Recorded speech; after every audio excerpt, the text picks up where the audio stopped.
Hello, everyone. Welcome for a change of pace for Marked by Wrestling. Tonight we will be enjoying TNA Slammiversary. So there are some different storylines at play that will impact NXT on Tuesday, and who knows what other things are in store. There's also words that AJ Styles will show up at Slammiversary tonight. I am actually live a little early because the kickoff show, the countdown to Slammiversary, just started, and there's two matches on this card before the pay-per-view actually starts in an hour. So the show is just getting started. Before we, as we get things in there, just bringing in a few hosts. Looks like Dave LaGreca and Tommy Dreamer from Busted Open are on the pre-show panel. And hey, Sophie, I'm doing okay. I'm still recovering. My I lost my voice last week and had a little bit of a cold, but I'm almost back. I think by Tuesday when we hit NXT, I'll probably be completely back to normal. Pretty close. So feeling pretty good. Hey Justin, glad you're here. Yeah, so I'm hoping we get some people in tonight. I know not a lot of people really watch TNA, but as this partnership with WWE has been going, we certainly have a lot of exciting potential matchups and developments coming through tonight. So on the let me see if I've got these. Nope, I'm going to take that off. There are a few. So there's a couple of pre-show, let's see, matches. There's a 6-man tag on the pre-show here with let's see. I'm going to be learning people as I go along. Some people I'm familiar with, some people I'm not. In TNA, Mance Warner, who I know him from like MLW, I think. Steve Maclin and Jake something taking on Real One, the former Enzo Amore. Zilla Fatu will be wrestling on the pre-show, as well as Josh Bishop. And then also there is a Knockouts tag team title match as well with the Elegance brand, Ash and Heather by Elegance, against the IInspiriation, formerly known as the Iconics, who will be taking that on the pre-show as well. A lot of other matches that we'll go through as it comes along. Yeah, no, Sophie, I mean, NXT's involvement definitely has motivated me to be going live for the show. Also was the announcement that AJ Styles is supposed to be on the show as well.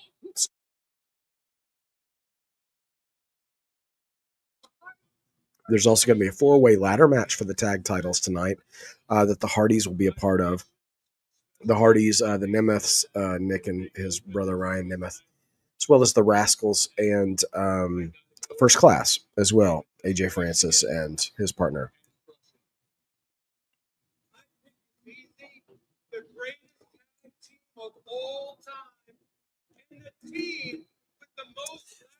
I'm not surprised to see a reset coming to the MCU.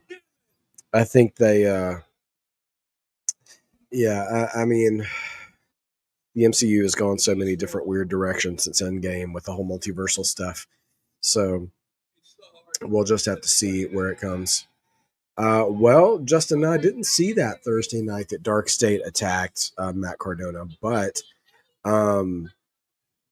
Matt Cardona is involved in this 8-man tag against Darkstate tonight. So hopefully he'll get his revenge.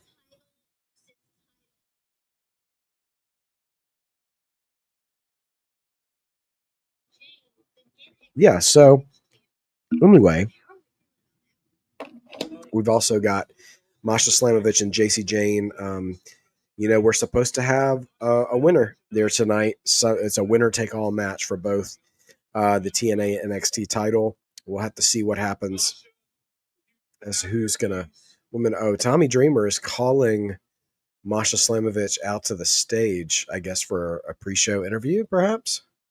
So,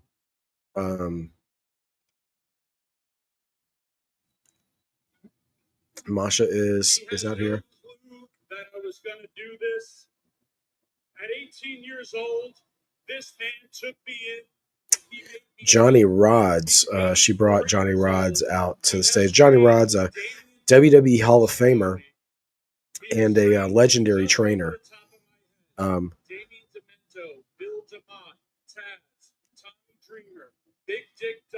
He trained a lot of ECW guys. Yeah, trained Devon Dudley, Taz. Yeah, Sophie, I heard about Buff Bagwell. That was a really sad scenario. I'm not sure. I'm not sure if he just had a surgery complication or something. I'm not sure why that happened, but Sophie, I don't have a clue what to expect with AJ Styles' appearance. I really do hope that they build to something. That would be great. Honestly, I would. I kind of wish that AJ would challenge Trick Williams for the TNA title, and they could move the TNA title back to someone who at least has TNA roots, unlike Trick Williams. But nevertheless, who knows what he'll be involved in tonight, because he's still chasing down Dom Mysterio. So in the Intercontinental title on Raw. So yeah.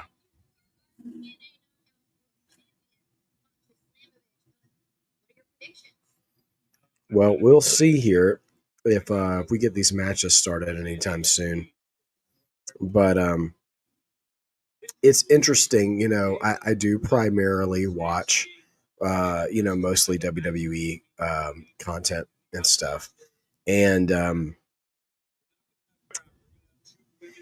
it's interesting, the panel here, it feels a lot lower energy than than their counterparts for pre-shows. But yeah. Happy National Ice Cream Day, Zach. Thank you. Yeah, it would be interesting to see Truth show up, Ron Killings, but I mean, he's just crazy enough to make an appearance, whether he's going to do anything or not. But yeah, we'll see what happens. I don't necessarily believe he will. So it looks like they're pushing the Elegance brand versus the Inspiration for the Knockouts tag titles. I'm guessing that might be the first match they're bringing up tonight.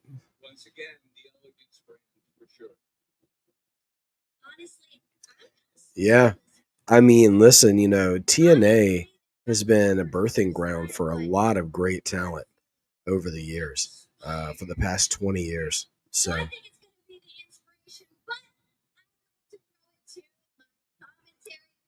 All right, well, let's see.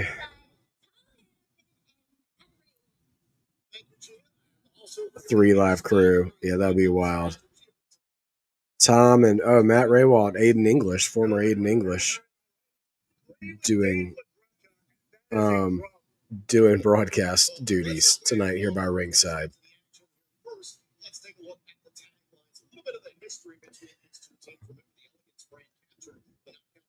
Hey man, TNA has always been the company that could. They're doing great work.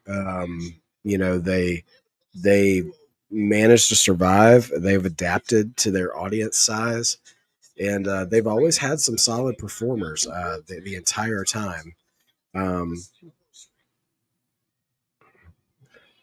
Okay, so here we go. We're starting things off with the Knockouts tag titles.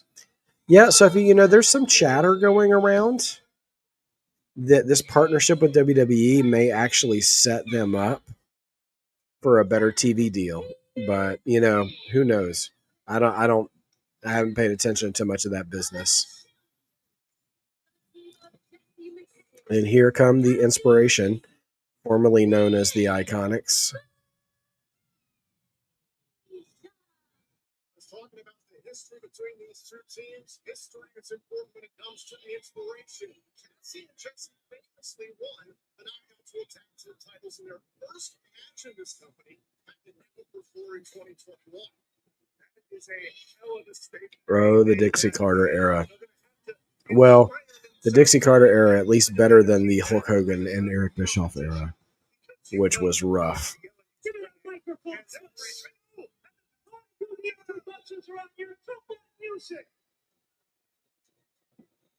Nobody is here to see the desperation. In fact, I'd like to know how the hell you Aussies cross the border, you migrants. You know, I got 3 words to describe you people who believe in these girls: disgusting, grotesque, and degenerates. Now I know why all the good-looking people come from New Jersey. You wonder about Fatal Influence getting involved in this match, Justin? I feel like if they're in the house, they're probably going to try to be protecting Jacy tonight, you'd think, you know? Sexiest woman in this entire building. Man, Sophie, Kurt must be hurting for a paycheck, man. I wouldn't want to be involved in that new Hulk Hogan promotion. It just, yeah. Not for it. Okay, here comes the Elegance brand.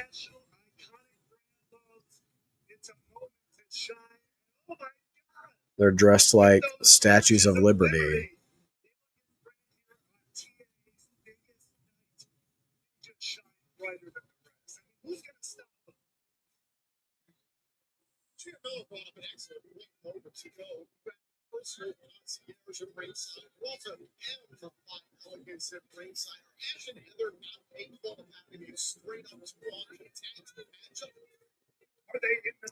Ash and Heather, so I'm still learning, but Ash and Heather accompanied by a very tall lady. With M, I guess it's M by Elegance. And of course being announced by their personal concierge, Captain Planet. That's something I never thought we'd need another one of.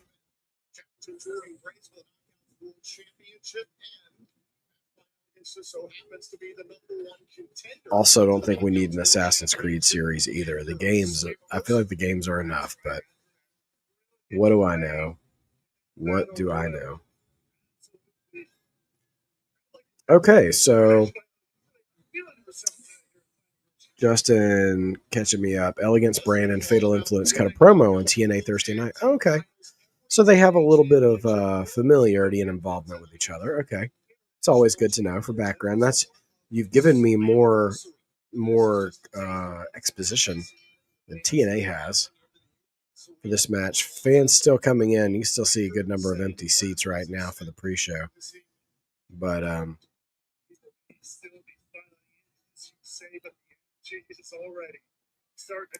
Jeff Jarrett started what 2 promotions? One died. It was the XWF, I think, or was it Global? Global Force Wrestling, because he tried to merge it with TNA for a while as well. All right, Jessie McKay in there with Heather.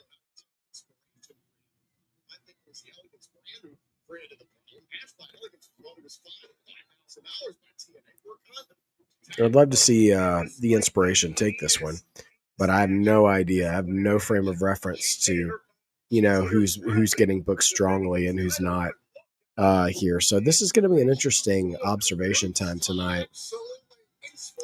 Posed by the Inspiration in the ring, the old iconic pose, gets a good pop from the crowd. Oh yeah, well, I mean, honestly, I think AEW has a lot to compare to with TNA. I mean, they draw smaller audiences. They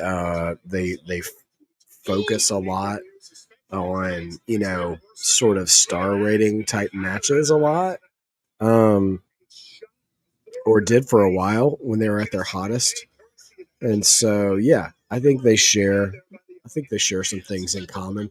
I don't think AEW hardcore fans like to admit that, but it's not necessarily a bad thing.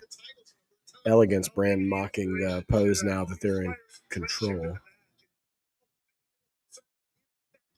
Oh yes, God forbid that people just fight their matches, fight their battles in life one-on-one. No, let's do it with a lot of people on the outside and backup people because you can't get it done on your own. Yeah, most wrestling fans tend to let you have your opinion unless you're an AEW sicko. Those guys are terribly tribalistic.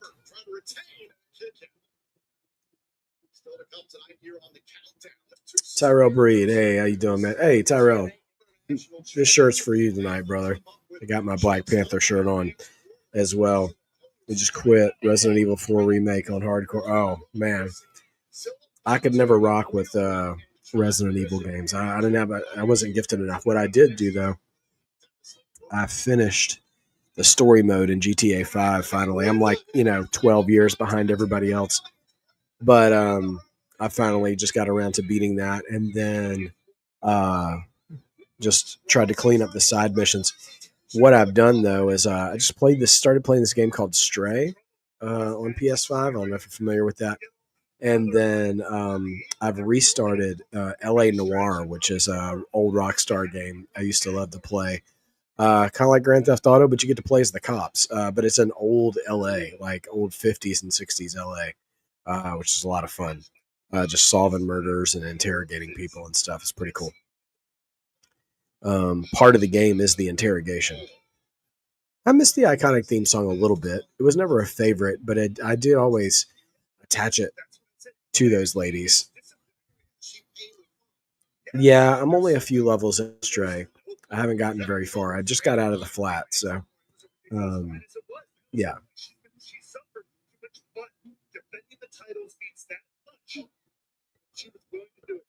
Yeah, and honestly, I think one of the reasons TNA has been successful and been in business for so long is because for most of their run, they've just kept their head down and tried to make a good product for what they have. They're not sitting around trying to go after WWE or AEW. They're just making their own product and dealing with it. Murder Souls game.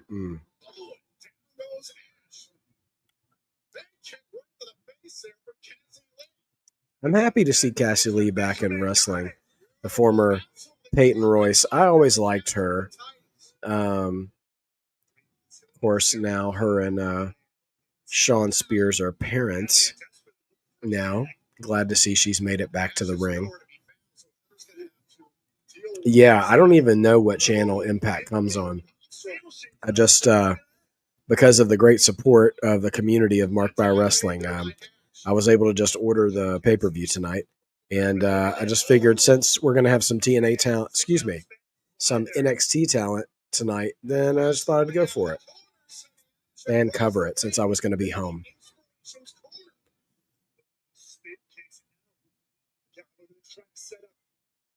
Elegance on the top rope. Titles on the line here. Cassie Lee's got an opportunity here. One-on-one right now with Ash by Elegance. Superplex off the top. Going for the cover. Trying to win the next. Cassie with a superplex, but she was selling it just as much as Ash. Yeah, I would love to see TNA get on a bigger channel. Seeing them it'd be great if they got on USA as well, along with SmackDown.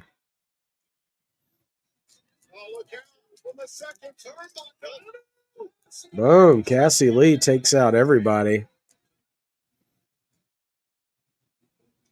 And so crowd's awake for this match. 2-on-1. Iconics. But here comes interference. Oh no, that blasted outside interference. Crowd already booing. Swanton.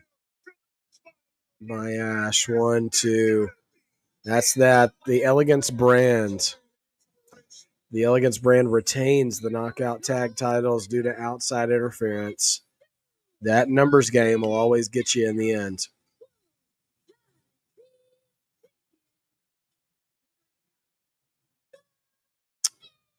Oh, Steve Haynes was a scumbag, Tyrell Breed. You know what I noticed? Excuse me. You know what I noticed in GTA 5? Which, again, I know, I'm like 12 years behind everybody. But you know what got on my nerves was all the side quests where they just didn't pay you for your work in the end and basically just left you with a choice. Do you want to kill them or let them go? And I'm like, bro, just pay me. Now, one thing I loved about GTA 5 was that you can invest when you do, what's his name, Lester's assassination missions. You can invest in the stock market before and after you assassinate somebody, and you have like massive gains in your bank account for that. So by the time I finished story mode, I took all of my bank balance and invested it in the assassinations. I did the assassinations after story mode. And yeah, like each guy with 100 mil easily, over 100 mil left after purchasing up all the properties on the map. So it was pretty dope. I really enjoyed that. Sophie, you bring up the network conflicts. Yeah. Steven finished GTA 5 12 years late and still did it before GTA 6 came out.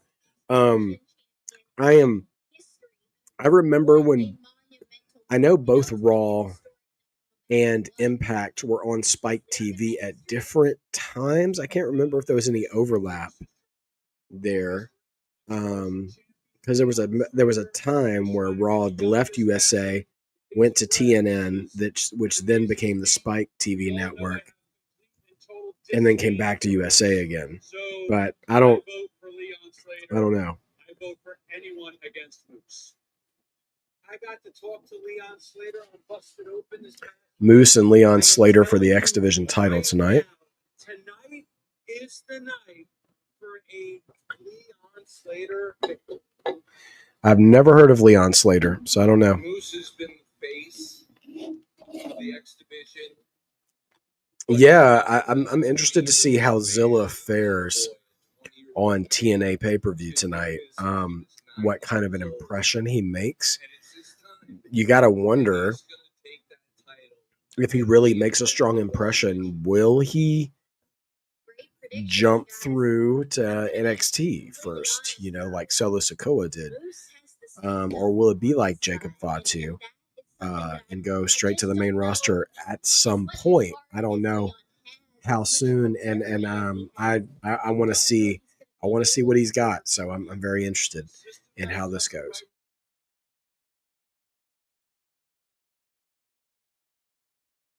Team TNA, which they should be. Yeah, Fantastic Four comes out this week. I'm looking forward to seeing that later on this week, and finally just seeing what's next for Marvel.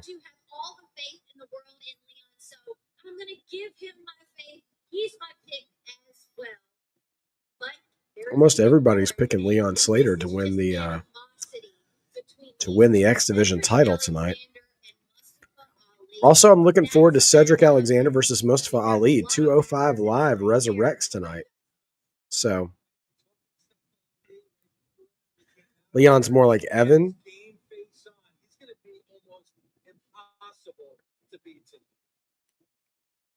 The road that Mustafa Ali has gone down the last few years, I think it's undeniable that he takes home a victory tonight.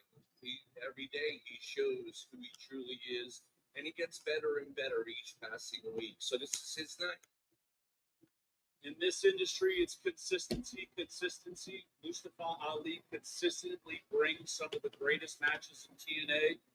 Cedric Alexander is an amazing performer, and this feud did not start in TNA. It started in WWE, and this is kind of revenge. I'm going with Cedric. Well, let's take a look. Yeah, that's a good question, Sophie. We're getting a video package of Mustafa Ali and Cedric Alexander. was surprised by Cedric Alexander. I mean, what did you guys think of Cedric Alexander making his appearance here in TNA? It was a definite hit on social media, definitely hit on our YouTube. And it made I believe it's Cedric's first. It's definitely his first TNA pay-per-view match. That's for sure. For again, something that's very, very personal between these two guys. And these two guys, and trust me, I know about personal feuds. They want to settle it. It's going to be settled here. Oh man, back in the day when TNA had the weekly pay-per-views. Oh yeah, that was back in the day. The great hands are involved. I mean, Uh-oh. The lights have gone out while they were in the middle of talking. Are they just about to do the next match? The Northern Armory is making their... I see Eric Young, Judas Icarus. I don't know who these people are. I know who Eric Young is, and Travis Williams. Right now, the Northern Armory is taking over the Impact. So Eric Young and the Northern Armory scheduled to be a part of our countdown show here, but Vince absolutely never would have let AJ come back here. No, for sure. Extra unhinged as of late, considering everything. Don't understand that one mission where you steal Merryweather equipment and bomb it with the sub. Like, Mr. knows you're not supposed to steal it. Yeah. Yeah, you know what? One thing I actually kind of appreciated about GTA 5 is I skipped a lot of cutscenes. I just went straight to the action a lot. Eric Young is here full wrestling gear. Cutting a heel promo. Teflon Don. Hello, friend. Good to see you.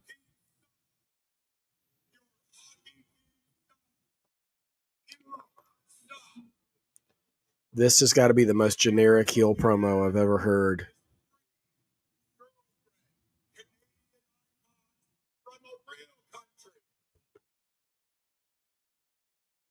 Okay.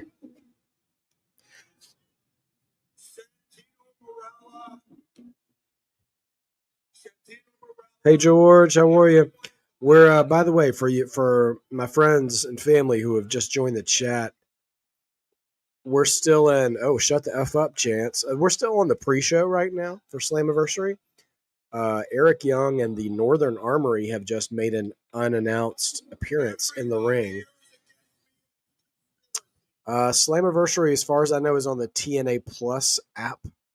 I think it's also on Triller and on pay-per-view. So, because of the ties to NXT and because of support from viewers like you, I ordered the pay-per-view. So, in approximately 30 minutes, the big show will start, and I'll be happy to give you guys a play-by-play. We can hang out and chat TNA and see where some of these developments are going to take place once the show starts. I'll tell you what's interesting is looking in the crowd, and wrestling fans just here, like wrestling fans anywhere, and there are wrestling fans with WWE titles in there. Somebody's coming in to interrupt Eric Young, and it's Hometown Man.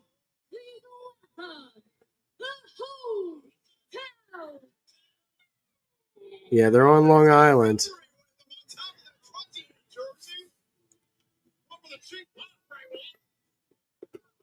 This is goofy right here.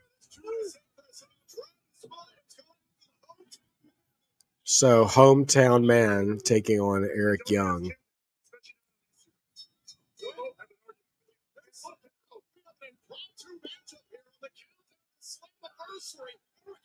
This is goofy. Look, this whole thing has been ridiculous since day one, but the one thing I can't take away, maybe it's something to what they write about comic books. Yeah, I mean, Long Island is usually a pretty vocal crowd. So I think once the big show gets started, it'll be great. I really don't know if WWE will buy TNA. If I were to guess, I think they like the arrangement they have where they can work as a partnership and pretty much just pluck talent when they want, which is kind of like the arrangement they used to have with ECW when ECW was still in business. Is they would send people to ECW from time to time, and they would also occasionally try to bring people up as well.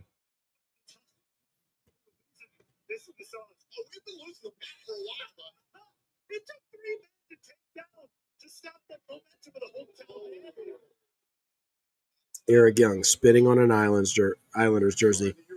Yeah, he has got a little bit of an El Grande Americano silliness to him.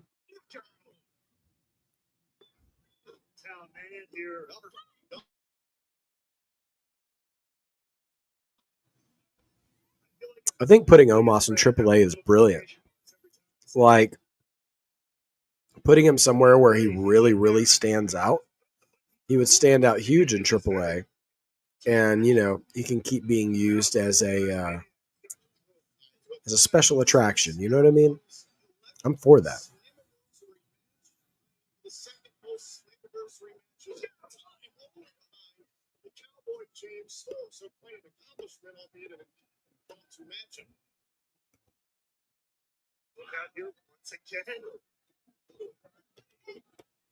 Hometown land here, Dana, building some kind of momentum against Eric Young. He's a former world champion. Two-time TNA world champion. He's main evented Slammiversary. Well, the Vice was on AAA. Okay.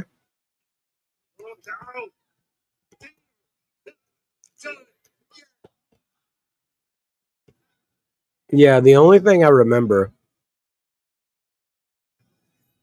about the AEW TNA partnership was Kenny Omega getting the TNA title while he was belt collecting. That's the only lasting memory I have about the AEW TNA partnership. There might have been other good things that came out of it. I wasn't watching a lot of either product at that time. I just remember that was a thing that caught my attention.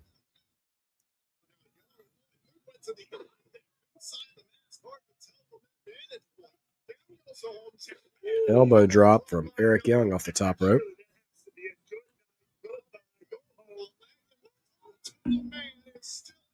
Dude, Damian just needs to go ahead and admit that he and Lola Vice are dating, man. They just went to a concert or something together just recently. I saw that on social. I'm like, good for Damian, bro. Admit it. She's a beautiful lady.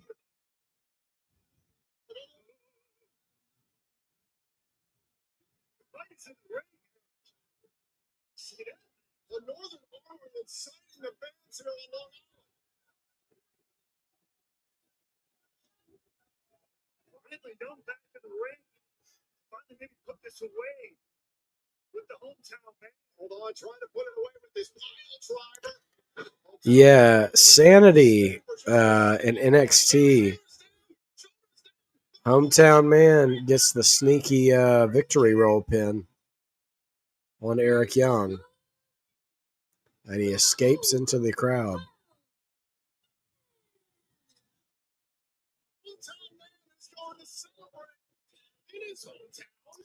Yeah, I thought Eric Young had promised. Like, it's funny, out of everybody in that Sanity faction, Nikki Cross is the only one who's still with WWE. Man, Luke Gallows has had multiple runs in WWE. The good brother. He's made a good he's made a good run there. Yeah, I'm excited for the top half of the card for sure. Here for Slammiversary. And seeing where we go from here. I'll also be very curious how Darkstate gets booked in TNA because they're booked so strongly in NXT.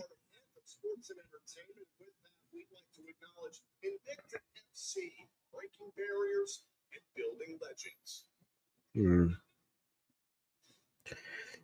for Invicta FC. For me, fight to an event when I have a girl is a big change, because when I start, we talk about 20 years ago, I started fighting. Don't have a girls event.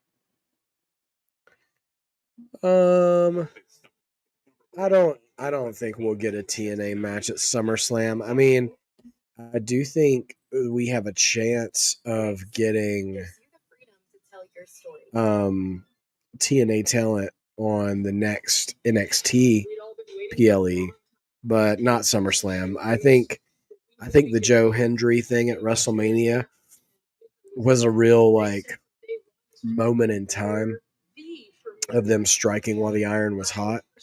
So yeah, we'll see where it goes.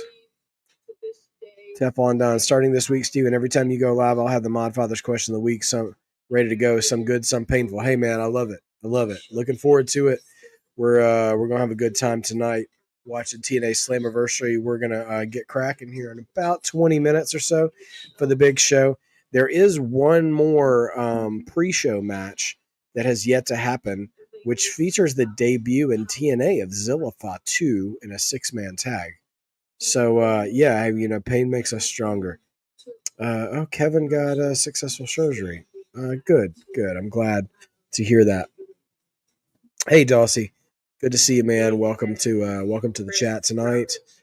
George, your prediction for SummerSlam is Jade Cargill winning the women's championship. No disrespect to Tiffany, but her run has been okay. Yeah, man, I don't know where I land with Tiffany Stratton because I think she's really good in the ring, but I have a really hard time getting into her character. I don't know why, but it's strange. Like, she wrestles like a baby face, right? Which she should. But her character and her promos remind me still of kind of like a whiny heel, like who she was before she cashed in the briefcase. And I feel like she hasn't evolved since then. So I don't know. Yeah, they haven't done jack all with Julia, Sophie. I'm frustrated by that. I feel like Julia is slowly becoming a wasted call-up from NXT. They might as well have just kept her in NXT. And honestly, we'll see where Stephanie Vaquer lands too. But I'm starting to wonder if they called both of them up too fast. Not because they're doing anything wrong, but they're just not really using them a lot. Stephanie's getting used a lot more than Julia is, which is ironic since Julia's a champion. But something cursed about that women's U.S. title when it's not on Chelsea Green. I don't quite get it. So thank you very much. Oh, Busted Open has their own TNA title. This past year, Indi Hartwell versus Tessa Blanchard tonight as well. Yeah, George, I mean, you have a point. We could get Naomi versus Jade, champion versus champion. I feel like I agree with Sophie. I think that Jade, I would have predicted Jade to win the title at SummerSlam anyway, before Naomi cashed in. So at this point, yeah, I could see her still winning. Crossover with this new partnership, and we've seen Darkstate get involved here. I would really love to see them do something with Julia though.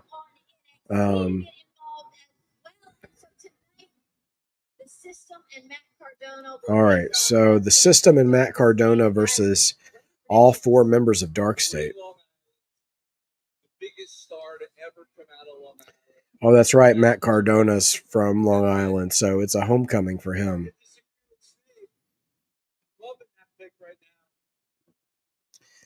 Well, I don't know that it's that crazy, Justin. It's just that Stephanie hasn't really had the title opportunities yet. The closest opportunity that Stephanie had was to be Money in the Bank winner, and of course that went to Naomi. But she's done the next best thing. She's become a contender by winning that Battle Royal. and Stephanie's on Raw. So the only titles she has are Io Sky, who is dealing with Rhea Ripley right now, and Naomi. Well, Naomi now, sorry. And then you've also got the Intercontinental title, which is all tied up with Bayley, Becky, and Lyra. So not really a title for her to chase yet. So, but she'll get it now in Paris. Hey, J.R. Dugan. Good to see you, man. Glad for being here. Glad you could be with us.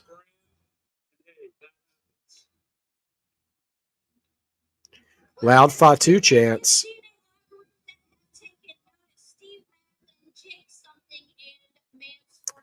I agree with you, Teflon Don. I absolutely.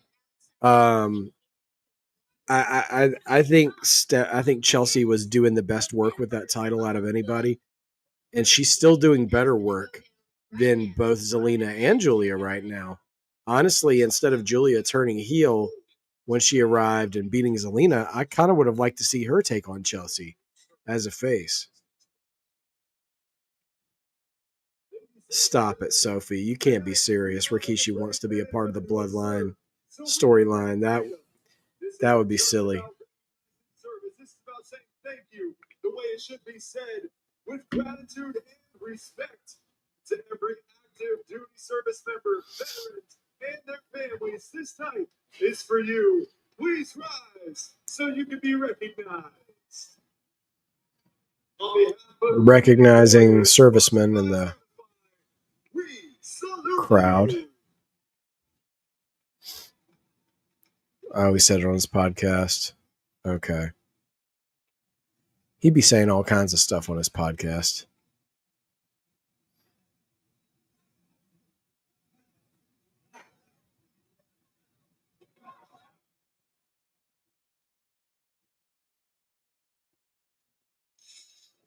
Lights are out.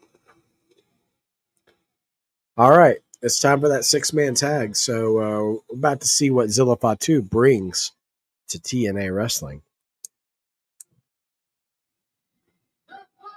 The first is Jeremy Maclin. He played for the Eagles, I think.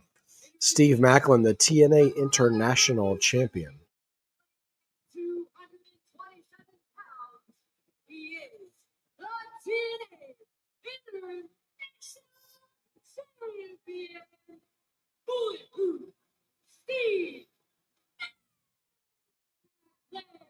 A special tribute there by Wounded Warriors, sponsored by Soda Pie, and fittingly, here comes the TNA International Champion, Bulletproof Steve Maclin, who's done tremendous work with the Tunnel for Towers Foundation right here in the New York area. This is a man who served 2 tours in Afghanistan as a part of the United States Marine Corps.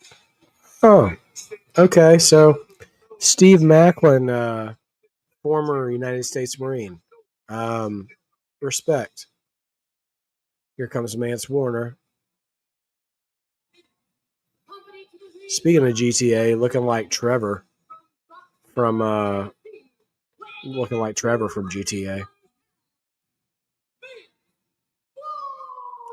Tyrell says, I like getting the car from Michael's house in GTA. And Michael, hey, my son's car, points the gun at Franklin, between Franklin and your son. Oh, yeah. Yes, Teflon Don. Thank you. Please. Thank you for your hard work. Shutting down the nonsense talk from Rikishi, man. Like, he gotta at least be like, you know, chilling out and listen to the Rock's advice. You know, go on the ride the Rock's taking you on, man. Just be quiet for a minute, Rikishi.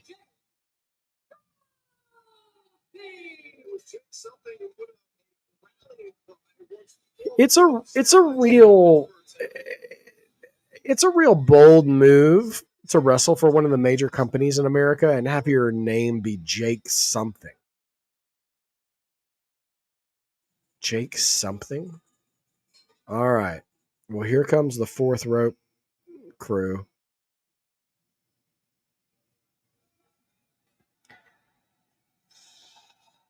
Zilla's here.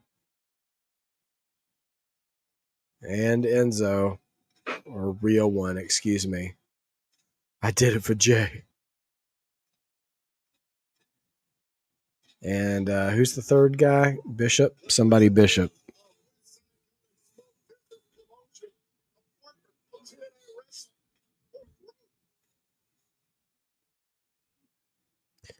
All right, Enzo about to cut a promo. Of course he is.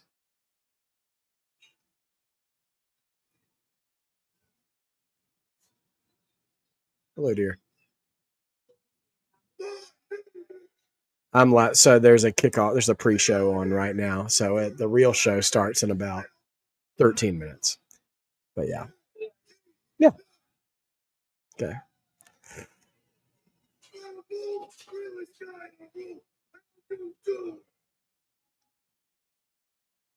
I got to admit, I thought Enzo would have some fresher material, but he's still doing the how you doing, realest guy in the room.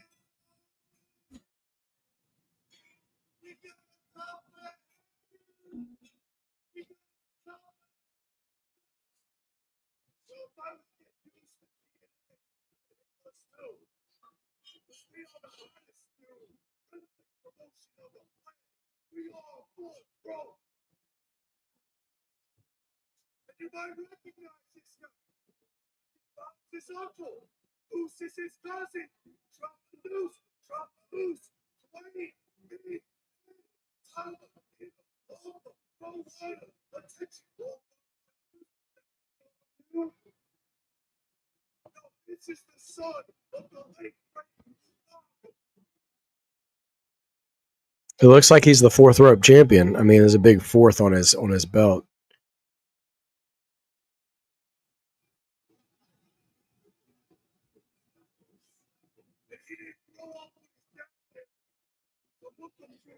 He ended up doing 5 years.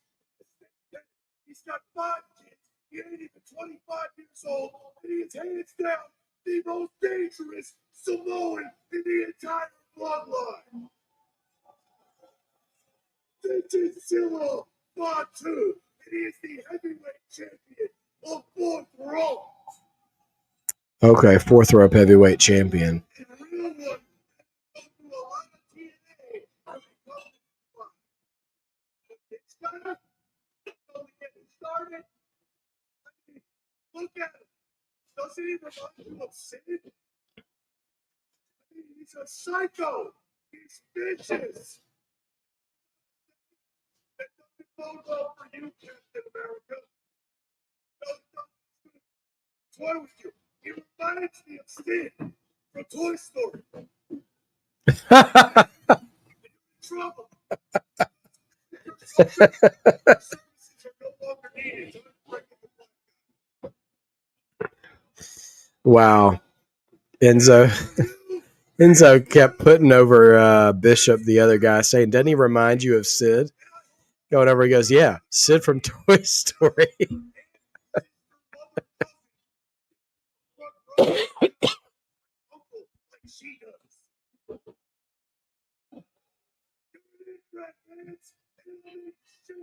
That's for you, Jake.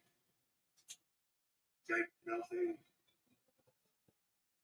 Let me tell you something. That's what I got for you. Tell me. Because there's 3 dudes. Only one word to describe all of you. Bro, that wasn't a bad promo. He's doing he's doing the soft thing. Well, the Sid line was gold from Enzo, but also he has microwaved that WWE promo 10 years later, bro. Like, Enzo, you got to do better than that. It is 2025, dog. If you've got the silver tongue and the golden mic, then you need to come out with some fresher lines, cuz like I've heard all those lines. Enzo got the gift of one promo 10 years ago. He had one line in that whole bit that I'd never heard before that was decent. Oh.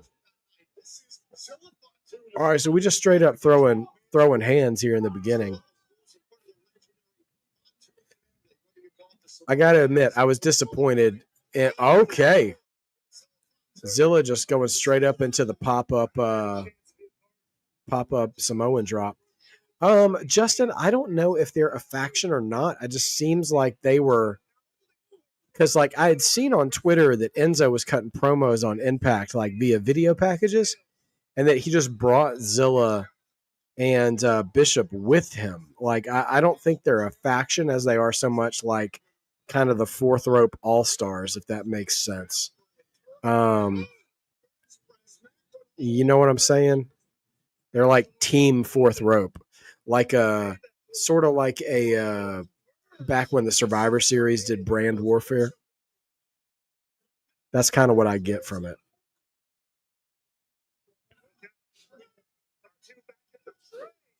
Oh, Fatu takes a Olympic slam from Maclin. Well, I'm telling you, the TNA team has very little to no personality, if I can say so myself. So I give the fourth rope guys credit.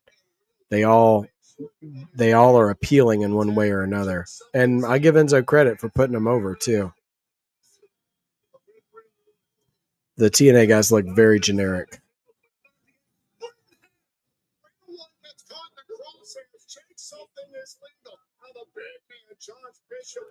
Josh Bishop. That's the Sid guy. The Sid from Toy Story. 7 matches for SummerSlam so far, George. I imagine we'll get somewhere between 10 and 14.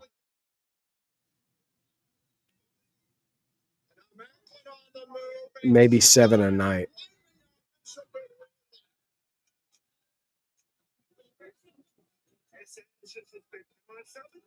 Oh, Superman punch off the... Oh, it was a Samoan spike by Zilla jumping off the steps, coming around the corner.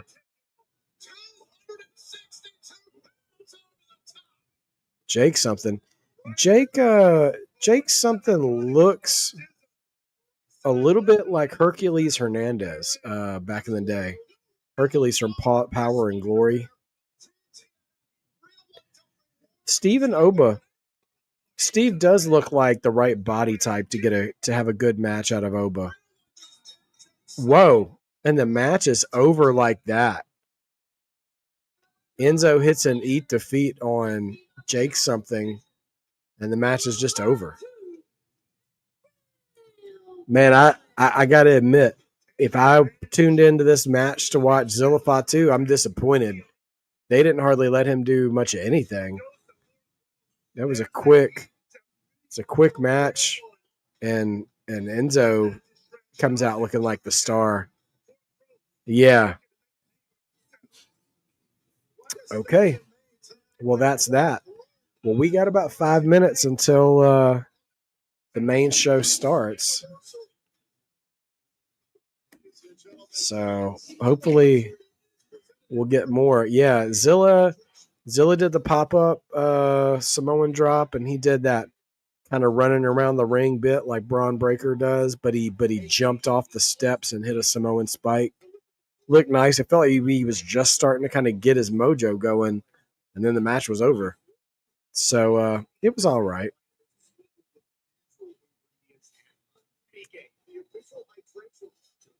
But yeah, we'll see. Now, as we are approaching the main show here in the next few minutes. So TNA also now sponsored by a sports drink.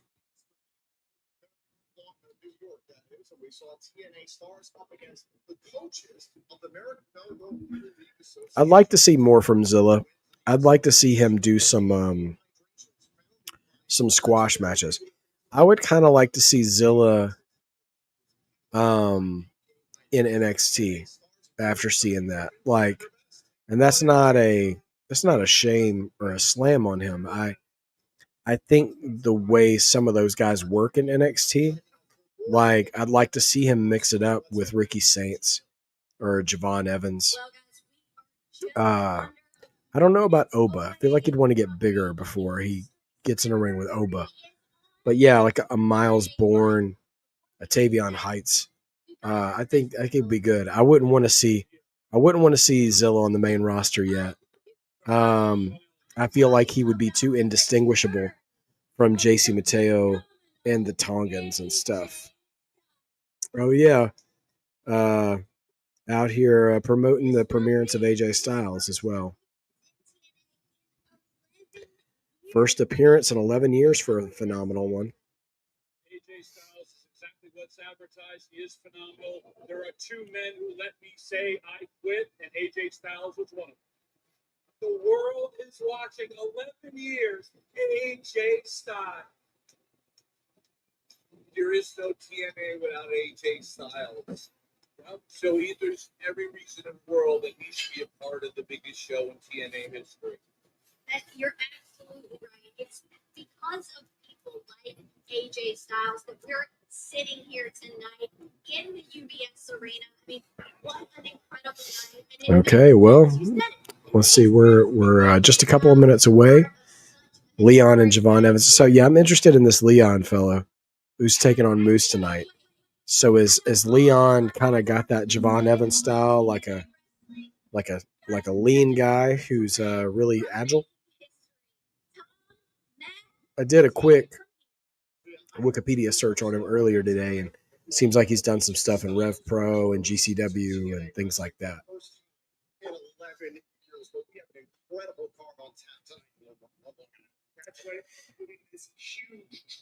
Yeah, I feel like they should be telling us what match is first. It'd be nice to know going into the main show.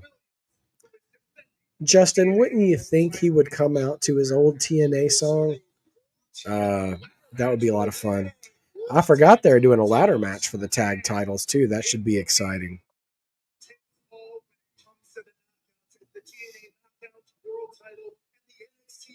Women's title is on the line. Masha Slamovich goes one-on-one with NXT's Jacy Jayne. Takes all. Meanwhile, Moose is trying to become the longest reigning X Division champion. Okay, there he is. Leon Slater against Moose. Leon Slater would be the youngest X Division champion. That's impressive. I think there's been a lot of young guys who've held that belt.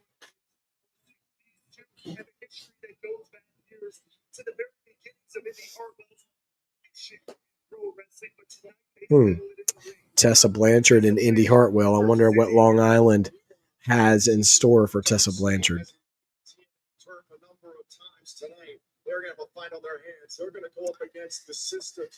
Yeah, George, I mean, you may be right.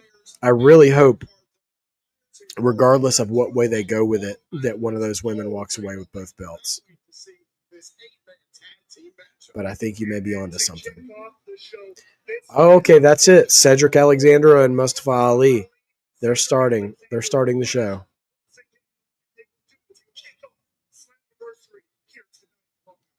All right, any minute now, our show's about to get started.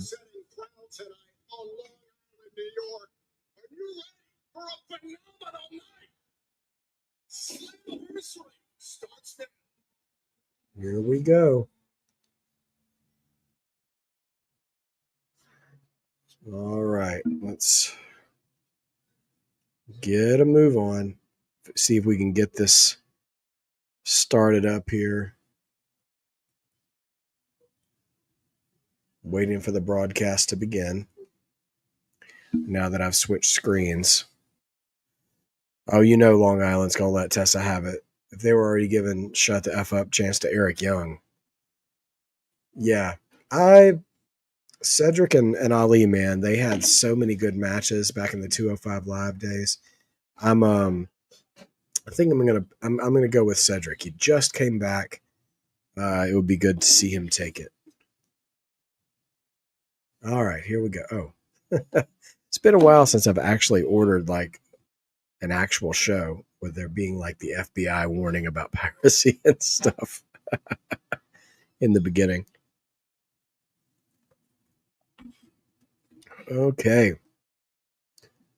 Oh, great. All right. Okay, guys. Let me reload here. I got that started, and then my stream kind of dumped out on me.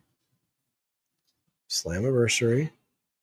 Please welcome New York's own. Okay, there we go. To sing the national anthem. Okay, we're doing a national anthem. So everybody stand. Hand over your heart. Local Long Islander.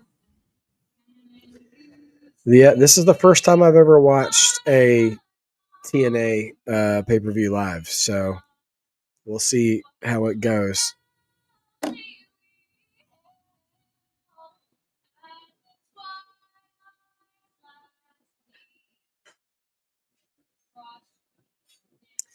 It's wild using the camera to pan the crowd during the national anthem at a wrestling event in 2025. My dog is not feeling very patriotic right now. Lad, it's okay. Lad is not a fan. Hey, buddy. It's good. It's okay. So not every singer is for us. That's okay. Oh, gosh. He's still checking out the front window, though. He's like, I'm hearing a terrible noise right now. Here comes the big note, lad. Hang in there. Okay. Or the lands. Okay.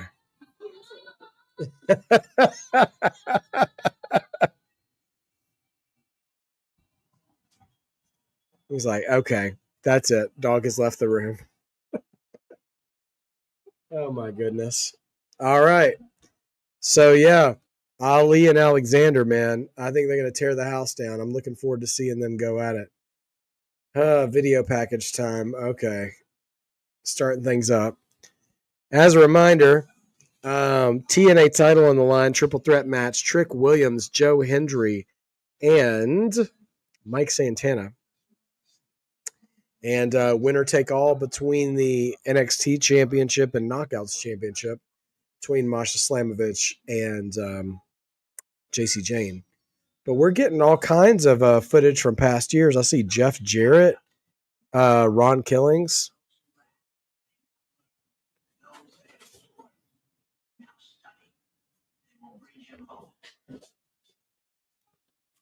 Now we're getting shots of current talents.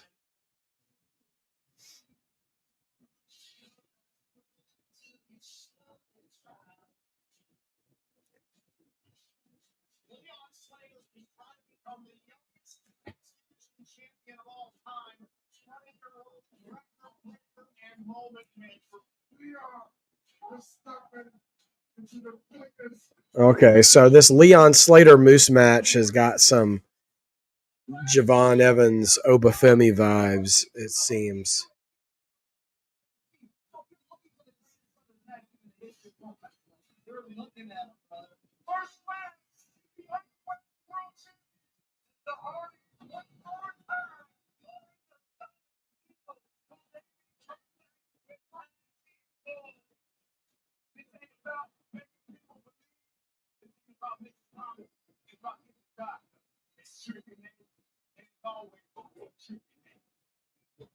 You are here for my extension. I know.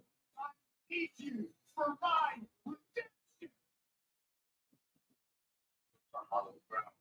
redemption. I gotta say, for everybody in that triple threat match, the person who's got the person. Okay.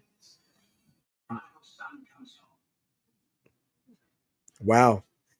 AJ is kind of presented as the main event of that promo package as the prodigal son comes home.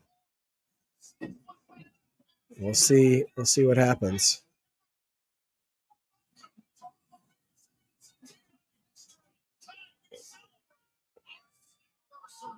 All right. We're starting off, and here comes Mustafa Ali. making his entrance.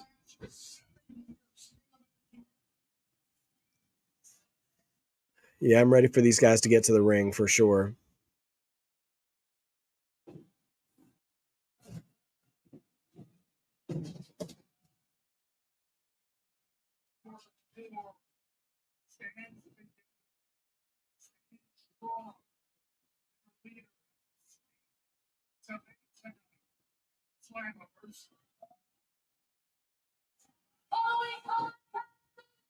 All right, here we go. Yeah, man. I mean, AJ Styles is the Roman Reigns of TNA, man. He's the John Cena of TNA. Like, he's their guy. You can't overstate AJ Styles' importance to TNA.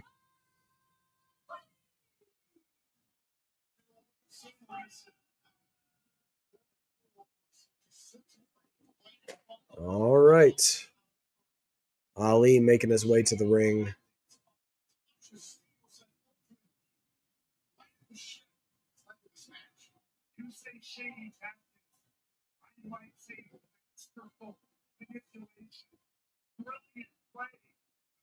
Coaches, they tell you what to do. They make you do what you need to do for yourself. That is exactly what Tasha did. Cody, Cedric Alexander, show up and confront Ali the way he did to reunite to refocus. All right. You think some shenanigans? Yeah. I mean, Ali's got enough people with him for there to be some shenanigans. So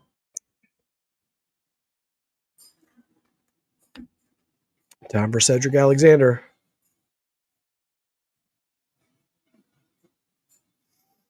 A little bit of a Black Panther logo.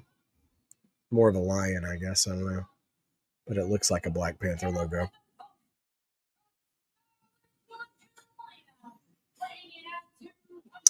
Former member of the Hurt Business.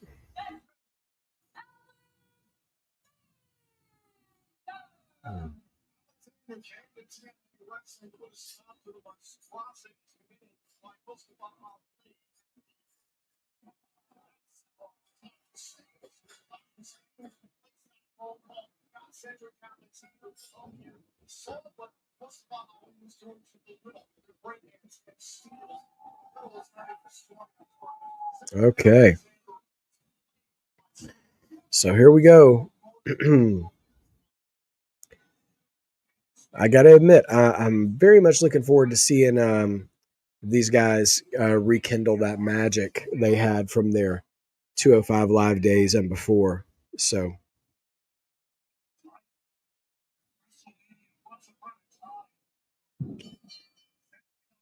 here we go. Bell's rung. Let's do this. Oh, that's true. Ali's never beaten Cedric. I did not know that. I remember Cedric was the guy when they were both in WWE. TNA chants from the crowd. House is pretty packed now. Wide shot. All the seats are filled from what I could see. At least from the hard camera angles.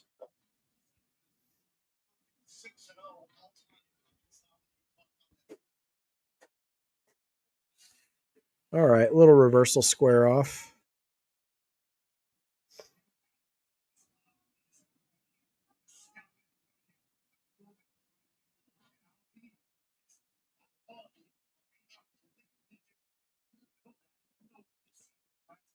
Hey, Chris LeClaire, good to see you. Your team, Jacy Jayne. You know, I'm not team Fatal Influence, but I am more interested in the belts coming to NXT than I am the NXT belts coming to Impact.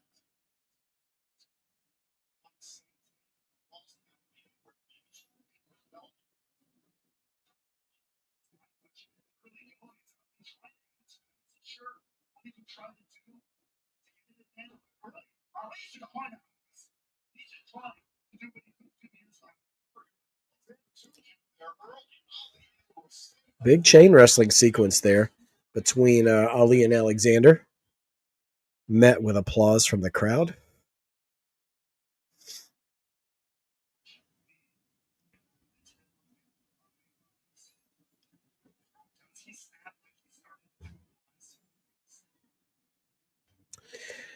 My gut said Cedric because it's just him returning, but there are a lot of people outside the ring to interfere on Ali's behalf. So I'm still going to lean Alexander, but we'll see. We'll see what happens. Yeah, George, I mean, if Masha wins the NXT championship, I guess she's going to show up on NXT a little bit more.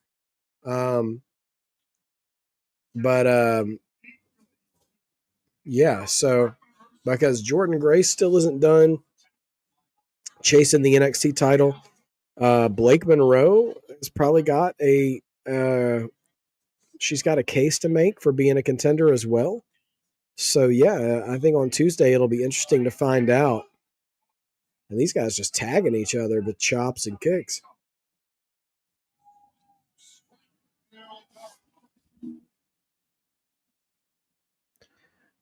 That's okay, Chris. We don't care for Jasmine Nix here either. German suplex on the outside by Alexander, and Ali's just taking abuse in this match.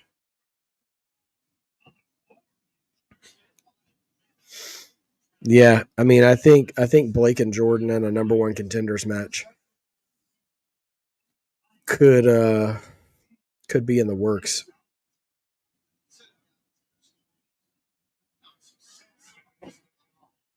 Oh man, Ali's security guards or whatever were jawing at Cedric, so he just dragged him outside the ring and gave him a second German suplex on the floor.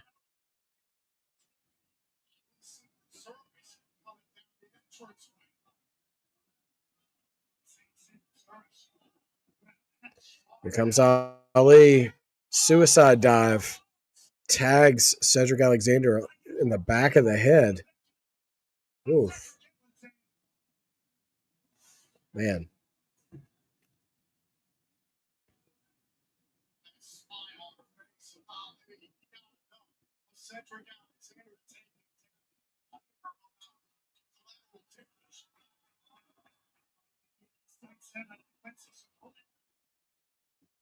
Shots like that.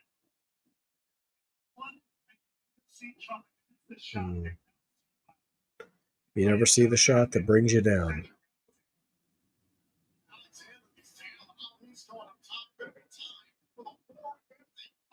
Oh, Ali went for the 450, but Cedric rolled out of the way. And Ali just eats the turnbuckle face first. The middle turnbuckle puts him right down. I think Blake, Chris, I think Blake has definitely got a strong contention for the NXT title. I feel like lots of women could be potential title takers from Jacy, but Blake is probably the highest profile ladies star right now in NXT. Her or Jordan.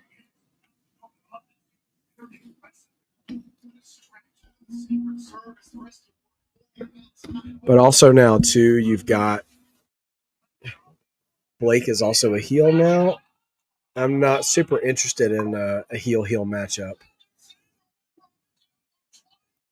Wow. The Michinoku driver off the top to the outside, and all the Secret Service goes tumbling down like bowling pins.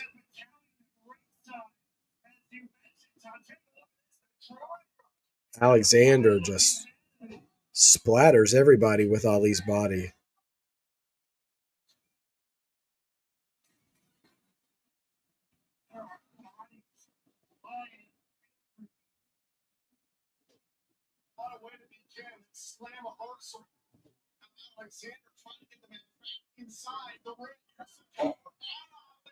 Only two after all that, though.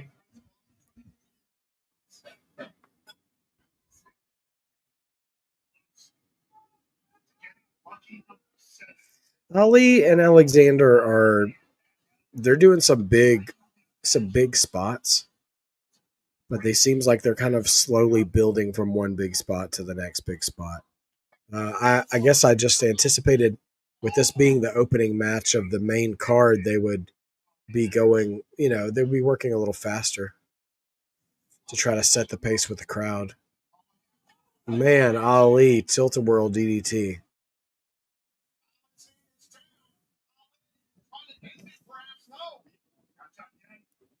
Standing moonsault. Oh.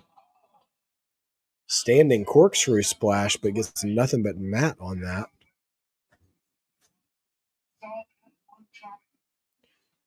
Goodness gracious. Kind of like a suplex, just right into the corner turnbuckles. Only gets him 2. Yeah, George, doesn't it kind of feel like they've abandoned that tension between Fallon Henley and Jacy Jayne? Like they were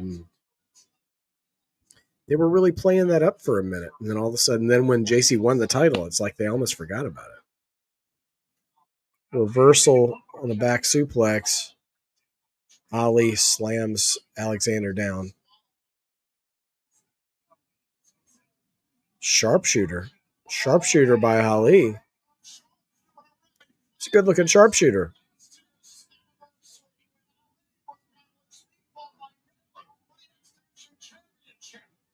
Alexander on his hands, crawling. Grabs the ropes. It's going to be a rope break. Okay. Justin, you think it should be Masha? Yeah. No Mercy, I think is the next. Is Heat Wave? Heat Wave is in August, though, right? We're getting Heat Wave before No Mercy.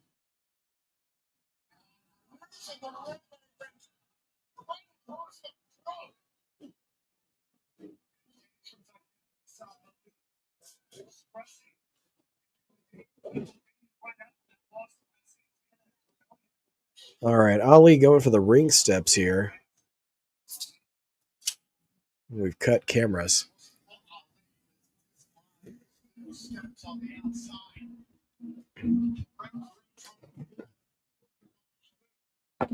Ladies and gentlemen, we have a visitor. Maybe. Maybe we don't. I don't know. We've got the missus. Hi. Hi, everybody. Welcome. You were This is supposed Mark My to Wrestling. say my name and then I appear. Oh, right. But you failed. Yeah, I failed. Yeah, we just got the show started. So, everybody, say hi to Mrs. Mark by Wrestling joining us tonight for bits and pieces of Slammiversary. As we have our first match going on right now. That's Mustafa Ali, who's landing on the stairs, and Cedric Alexander, who is wrestling him tonight. Okay. They both used to wrestle in WWE back really? in the day. Yeah. And they had some really, really good matches together then. Okay. But this is their first time facing off in TNA because Cedric Alexander just got there. Okay. Yeah. I like her hair. Kind of looks like Molly's hair that I just braided. That's true. Tasha Steeles, I believe, is her name. Anyway, he's kind of got a pseudo-political gimmick. Okay. So he's surrounded by Secret Service guys. Okay. One of which just DDT'd Cedric right on the floor. Here comes the numbers game. Thanks, George. You get me. There it is. Ali's going to go for the 450 splash now. Nails it. That might do it. Oh no. Just 2. Also, Ali. Uh-oh. Check my subscription. I paid money for this. There we go. That was weird. Okay. Making him sign in again. Yeah. He's about to have a technology crash out. Yeah, seriously. Like, this is silliness. Straight silliness. Okay. I feel like we're gonna miss the finish to this match. Oh my gosh, how annoying. Because it was just starting to pick up. Yeah. Okay. I was gonna be like, tell us in the chat if anything exciting happens, but you might not want that. But I do. No, it's all good. Tasha has been ejected from ringside, it appears.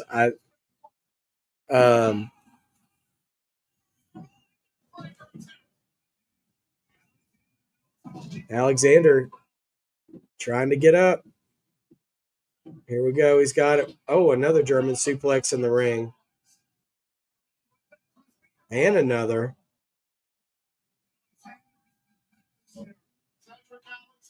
Goodness gracious. Overhead suplex, and Ali's back just bounces off the top turnbuckle. And there's another faceless security guard.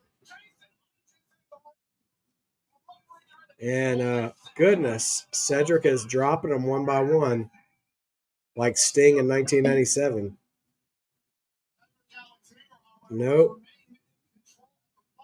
Uh-oh. Ali takes down his own guy by accident. Is that a lumbar check? Oh, that's Cedric's finish. Gosh. The lumbar check. 2. Oh, only 2. I thought that was going to be it. So did he. Looked really painful. Yeah. My back could not handle that. No. 1,000%. Yeah. No. There's not a massage chair in the world that could assist that. Are we live? Yeah. Like the thing, or we got behind when you got logged out? I'm pretty sure this is live. Yeah, we're live. Okay. This is my first time using this app too, so I'm not as familiar with it. But tell you what, man, Ali and Cedric, they've rediscovered their magic. Am I going to watch SummerSlam? Absolutely, George. You keep praying for my voice, so like that it's all held up and healed up for 100% by then, because that's going to be a long but amazing weekend. If he just quit screaming at me, like his voice would be back to normal. But she lies. It's BS. She makes it up. Don't believe her. All right, I think all of the Secret Service guys have been knocked out, and it's just wait. They're pointing at somebody. Tasha's back. Now Ali's standing on the chair. who's she with? Who's she helping? She's with Ali. Okay. The other guy. Oh, she's going for a smack. Oh my gosh. She just got, lumbar check, but he eats a 450 as a result. Okay, and Ali takes it. I'm sorry, but he deserves it. You can't be doing that to a lady. No. You can't lumbar check a lady. No. Not without her permission. No. Never. Never. My gosh. Well, Ali finally gets his win over Cedric Alexander after all these years. And all he did was sacrifice his lady manager to get it. And he walked off without even checking on her. Uh-huh. And he just left with the help of his guards. He didn't even go back and see if she's okay. Wow. So he's wrong for that. Watch this. This is lame. It's just like leaving his press secretary out to oh. dry. He's like, okay, I'm okay. That's what's important. What a jerk. Yeah. Oh, now he's like, thank you for your sacrifice. His security guard carried her over. Wow. She's like, oh, my back. She's like, my back, my neck. Wait, I'm sorry. I think she's going to need to be carried all the way out. Yeah. Yep. Quit playing. There we go. Both guys. There we go. Well, there you go. Hot finish to the match.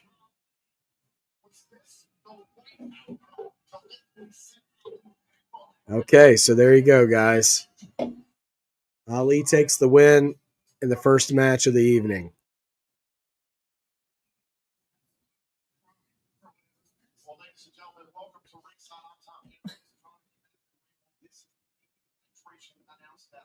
The hydration announce desk, what? The something hydration, some brand.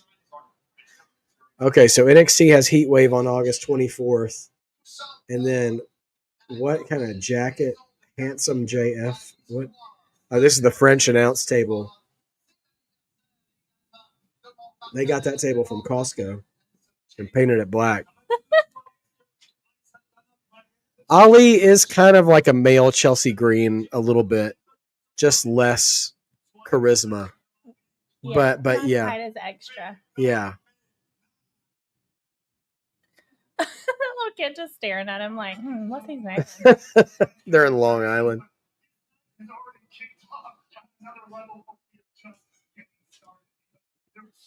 Okay, so our first crossover match of the night with Matt Cardona teaming up with the System, taking on Darkstate. Oh, they're going down. They're going down the whole match card tonight, and we'll bring those up as the night comes along. 4.5. Well, that's good praise there. 4.5 out of 5, George, or 4.5 out of 10. Out of 10. I feel like you're saying 4.5 out of 5. But title versus title for the NXT women's title and the TNA women's title as well. See what happens, and then you're going to see the Hardys. The Hardys are wrestling tonight in a ladder match. Why does that one guy look like if Randy Orton had hair? That's Dolph Ziggler's brother, Ryan Nemeth. Yeah. And then Trick, Joe Hendry, and Mike Santana in the main event for the TNA title. Okay. I'm excited for that. Mm-hmm. And will Trick, the NXT talent, still hold on to the TNA title, or will the TNA champion show up? There's your guy, Joe Hendry. Say his name. It's one of the biggest main events in TNA history. You versus Mike Santana versus Trick Williams for the TNA World Championship. What's your strategy heading into such a huge title?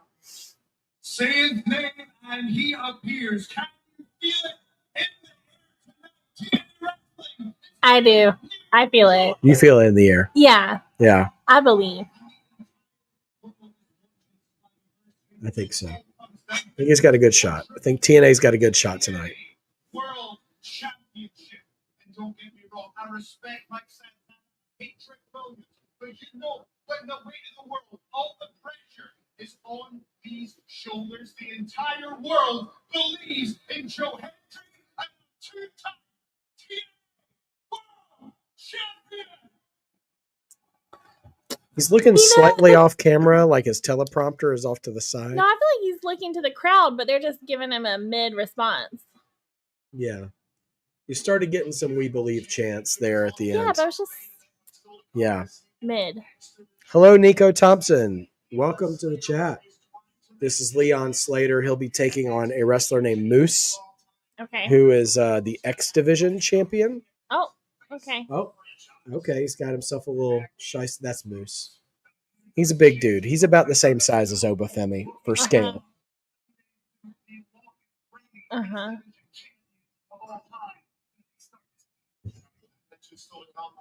Okay, so yeah. There we go. Right now we've got our 8-man tag. Matt Cardona, the former Zack Ryder, teaming with the System, going up against NXT's Darkstate, who is undefeated, I believe, in NXT. So, drop your predictions in the chat. I don't know how to... if this was on NXT television, I'd pick NXT without a doubt. But pick NXT. Pick Darkstate without a doubt. But I don't know what to go for in TNA. I'm still going to pick Darkstate anyway. Why does he look like he got a discount Iron Man suit? I was going to say the Flash. Yeah. Either way, yeah. No, that is not the vibe. I'm sorry. Listen, you're going to be getting a lot of first impression thoughts on TNA talent tonight from me too. Because some of these guys, I remember when they were in WWE or AEW or other companies. But also some of this is just first vibe stuff, and the System is screaming Party City to me. I love the girls' outfit, but the boys literally look like they got discount superhero costumes, and I'm not digging it. These guys look like they're in front of the Chinese theater in Hollywood. Pretending to be Iron Man, charging for selfies. Yeah, but the girl's cute, and her outfit's cute.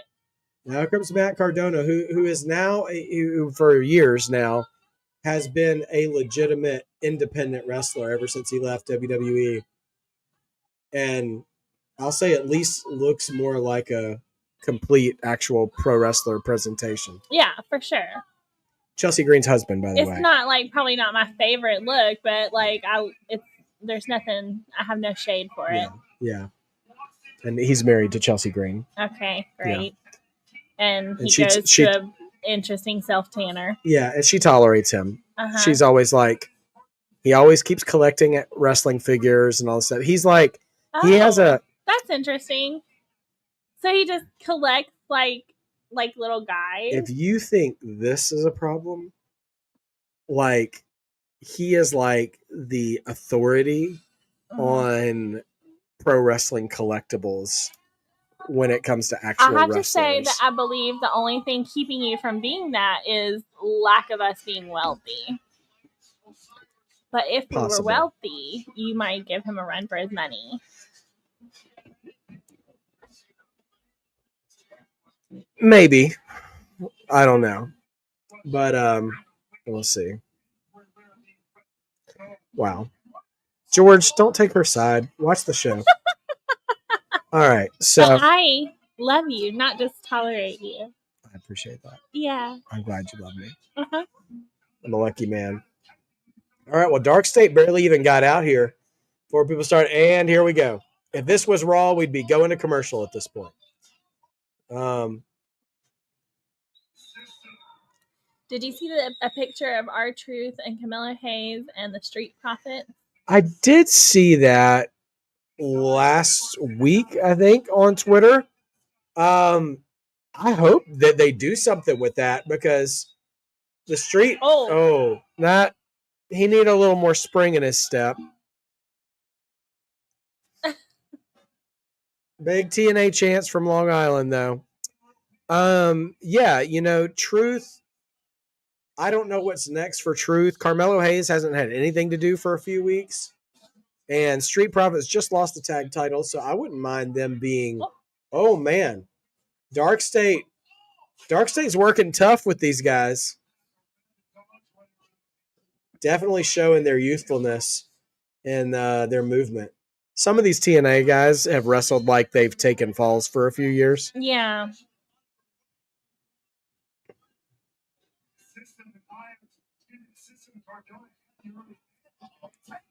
So that guy in the Iron Man costume, Brian Myers, and Matt Cardona, the other guy, they used to tag together in WWE a long time ago, early into our relationship.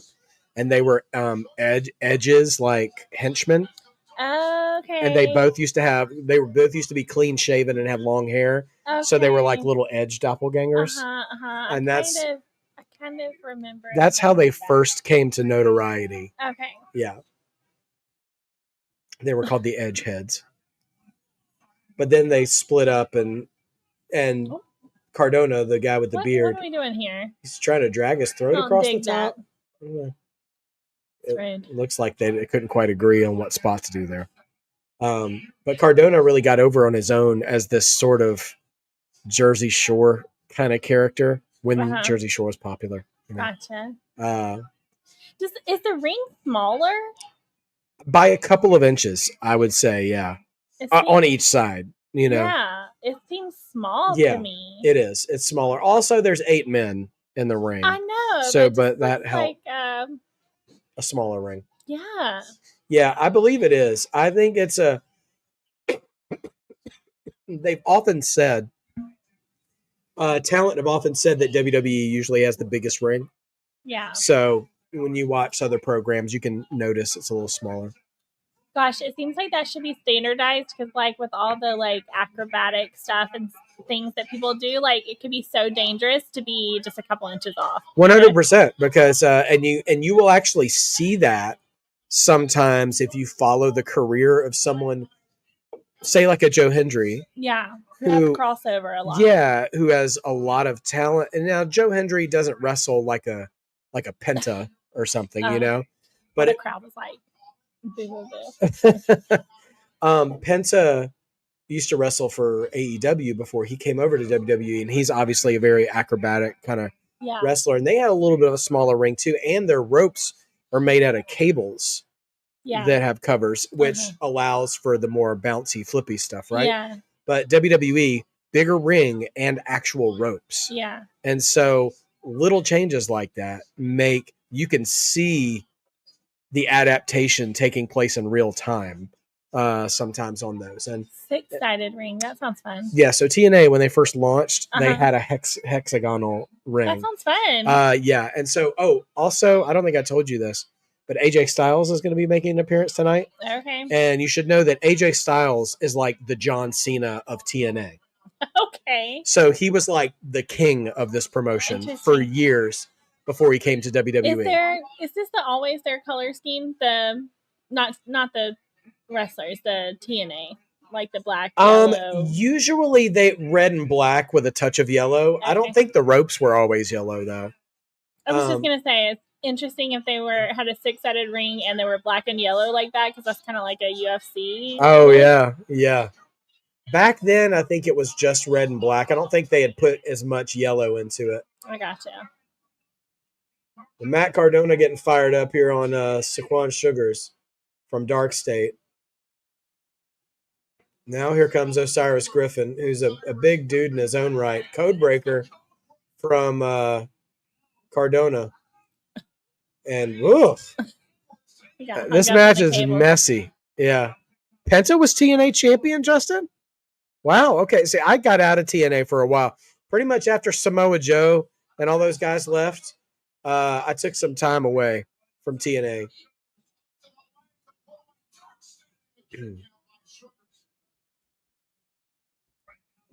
Hulk Hogan was on TNA? Briefly. Not as like a truly active performer, but like an on-air authority figure. Oh, like after he left WWE? Yeah. Like as an older guy? Yeah. Okay. Yeah. Oh, yeah. Never as a younger guy. Like they got started around the time he was done wrestling. Okay. I was like, wait a minute. Yeah, like 2000. They only conceived in like 2001, 2002 or so. Okay. Yeah. Oh my God. But yeah, a lot of famous names. Before AEW came up as a promotion, a lot of the guys who would be released from WWE would do a stint in here. Yeah. Before they either retired or came back. I was gonna say, like, from your description, it kind of sounded like TNA was made up of WWE rejects, but I didn't want to be rude. Well, that's okay. People in the chat have said such things. I mean, it's a combination of like WWE kind of has-beens and guys who haven't been discovered yet. Yeah. And so yeah, this has really been a hub for places for people that have done some amazing things. Well, the sucky thing for TNA then is that people have to stop using it as a stepping stone to WWE if it ever is going to become like a great company. They have to stick around instead of taking the promotion basically up to WWE. And I would say AJ Styles, I think that's one of the reasons they love him so much is because he was there for like 11 years or more. Yeah. Because he was there close to the beginning of TNA and he didn't show up in WWE till like 2016. I like how her makeup matches her outfit. It's very like Molly of her. Yeah. Yeah, that Hogan and Bischoff TNA era was no good. I gave it a shot on the first night. And when I saw how many old guys he brought in, I was like, this is going to be a hot mess. And I stopped watching. But yeah, a lot of people have come through TNA. Sting did a stint there.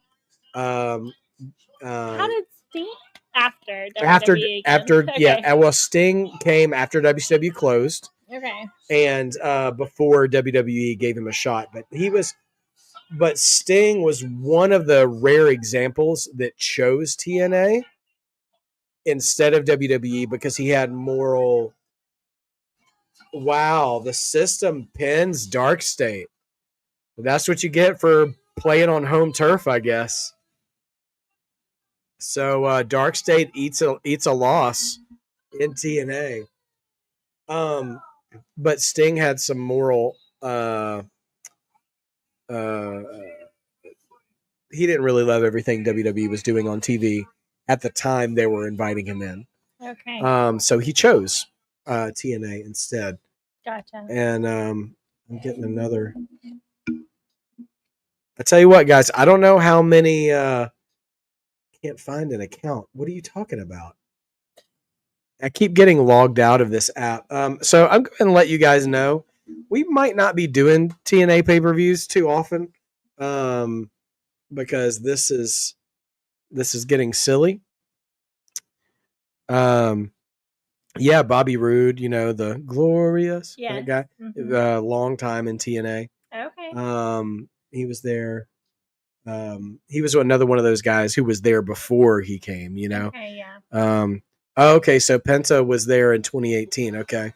So like just before AEW came about, Bobby Lashley. Oh, that's right. Bobby Lashley came to TNA after WWE and then before he went back.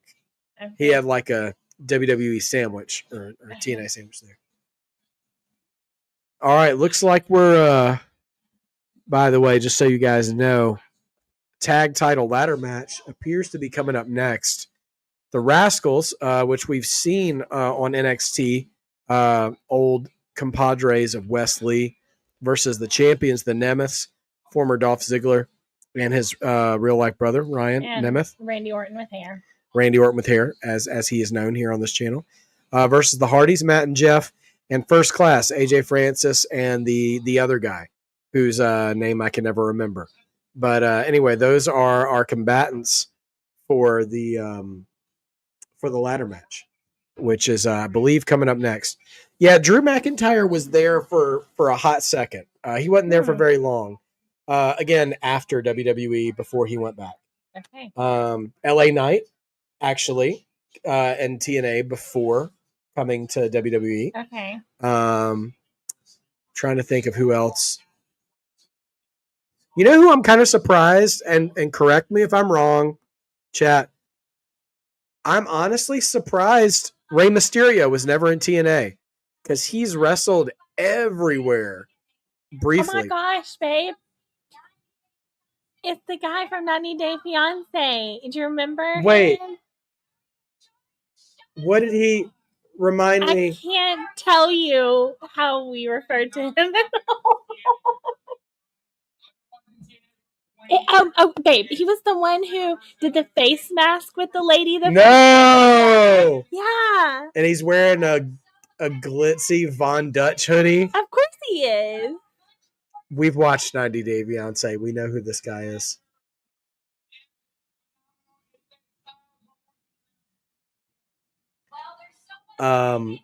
His face looks so moisturized. So good for him for being camera ready. It's the best I can say. I swear, if I'm getting kicked out of this app again. What's hilarious is I'm not even using like VPN stuff. Like this is just a straight messy app.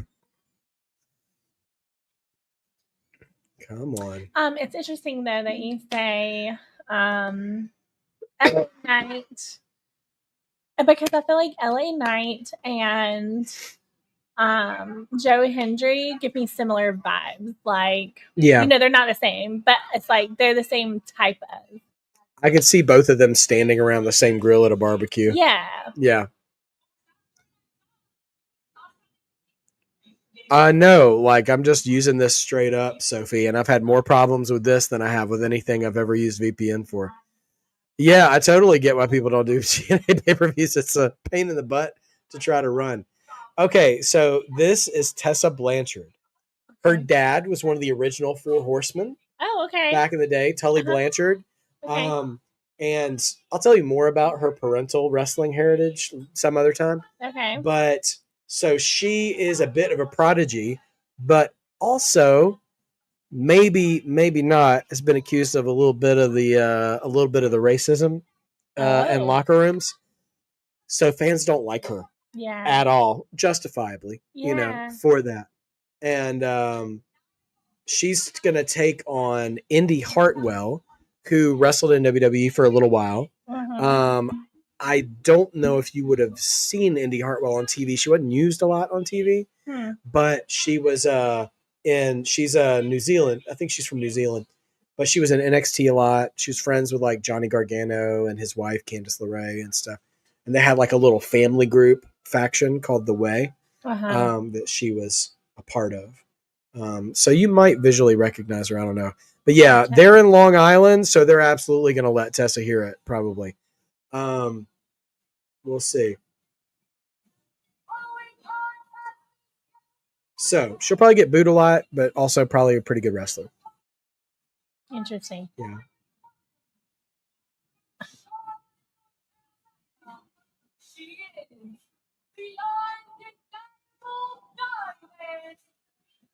Will y'all confirm with me? Is that Alicia Fox?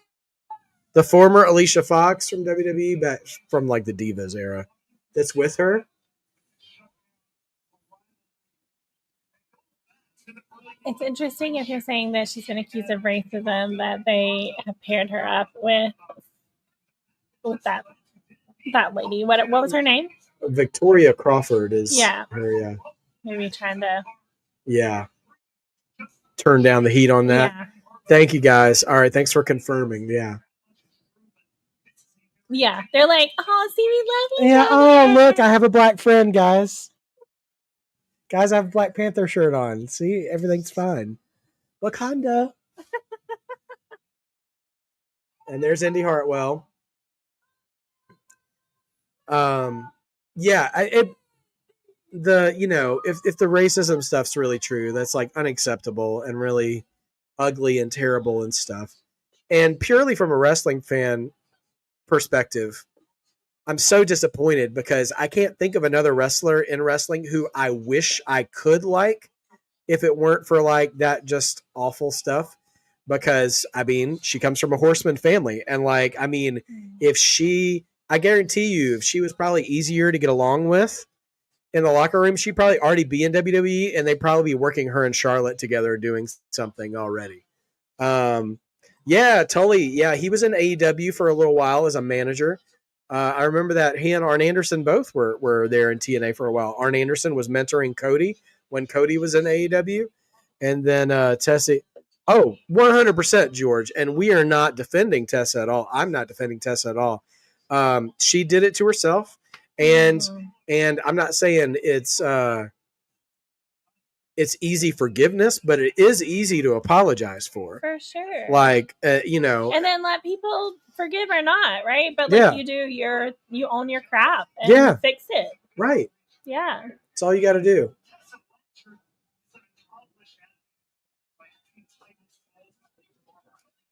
All that to say, I imagine Tessa's probably going to win this match. That's just what I think how it'll probably go.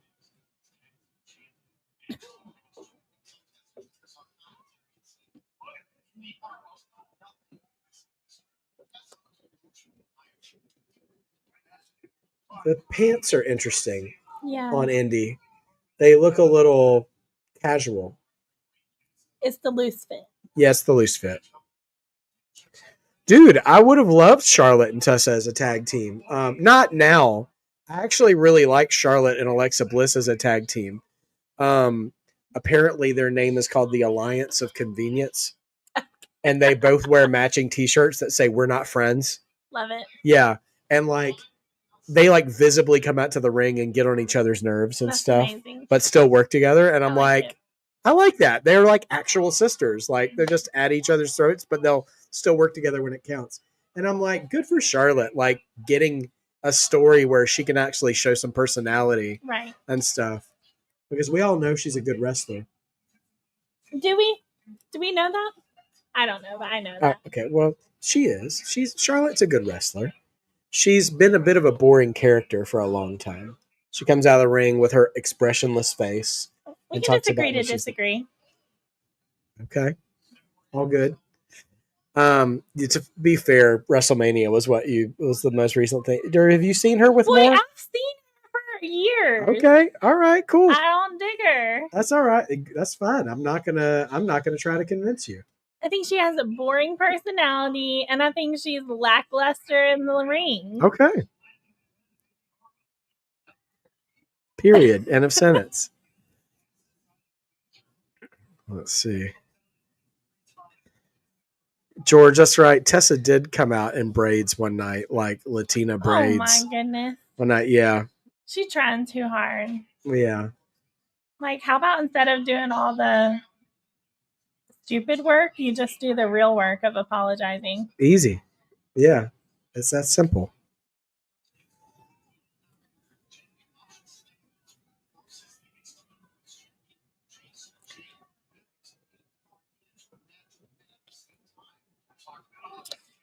No, it wasn't Tessa free, I working don't think, right? what? No. No. So the pre-show. Hey, Three Diglets, good to see you, man.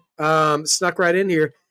You just missed a hot take on Charlotte from my wife? Well, I mean, you were just telling the truth, but nevertheless, the pre-show was free on YouTube, but TNA, I guess, has their own app where you can get Slammiversary, and so thanks to support of the Marked by Wrestling community and with TNA having their NXT connections, I thought I would get the show tonight and give you guys kind of a play-by-play as to what's going on. So we've got it's not a hot take. Sophie agrees with you. So there you go. What do I know?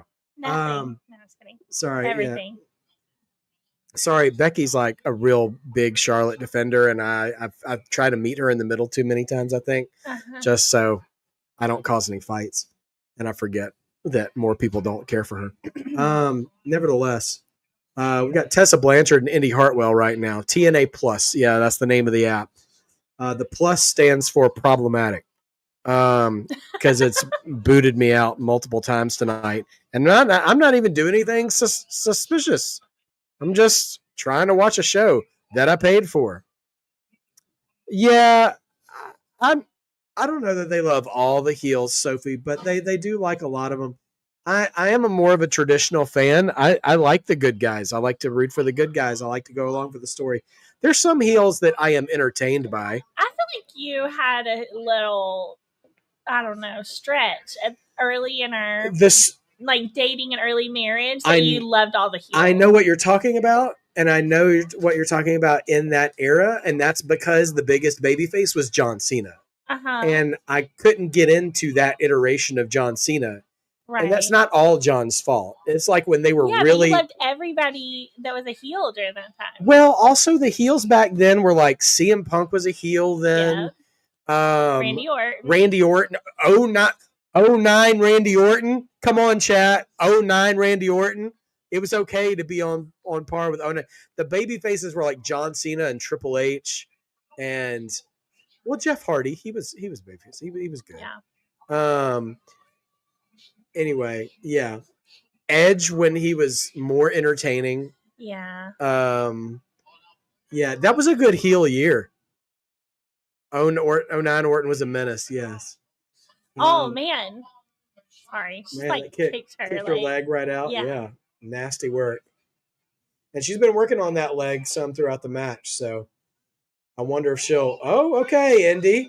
Just ramming her head into the turnbuckle, trying to get herself free.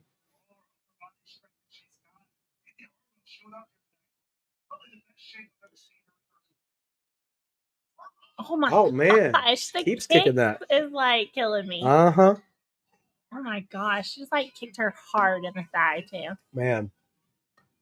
Yeah, she's gonna be bruised up on that one. Tessa mugging to the crowd before climbing up to the top. That's gonna cost her. She's just like barely hanging on. A little kid in the pool. Crowd behind any beating of Tessa that takes place. Oh, that was Matt Cardona, Three Diglets. We were we mentioned Eli Drake in the chat, Diglets, because we were going through an oral history with Mrs. Marked by Wrestling of currently known WWE talents who might have gotten their start in TNA. Yeah. So we had kind of like a TNA history primer earlier in the chat for the missus's sake. I think Eddie might have been there just for a hot second. CM Punk was there when he was still considered an independent wrestler before he really was with any major company. Raven was there for a little while after WCW. A lot of guys ended up there after WCW closed and after ECW closed. Victoria thinks the match is over. She's over there putting her jacket on. She's like, all right, let's roll out. Oh, no, because you tuned in to Slammiversary and Eli Drake took a super kick and Matt Hardy was there. Oh, that sounds like an old Slammiversary, bro. That's the thing is that like you might be looking at an older Slammiversary. Oh yeah, Booker T was in TNA for a little while. Okay. Yeah. Well, you know he's my fave. Christian, yeah, we love Booker. He had a good run in TNA as well. I think it was after he left his first WWE run, Yeah. spent a few years in TNA, and then came back and did the King Booker thing. King Booker's the best. King Booker, best gimmick of all time. It's so good. Yeah. I want only that version. Yeah. That's where it's at. That's the only Booker.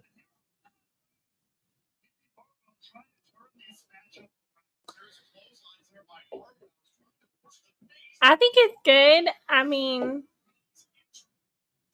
the match has been going back and forth. You know what, George? I'll say this. I don't think the crowd is giving this match its due credit. They're starting to pipe up a little bit, but they've been a little quiet, if I'm being honest. But the girls are working hard.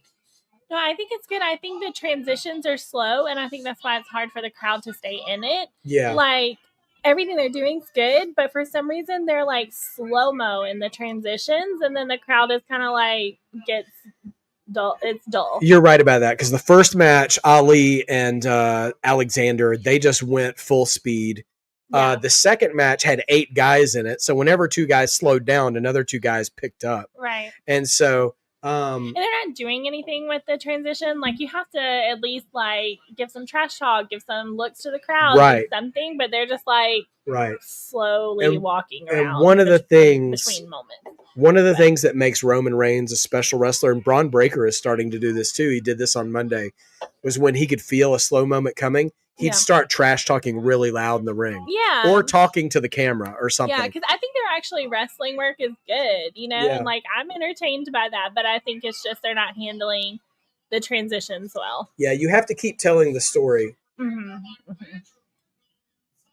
And I think that's the difference between good wrestling and great wrestling, is that there's never wasted moments or wasted time. Their scream is insane. Oh, you're watching the 2021. Okay, well, that makes more sense. Diglets, now I know why you're seeing LA Knight and TNA. That's right. But Diglets, AJ Styles is supposed to be making an appearance tonight at Slammiversary. She's like holding her mouth like she got her teeth knocked Oh down. my I'm like, gosh. what are you doing, girl? Mick Foley there briefly. TNA's version of the Horseman with the Kurt Angle-led faction. I remember Ric Flair doing the Fortune faction, which had some good guys in there, but also had the Jay Lethal promo bit where Jay Lethal and Ric Flair were doing battling Ric Flair impersonations at each other, which is that's one of my favorite wrestling skits of all time in any promotion. And I might have to make you watch that later. Yeah, we might have to do some wrestling reaction videos for you and make you watch some stuff. Yeah. Just bits, you know. I'm down. Yeah, we could do that. I kind of like the loose pants. Like, it's like streetwear. Yeah. Wrestling streetwear or something. I don't know. Like, I kind of like it. Yeah. It's kind of Lita, who used to pair up with the Hardys back in the days. You know, except she's wearing it appropriately on her waist and not busting slack like Lita used to do. What? Oh, that's not. Yeah. She's actually got a belt on, so it's nice. Also, gear like that can cover up a knee brace. Oh, yeah, if you need to. That's true. I'm not saying that's what she's doing, but that's helpful. I honestly wish it was just like a little bit baggier at the bottom, you know, like a little more wide leg, because then it would have more of like the streetwear look. But yeah, so I'm not bothered by it being loose. Stone Cold Shark Boy. Yeah, that was a weird TNA gimmick. TNA had some weird gimmicks sometimes. One was called Shark Boy. Okay. It's a guy who wore a shark mask, or like a Lucha Libre style mask, but it looked like a shark, and walked down to the ring with his hand like that. That sounds lame. No, George. Indi Hartwell is wearing the baggy pants, not Tessa. Tessa's in her regular gear. Yeah, and they're not really baggy. It's just like looser fit than you would think for wrestling. Like, it's not spandex. And I think they would be cuter if they were like more wide leg. Not that anybody cares, but just my 2 cents too. No, it's part of painting the picture. Uh-huh. Oh yeah, Mr. Kennedy. Do you remember him? Again, okay. Canada. Remember, I told you before that he gives me Joe Hendry vibes. That's right. So he went to TNA after he left. Okay. And called himself Mr. Anderson. Hi, Hannah, and happy birthday to your daughter. How old is she? Aces and Eights, the biker gang gimmick, yeah. Wow. A lot of kicks to the stomach, although I'll say they looked a little wimpy. Yeah. How about people in the audience just wearing WWE shirts and stuff? And belts and stuff, too. I mean, I get it. Wrestling fans are wrestling fans. Sure. Like, hello. But it's just funny, like, to be at an event like that. I don't know. I don't know if I'd pay money to go see that and then wear someone else's. Three Diglets Slammiversary 2025 is now officially the first pay-per-view I've ever purchased. You and me both, dog. You and me both. Well, first TNA. I purchased some WrestleManias back in the day. I know you're straight up lying. No. I bought my first TNA one I purchased. Yes. Oh, Codebreaker off the top from Tessa. Only two. TNBA. No. Man, I was about to say the WNBA is having a hard enough time. What's the TNBA? You know? The WNBA games are actually pay-per-view now as well. Oh my gosh. Trying to turn a profit. I was about to say, well, you got to pay those ladies somehow. Yeah. LAX. Oh, yeah, man. Homicide and Hernandez. Oh, yeah, Scott Steiner was in TNA for a little bit, too. And, that's why I love there being, multiple wrestling companies. It gets, it gives wrestlers more places to work. So they can get screen time. Okay. I don't like the way she was yelling in her face. Yeah, she's like, I felt holding like she her face and spit in screaming her at her face or something. I was like, okay, stop. Here comes Hartwell. Oh, drops her throat onto the rope, and then another one. Face buster. That's the finish. Indi Hartwell. Indi Hartwell goes over on Tessa Blanchard. Let's go. Clean, too. Okay. P.D. Williams, the innovator of the Canadian Destroyer, a move that has lost all meaning now, but it meant something back then. The pile driver move where you go and you flip and you take him in the air. He was the first guy I remember ever seeing doing it. And back then, you hit that move, the match is over. But good for Indi Hartwell. I did not see that coming. I thought Tessa got that, but that's what I get for not being up on storylines. I don't think I've ever seen her before. Indi, yeah. Yeah, but I really liked her wrestling. Yeah. I think she just probably needs some more personality, but I was like, oh, I like her. I just wish she was doing a little more. She was probably the dullest part of the transitions, but it's like she was great as a wrestler. So, I agree. Yeah. Grow in persona in the ring. Uh-huh. A little more personality. Oh, well, here's an interview. Okay, let's see how she did. Aw, little kid, high five. Is the 90-Day Fiancé guy right behind her? Oh, my gosh.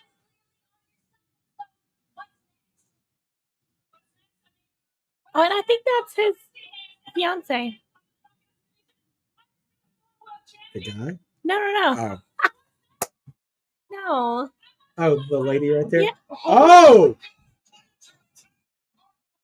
Indi tried to call for a title match and then just got punched in the mouth by Tessa.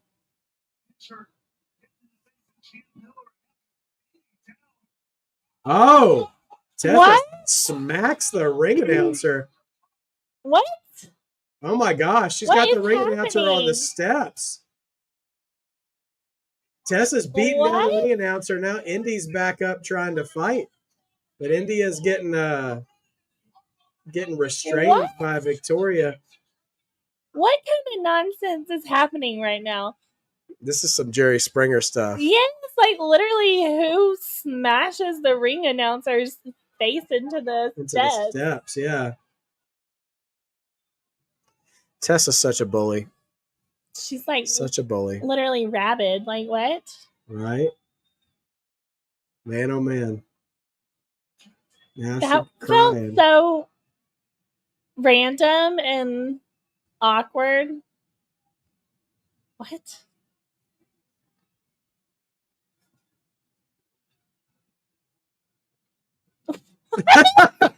The lady's just like, And okay. then we have like a Just walks wardrobe away. malfunction situation happening here. Right? They're trying to cover up.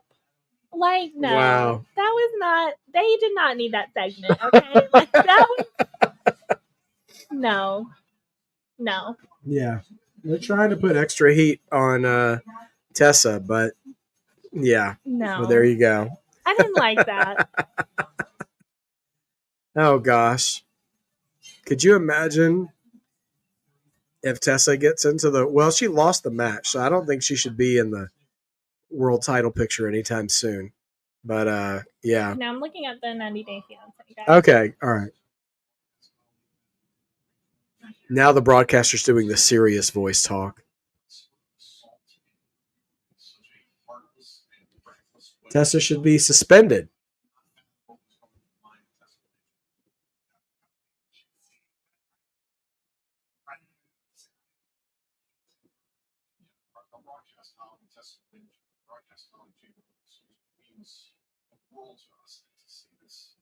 Yeah, so Tessa just assaulted the ringside interviewer post-match.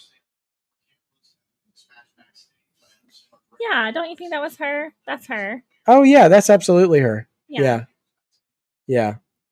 I forgot about her. Santino Marella is the authority figure. Oh, great. Here. Okay, I love him. Yeah, we love Santino.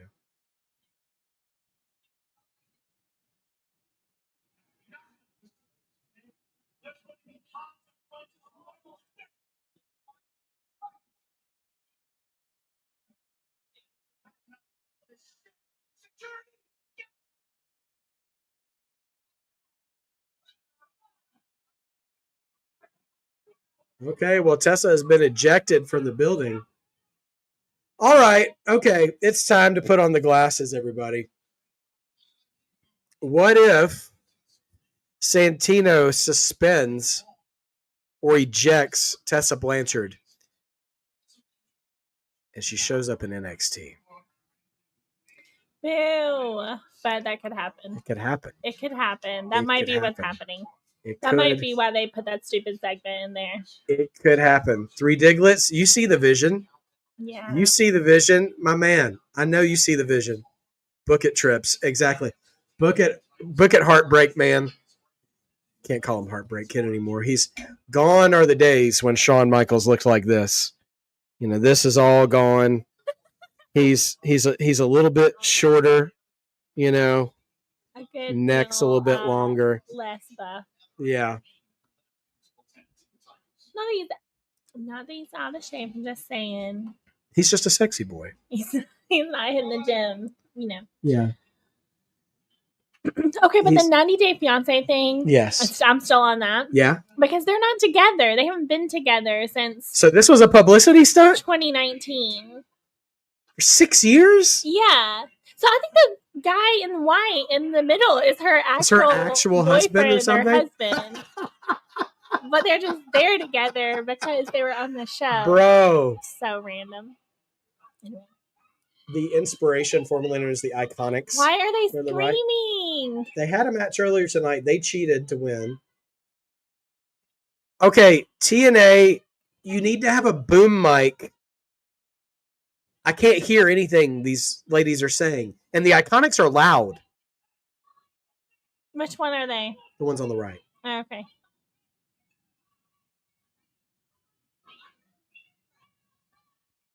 I can't tell if the girl in the middle on the left. I'm like, are you the Statue of Liberty? Are you? Yes. Okay. Yeah, they were all dressed like the Statue of Liberty when they came out earlier tonight. Okay. 3 little statues of Liberty. Okay. You see the torch now. Yes, now. She used the torch in the match. I have no idea what just happened in this segment. Yeah, that's why Dana Brooke is in TNA. Yeah, that, whatever. Oh, here we go. Okay, guys. No idea what the match will bring us, but story-wise, I'm very interested in what happens here. Masha Slamovich versus Jacy Jayne. Title versus title. Winner takes all. Will we get an actual finish? Will one woman have 2 belts, or will they bait and switch us tonight? We'll see what happens.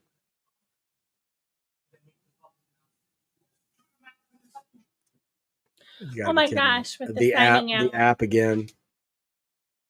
That's the TNA Women's Champion. Her name is Masha Slamovich. It's a little bit of an 80s name, don't you think? Yeah, but it seems like she should win if her name is Slamovich and she's on Slammiversary. True. I mean, I thought you were about to say because she's going to slam a.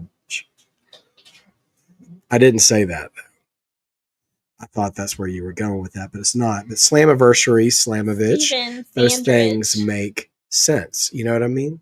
So there's that. And Jacy Jayne is like the worst NXT Women's Champion they've ever had.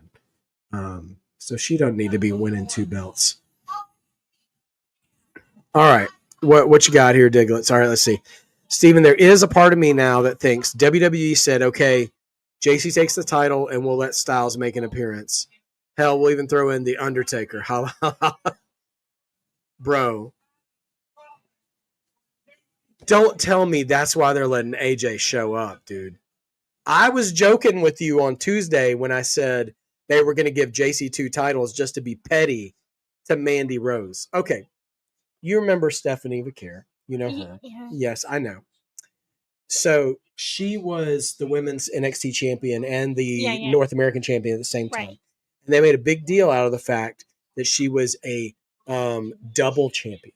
So there was this sort of hoochie wrestler back in the day who was attached to Jacy Jayne in a faction named Mandy Rose. Okay. Mandy Rose beat, they used to have an NXT in the UK, but they dissolved it. So they had that champion face Mandy Rose, who was the NXT champion at that time, and she won, and they unified that title. So I'm explaining something that I'm sure you already understand, but just for the purpose of the story, that Mandy Rose was a unified champion, which means she beat another champion, and that other person's title went away. Her title absorbed the lineage of her title. Got it. Stephanie Vaquer is a double champion because she holds 2 active belts at the same time. Yeah. Even though she doesn't anymore. So, yeah, here we go. Hashtag thanks, Mandy. So sarcastically. None of us were a huge fan of Mandy either. But Mandy Rose, who's no longer in wrestling, started making petty little comments saying like, because a bunch of ignorant wrestling fans on social media were like, Mandy Rose was the first double champion in NXT because they were saying Stephanie was the first.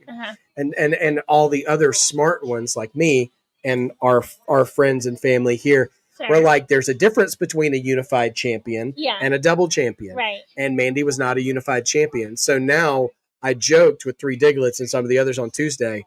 Do you think just to stick it to Mandy, they could make her former partner an actual legitimate double champion in this match? Just to quit the yapping online. Right, exactly. But yeah, I don't know about all that. All right, here we go, though. Why does she look like straight out of the 90s or something? Yeah, she kind of remember that movie, The Fifth Element? You don't remember that? Okay. My bad. You get any Fifth Element vibes?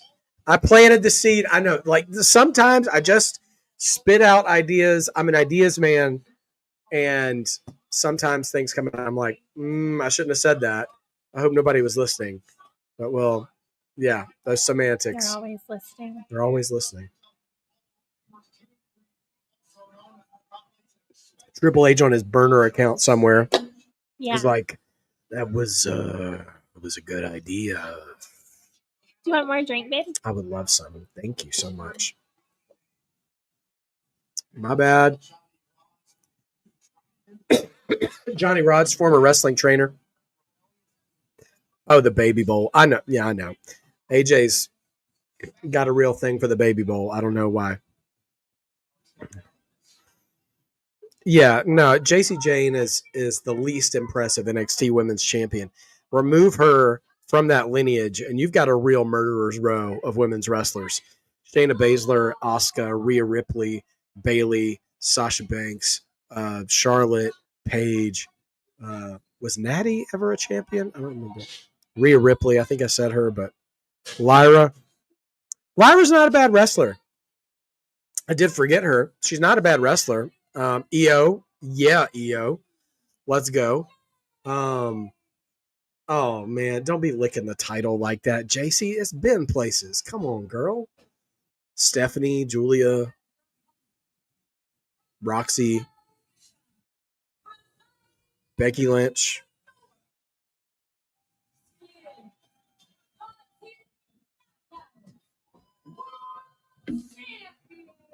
Did Masha come out alone? Because they advertised her with 2 other people in her corner, but I do not see them. Okay. Ember Moon, that's right. Athena. They did Ember Moon dirty, though. Because I say this as a huge Asuka fan, that and Kyrie was also, that they had Asuka go over on Ember Moon, then Asuka just leaves and what do you call it? Relinquishes the title, and then Ember Moon wins it that way. And it's like, yeah, you're the champion, but not really the champion. Oh, I forgot Indi Hartwell was NXT champion. That was quick. That wasn't a very long reign, was it? So, all right. It's match time. Masha Slamovich is by herself. And then Jacy Jayne has got Fatal Influence, both Jasmine Nix and Fallon Henley with her. Dude, Asuka and Ember Moon, dude, the build-up for that was so good because Ember was so untouchable. And Asuka was, of course, she would just kill you back in those days. So, yeah, those were some great times. I'm still starting to question if they moved Julia and Stephanie up from NXT too fast. The ballot's still out on Stephanie because they're still building her up to a title match. But while Julia is the United States champion, they haven't done anything with that title since Chelsea Green had it. Nothing of note, anyways, my opinion. And that's not Zelina Vega's fault either. She's a good performer, but I feel like they haven't done much with her. Who's promoting NBA on NBC, George? Here? I'm not sure what that was. Something didn't go the way it was supposed to. Masha jumps off. Or she thought that was going to look cooler than it did. Yeah. These little girls in the corner are cute to me, though. Yeah, I love that.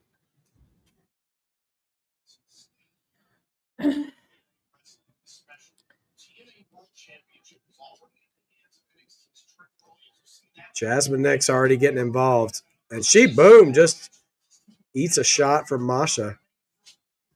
She's like, oh my gosh, she punched me. Yeah, that's 100% true to form, true character. Like, I'm going to bully you and then play the victim.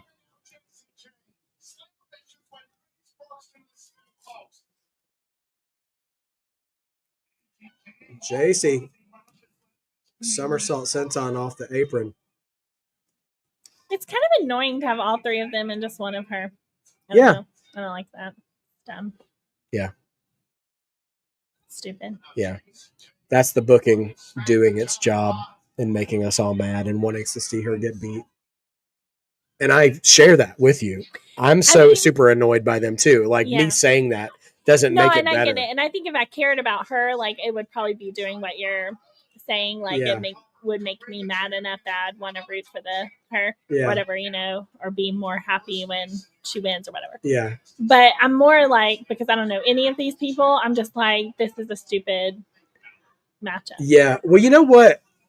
If we want to get down into the logic of it, these are 2 partnering companies risking both of their women's titles on the line in one match. So if I'm Santino Marella or whoever the authority figure is for TNA, I'm like, no, Fatal Influence is barred from ringside. We just have one champion versus one champion. And what just fell out of her mouth? Oh gosh, I didn't see. She did something and something flew out and then she picked it up and threw it out of the ring. Gum maybe? Because sometimes she has that, gives her that added sassiness to her character. Like, Kind of like how Dom Mysterio does sometimes, you know.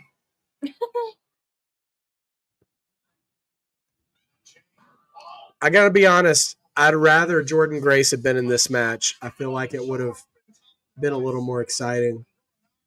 But Who's Fatal Influence? That's them. that's these ones. two and her. Yeah, the name of their group. Yeah, Jacy far better as a tag team wrestler than a singles wrestler. I don't know. I just feel bored by this. Yeah, that's fair. Yeah, the fact that they're doing this match, I'm disappointed that they're pulling the trigger on these kind of stakes when these are the two champions right now. Like they could have had a more exciting match with, because there's far more exciting female wrestlers in both companies than these two, I think. Yeah, if Jordan Grace had been there instead of Jacy Jayne, that could have made for a more exciting match. She's much stronger. Who are all these people? Just TNA stars backstage, who either wrestled earlier or just watching the match. Yeah. Mm-hmm.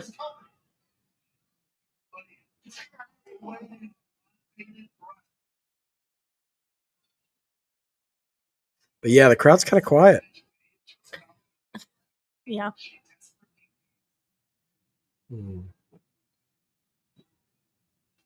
Let's go Masha chants starting to come from the crowd as they're both laid out here.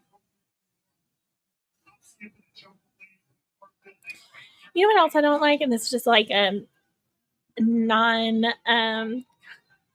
consequential, is that the right word? Inconsequential like pet peeve, but like when people's boot covers are obviously boot covers, you know, like the whole point of them is to make it look like the kick boot pad stuff. Yeah, the ones that they slip down over their shoe and hook over the bottom. So they're supposed to be made to make you think that they're wearing boots, but it's actually just a cover, you know? And I hate when it's like obviously that. So like whatever her name is, Jacy Jayne, is that what you said? Like the strap that goes across the bottom of her shoe is different than the rest of the color of her sole. So it's like so obviously like a strap across there. Plus it keeps coming off her toe, and I'm just like, okay, just don't have a boot cover if you can't pull it off well. Seriously. No doubt. Masha was on NXT a couple of weeks ago, and I saw that, and she's all right. Red is Masha? Yes. I saw her on NXT a couple of weeks ago. She was okay. Look at the crowd. They're bored. Yeah. They're all Googling 90 Day Fiancé. I get it. Right? Mm-hmm. That shot where it was just like from behind, and it was like her hair was like, I was like, what's happening with her costume? But it was the other girl's hair in between her legs. This is a boot.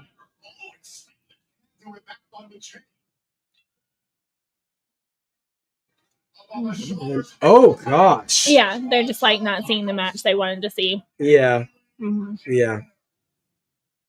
I think you're right in there, George. Because I don't know that the crowd really wants either of these women to be both champions, you know? Which I can't believe they didn't put Jordan in this play.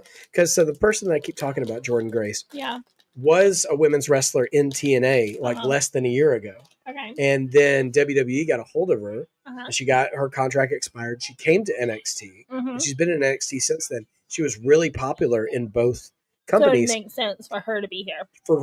And she's a good guy. And she hasn't won a title anywhere since then. She used to be the women's champion.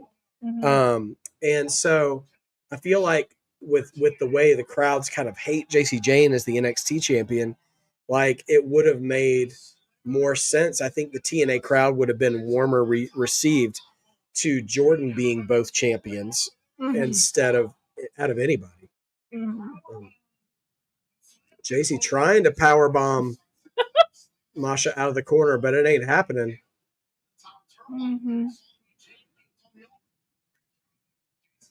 She was just no selling it too. Like she was not even budging. She's like, no, I'm not doing this. Not even close.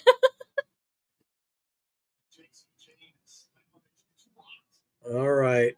Going up top, we're going to get a Hurricane Rana off the top. Oh. No, yes. I thought Masha was going to reverse it, but she ate it, and she took a knee to the face.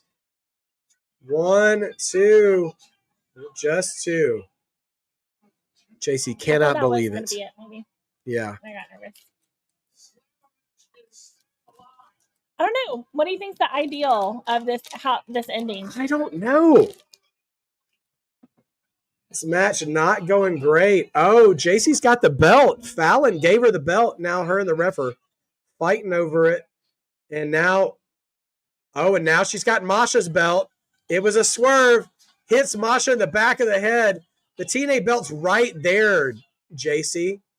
She's like, what? 1, 2, and it's only a 2 count, and the ref was staring at the TNA title right there on the mat. Like, bro, really? And it was still just a 2 count. And now the ref's like, what is the TNA title doing here on the mat right next to where I was counting? Peculiar. All right, the belt has cleared the ring. Masha's still out for the count. Jacy's dragging her over to the corner turnbuckle. Just a little foot to the throat.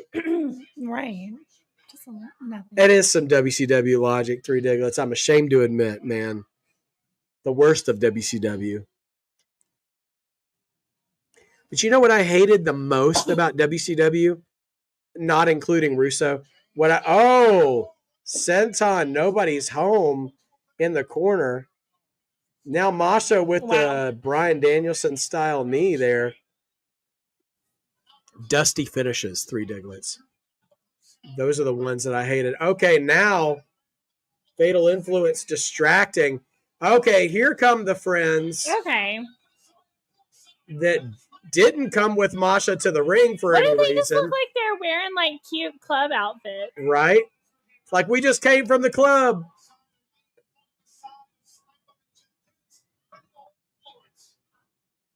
I feel like they just finished line dancing. Like, what's Seriously. happening right now? They're so cute. I know. Those came down from like what street in Nashville? Just where all the bars are? Yeah. Oh, Ref bump! Ref bump! Ref eats a super kick. Now Masha's probably about to hit her finish with no ref. Here it is. But there's no ref to make the count. George, Zaya, Brooks, there were 2. The crowd. 2 friends. Who's here? 1, new ref. 2. Only 2. The crowd was like 11. Masha can't stand it. And the new ref is like, only 2. I thought we might get one more NXT run in during that moment, which would have been wild.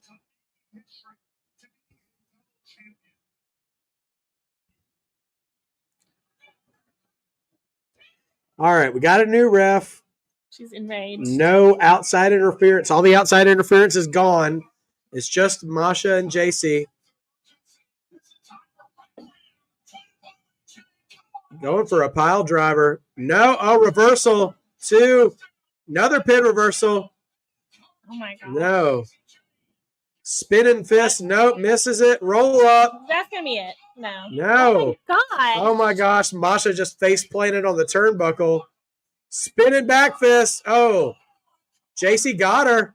Oh, no. Oh, dragging her to the middle of the ring. Oh, no. This is going to be it, and that's stupid. Jacy Jayne just won, bro. Oh, my gosh. I didn't do it. I didn't do it. It wasn't me. Crowd is booing. Me too. Boo. There's a very small, polite smattering of applause. He's the president of TNA, I believe. Okay. Why is he walking like that? Like, are you a robot? What are you doing, dude? Begrudgingly. Dude. Will Shawn Michaels hire me, dude? I need a job. If you saw me, Amen. put me on the payroll, dude. I will Let's shill. do it. I will shill for you guys 7 days a week. I can be bought. Period. When it comes to wrestling, of all the women who have wrestled and exponentially evolved the respect of what women can do within the ropes, the first woman to simultaneously hold the NXT women's title and TNA women's title is Jayne.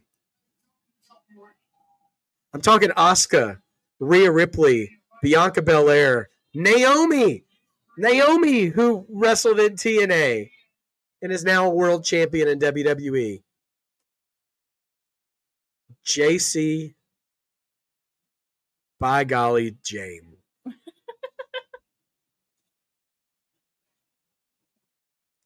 Mandy Rose is making OnlyFans somewhere.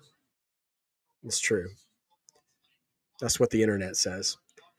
Gigi Dolan is wrestling on the indies, but Jayne is a dual champion, much like Stephanie Vaquer was, but not like Mandy Rose was.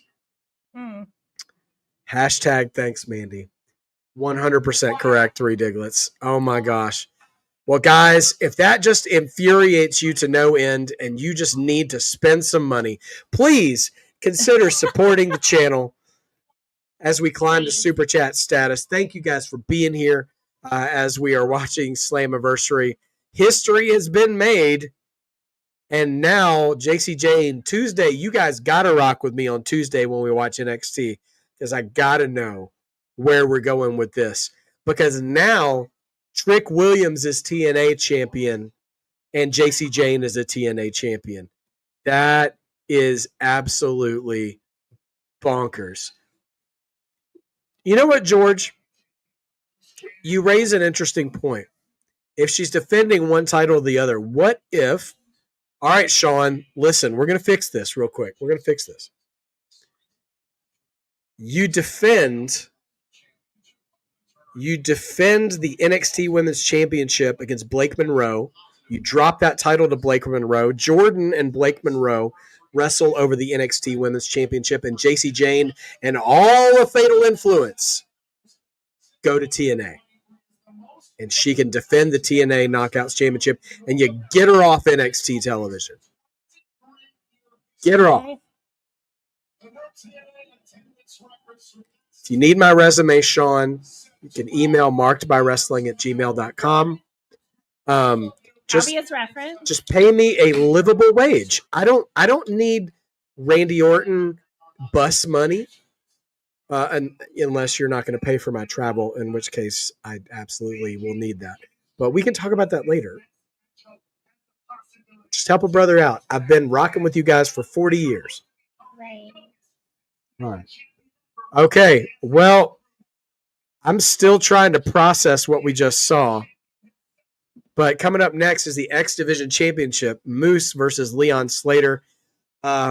I've never seen Leon Slater wrestle, but I'm getting very much Obafemi and Javon Evans vibes from this. So I'm very interested in seeing where we go from there. Moose, his facial expressions remind me of Terry Bradshaw. Is that his name? Terry Crews? Is that his name? Help me. Terry Bradshaw is the white quarterback from Fox Football. Ew. Terry Crews. Terry Crews was in Training Day. He was the MC for America's Got Talent. He makes the same facial expression. Yes, Terry Crews. Bradshaw. Now no, go ahead and Google Terry Bradshaw. I'm going to let you see his face for yourself. Oh gosh. Not that. Former Pittsburgh Steelers quarterback and Aflac spokesman Terry Bradshaw. Not to be confused with TNA X Division champion. Literally, why am I so bad with famous people's names? That's okay. I do that all the time. No, you don't. No, not with famous people's names, but I do it with wrestlers. When wrestlers like change their gimmick name when they come to a new place. it gets me. It gets me for quite a while. We have trouble with that in the chat in NXT because that's often the new world for people who were famous somewhere else, and sometimes they get a name change and sometimes they don't. And a lot of things that WWE does nowadays is they'll just change one of their names. Yeah. So there's this guy who was famous, who's a big friend of Cody Rhodes, actually, and came from AEW, who's named Ricky Starks. And now his name is Ricky Saints. He's from New Orleans. So they changed his last name to Saints. I'm sorry. It's so hard for me to take you seriously right now, trying to like normalize me and confusing him with the old white This dude. is what husbands do. But I love you for that. Yeah. But go ahead. So we're constantly calling people by their wrong name or their former name. You know, we constantly dead name wrestlers in the chat. So yeah. Anyway, it is what it is. Bear with me just a moment, everybody. Okay, we're good. Yeah. So, Justin, one title change. One title change tonight. Jacy Jayne is our now double champion, NXT and Knockouts champion. And she won it pretty cleanly, to be honest. There was interference from both sides, but a couple of belt shots, a ref bump. But the actual ending of the match was that. Oh, okay, so Moose is going for a record here of and Leon Slater. This is a record-breaking stuff. So Moose looking to be the longest reigning X Division champion. Leon Slater looking to be the youngest X Division champion. I was literally looking up as you said that, like what the age difference between these two people are. Because I'm like, they look like that somebody's wrestling their dad. Leon is 20 years old. Okay, yeah, so he's 21 years older than him. Wow. And the last time we had a youngest X Division champion was in 2003, which is when I graduated college. No, George, you have to watch NXT so you can watch Mark Pro Wrestling. Come on, George. Come on, man. Like, if we're going to see Jacy Jayne catch a beating, it's probably going to happen on NXT. Mm-hmm. So think about it that way. I feel like someone let Leon Slater plan his own entrance. This feels like a Fortnite celebration or something. I was just thinking, like, this looks like something one of my students would do. Yeah. Well, how old are your students usually? Like, how old are 6th and 7th graders? 13. 13. So 7 12, years 11. ago. Mm-hmm. So 7 years ago, he would have been 2018. So, yeah.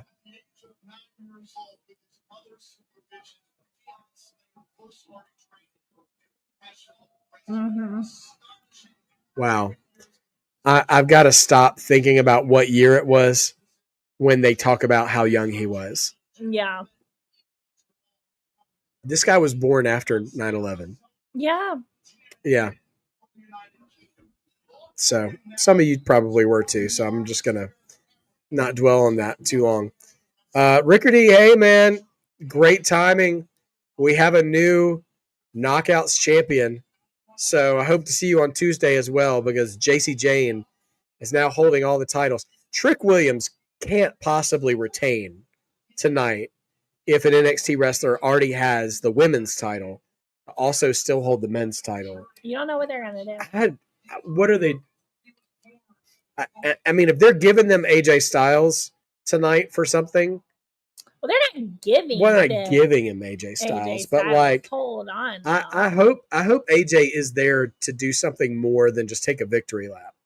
Mm-hmm. I tell you what would be funny though, is if AJ Styles gets a speech on the show that lasts longer than what Goldberg got. What's he's trying to be King Booker-esque. Uh-huh. Moose sitting on the throne here. Okay, the crowd's into it. Yeah. Except for that guy. He's not into it. Guy just standing here going like this in the crowd. A little too sassy, my friend.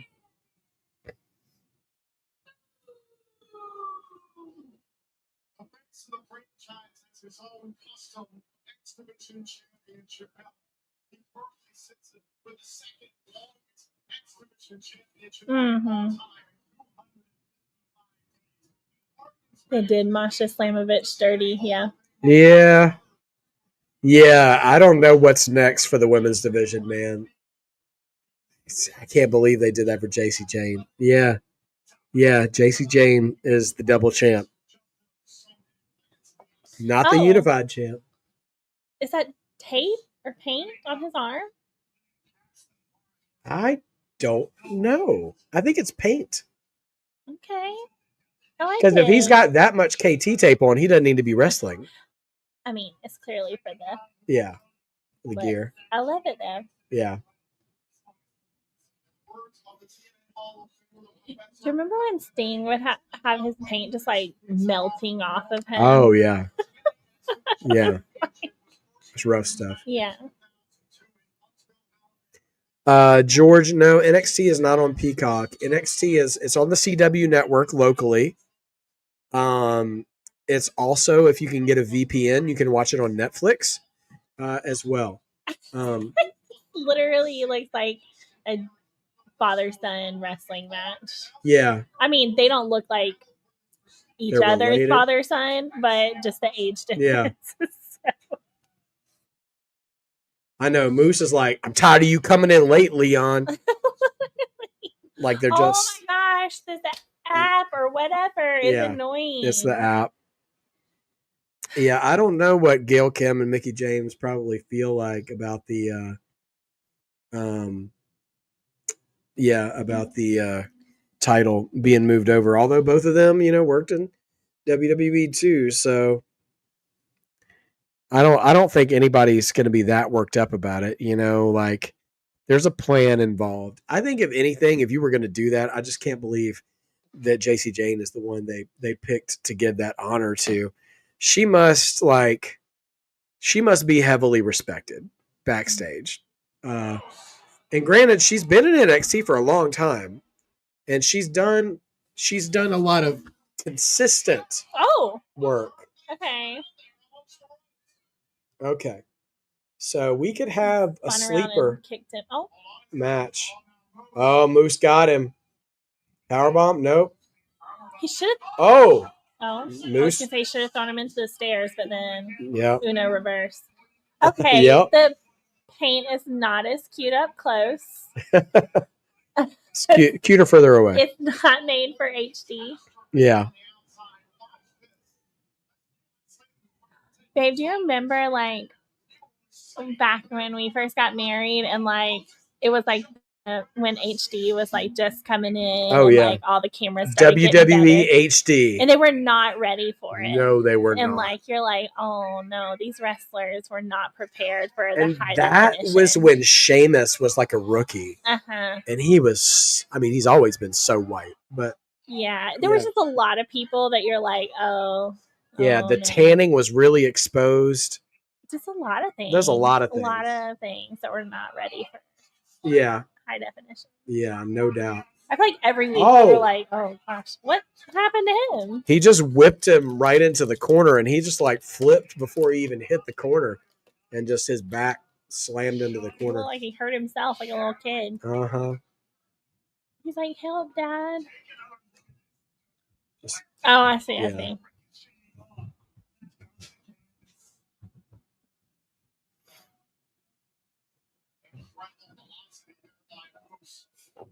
Man, oh man.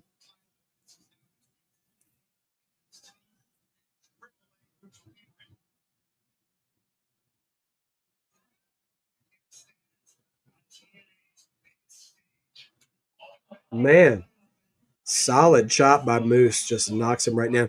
I didn't see his own face on his pants, and I thought he had a hole in his pants. I was just thinking for a second. I was like, Moose. That's his face? Yeah. Yeah. Oh, yeah, you're right. That is. Yeah, it looks like he just has like a. Moose has his own face like animated on the front of his pants, but the skin tone is a perfect match to his skin. So it looks like he's got a big old Brutus the Barber beefcake sized hole in his pants. It's weird. And it sticks out so weird too, because you got the black and gold and everything else. And it's just, yeah. We are the perfect couple, babe. Yeah, we are. You're pulling more of your weight than I am, so I appreciate that. I'm riding your coattails, babe. My goodness. Huge Uranagi / bookend / rock bottom from Moose. It's like open mouth wipe across the mat. It's like so nasty. Like, Bro, you need a shot after that. literally. Yeah.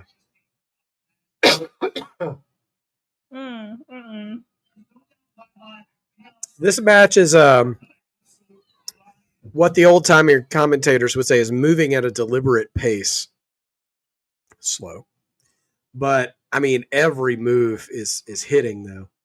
Mm-hmm. Yeah, I wouldn't say they're telegraphing that Trick's going to lose, but I mean, I would be shocked if Trick still retains tonight after that. I like both their pants.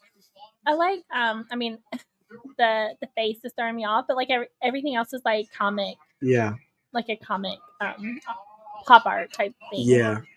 And then the other guy liked his pants too. Yeah, I agree. Oh my gosh. Did you see the spit fly out when he kicked him? Man. I'll say this, what's different about this match than most of the women's match before all the interference stuff started happening. Oh gosh. Oh gosh. Hurricane Rana to the outside. How did that was painful for everyone. On the ground. Is that the pacing in this match is moving slow, but every hit is hitting very hard. I want to watch that again. Oh my gosh. Wow. Like he bumped his head on the way down. Like I feel like it was painful for both of them. Yeah. So Moose basically tried to throw Leon off the top rope onto the floor, and Leon caught him in midair with an enziguri. Oh my gosh.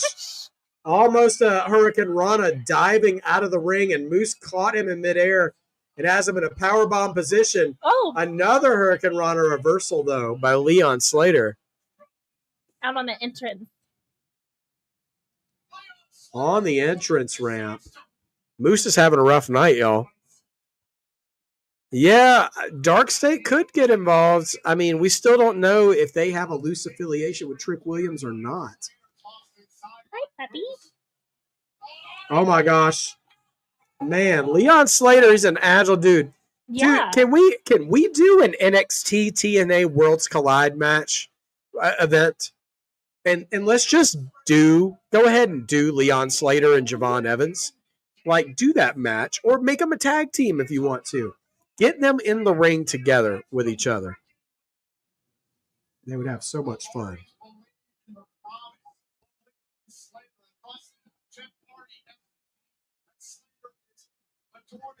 Oh, his paint is like an homage to Jeff Hardy.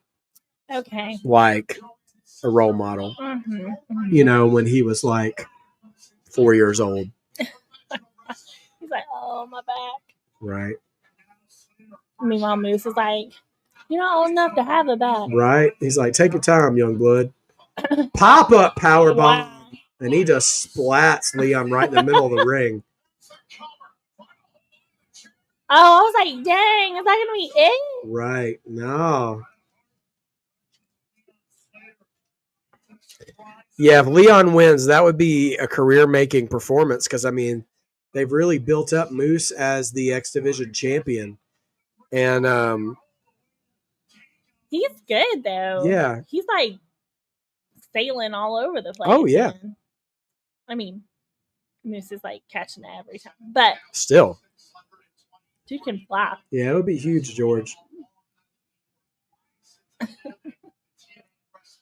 Hey, George, are you all settled and everything, man? We haven't talked in a couple of weeks. Is everything all good in your neck of the woods?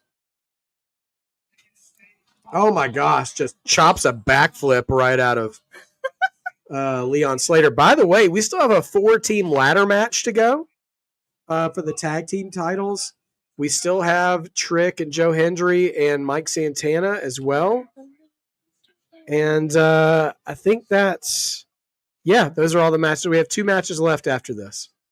So, and AJ Styles. An appearance from AJ Styles.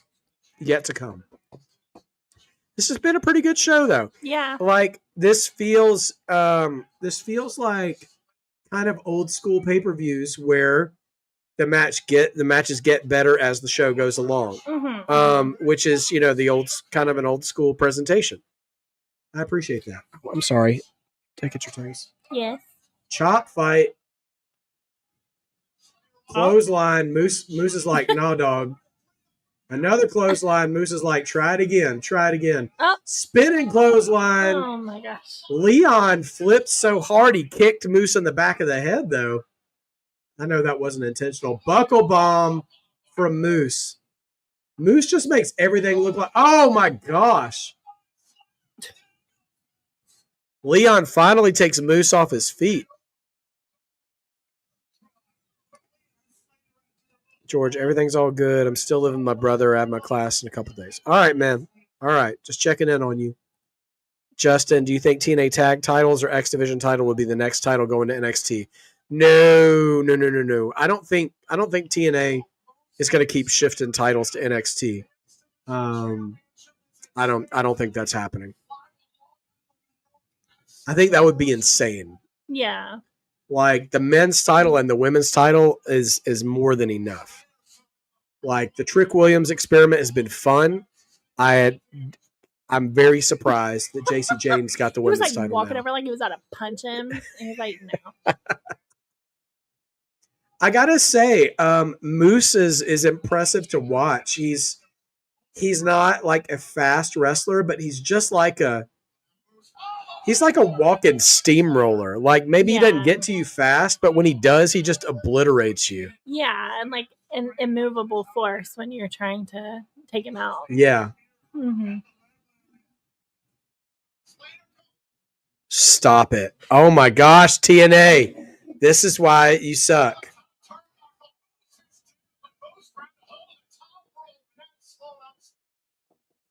Not again. All right.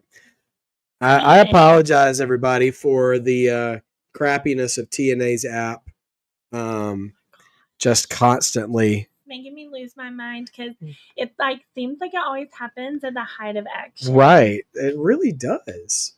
At the beginning, it was happening in transition between fights, and now it's happening at the height of any match. It kicks us out, and we have to re-sign in completely. Yeah. TNA app is trash. Sorry. It was a big kick out. Put your tongue back in your mouth. No. Total nonstop axing. Yeah, I'm seriously. not talking about you. You can have your tongue out, but that guy can't. That's weird. I do miss the WWE Network, Justin, because their vault ran so deep. Oh, yeah. And not only that, but when you watched an old match, they had chapter markers in the show where you could not only jump from match to match, but to the finish of the match if you wanted to. You know what's sad about that is I feel like when I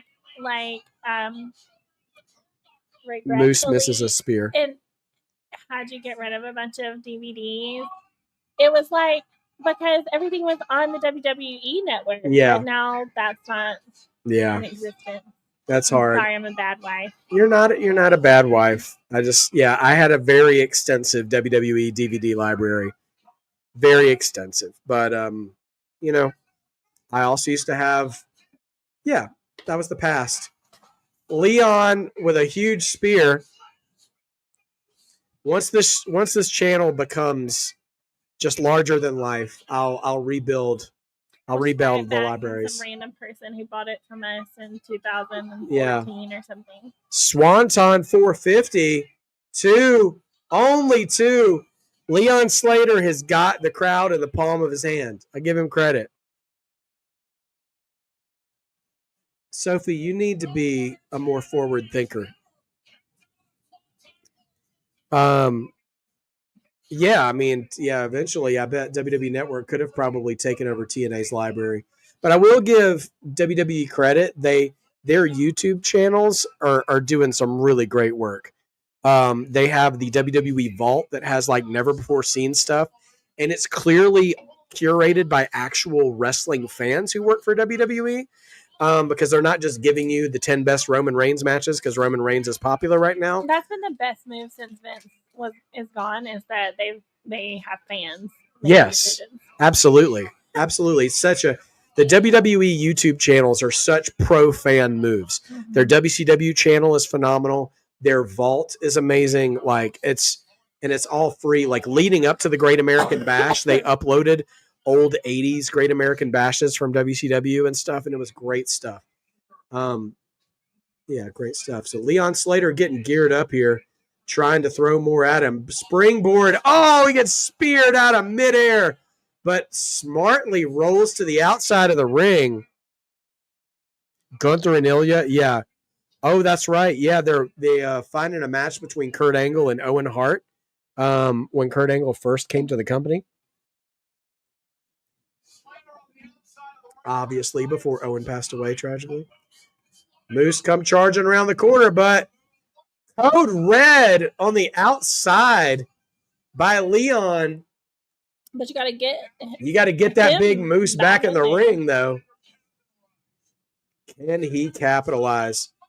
Leon needs the crowd. The Leon Maniacs getting behind him. He's climbing up top. Is he going to try for that Swanton 450 again? No. Moose rolling away. He's like, nah, dog. Oh, I'm flipping him the bird. He's like, bet you can't jump this far, dog. He's going to try to do it. Yes, I can. He's going to jump halfway off the ring, doing the Jeff Hardy move. Oh. He gave him the Jeff Hardy. And now he's jumping to the other side. Swanton 450. Dude, I think this is it. 1, 2, youngest TNA X Division champion. Leon Slater said, bet. That was a good finish. That was a great storytelling finish. I love it. He can't believe it. That was a great example of in-ring storytelling. Yes, that was great. He hit the... Oh, he's hugging his family ringside. His mom, his sister, his girlfriend, all his ladies. Cute. How sweet. So just to recap, for those of you who aren't watching, Leon Slater hit a code red on the outside of the ring to Moose. He's out there kissing everybody. Threw him back in the ring, climbed up top to hit the Swanton 450, and Moose rolled out of the way. He rolled halfway to the ring and then just gave him the old, up yours to Leon. And Leon looked at him and then hit the Jeff Hardy pose and did a Swanton bomb halfway across the ring. Got up, ran to the other corner, hit the Swanton 450 after that, and got the 3. Moose is back to his feet. He's like, no, that's mine. Are we about to have a respect moment? Moose just grabbed the title from the TNA president. Is he going to present it himself? He knows he got beat clean. Put him over. He's going to put the belt on Leon. And not in a father-son kind of way either. Like, put the belt on you. He is strapping the belt on Leon Slater. The crowd loves it. Yeah, big applause, respect from the crowd. Leon's and like, now I don't he's know if I'm scared or not. putting his finger on the chest like, don't screw this up. Oh, yeah. I love it. Big sign of respect, though. Great performance from Leon Slater. Dude's absolutely got a bright future. Yeah. That was great. Yeah. Love it. Great feel-good moment. That was a great match. Yeah. And his kind of wrestling. So the idea behind the X Division title and all these years in TNA was the idea of any style taking on each other. Uh-huh. So a guy like Moose versus a guy like him. Mm-hmm. But a lot of the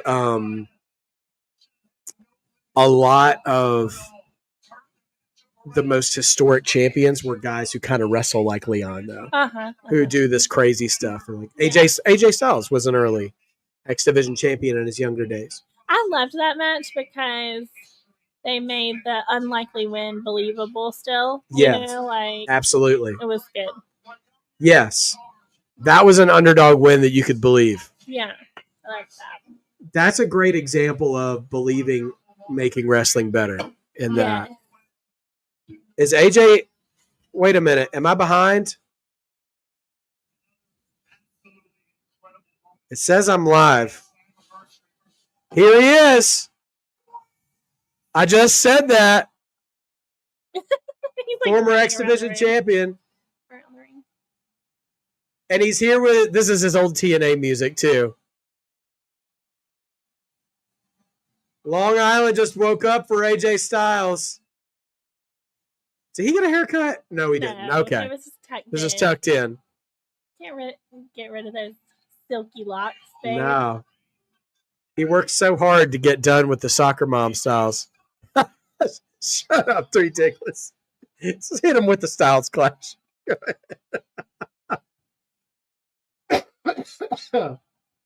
Stop playing. AJ always looks like he's on the verge of having an emotional breakdown. He kind of is. That dude rage quits video games. He's like, am I going to cry? Am I going to have a tantrum? Like, you know, some kids who grew up maybe I was like, what's he? feeling a little entitled or not getting told no enough and saying they're special. I know those types. Yeah. I feel like he's a little bit of a grown-up version of that in real life. Just the way I see him, like, get triggered when other guys mess with him.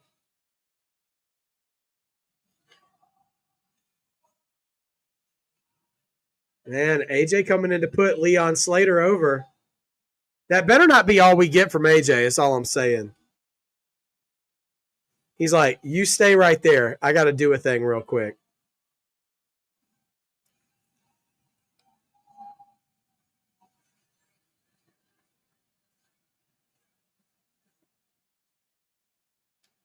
See, he wants to cry right now. Yeah.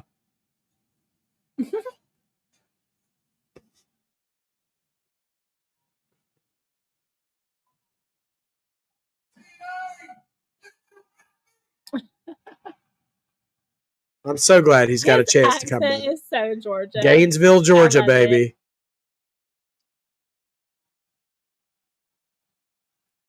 You're absolutely right, Three Diglets. I'll never have to say you still got it to AJ Styles because he never lost it.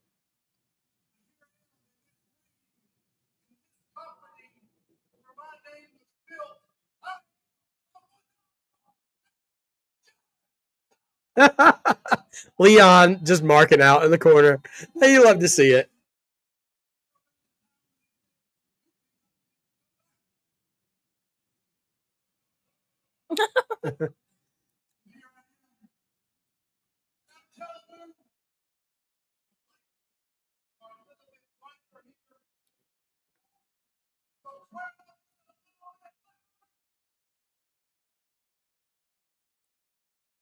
AJ putting over how much better AJ's gotten. I mean, TNA's gotten. Looking right at Leon when he said the talent's better than it's ever been.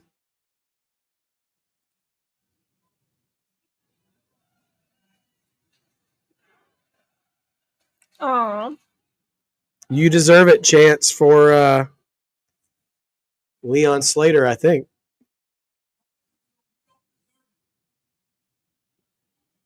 Don't listen to him. You don't deserve it, he said. Oh. You earned it. Period. Boom.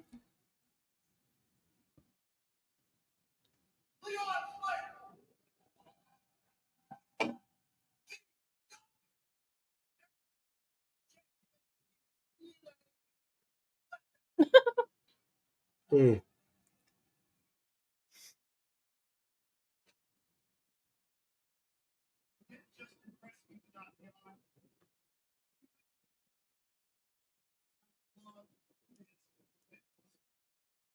Guys like you who make people like me love what they do. People like Leon Slater make AJ Styles love wrestling. And I'm pretty sure this speech has lasted longer than Goldberg's speech from Saturday Night's Main Event. I feel like I never trust a nice speech in wrestling, though. That's fair. We've all been conditioned to be suspicious. I'm like, what are you about to do? It would be so much mega heat if AJ somehow turned this into a heel moment.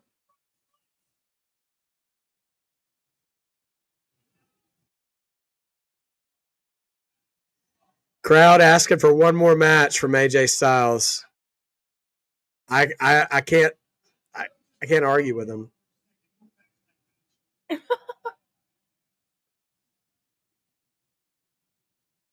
showed everybody tonight that it's not about weight limits. It's about no limits. That's the thesis statement behind the X division. That was the foundation when I started. When I was in the X division, it was AJ Styles, Christopher Daniels, Samoa Joe, the amazing Brad,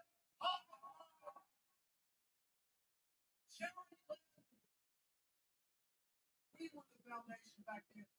You, Leon, you are the future. I would say that the X division is in phenomenal hands.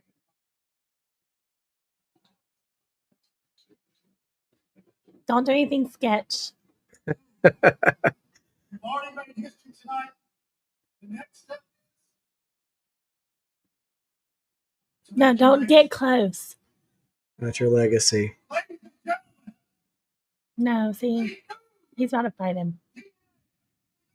Oh, don't do it, AJ. Okay, I'm so scared. All right. I'm not going to feel safe until Leon leaves the ring. Yeah, I'm like, don't touch him. And surely and like this is a nice moment, and I genuinely appreciate it, but surely they're using AJ Styles' like 12-year return to TNA for more than just coming in and giving an attaboy to a new champion. Okay, he's staying in the ring. Okay. AJ's staying in the ring. Okay, He did kind of say when they were chanting one more match, like, we'll get to that in a second. Yeah, he did say. We'll get back to that. I don't know. I was just like nervous until he got away. Yeah. But he's not holding a mic anymore. Come on. No, just pose Never and go to trust a commercial. wrestler. Yeah, you don't trust wrestlers.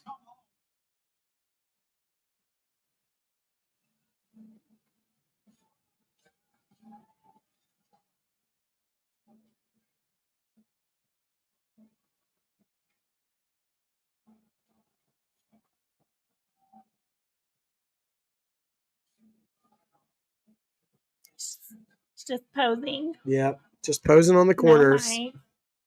No, Are you about to leave? Come on, AJ. That was a weird way to jump into the ring. no, it's a weird way to.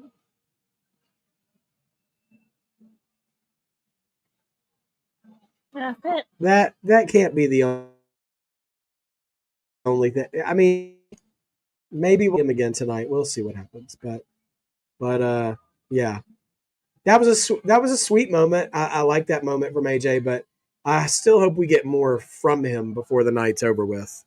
That was your mark moment of the night, Diglets. All right. I got to remember to do the poll at the end of the night for TNA. He said Slammiversary is phenomenal. Okay. The theme, the pose, the pot. Yeah. Great stuff. All right, so we got 2 more title matches left to go. A tag team title match, a ladder match, and then a triple threat for the TNA title to close out the evening.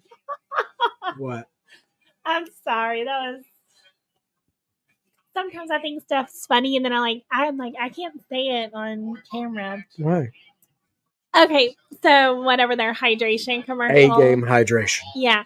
So they were like, just like, they were showing all these like wrestling, like impact moments.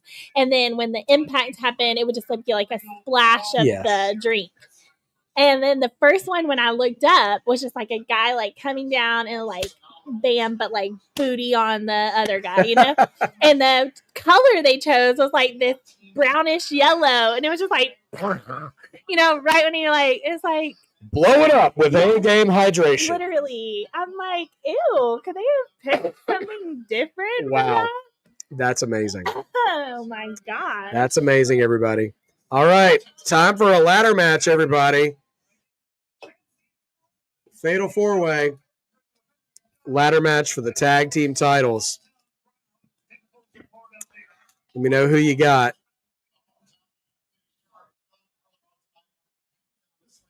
Man. I'm enjoying Slammiversary. There's something.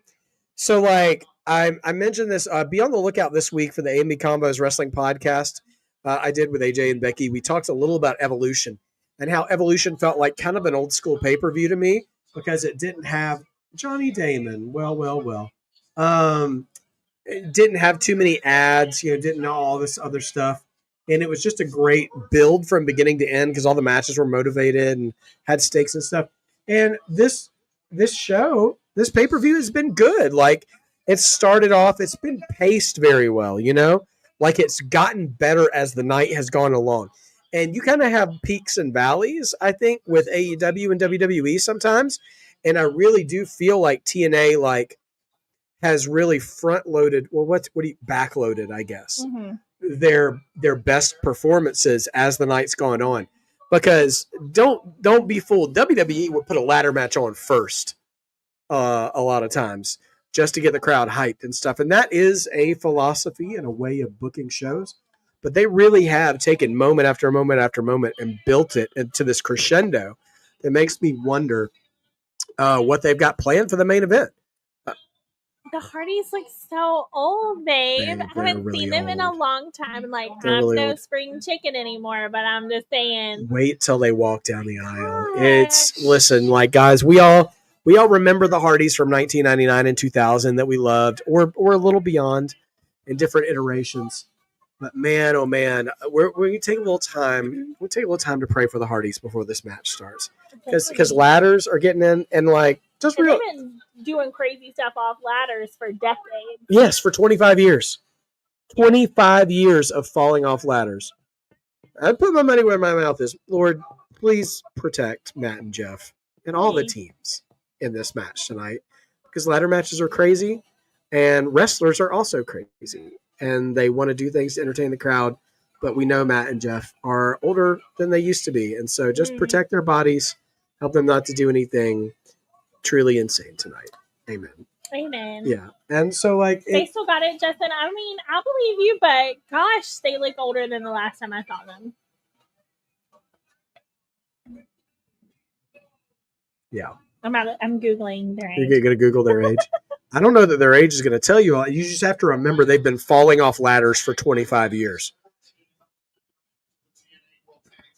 But man, Navarro has an injured knee. Myron Need is subbing for Trey Miguel. This is Ryan Nemeth's first ladder match. This is the Hardys' 18th ladder match as a team.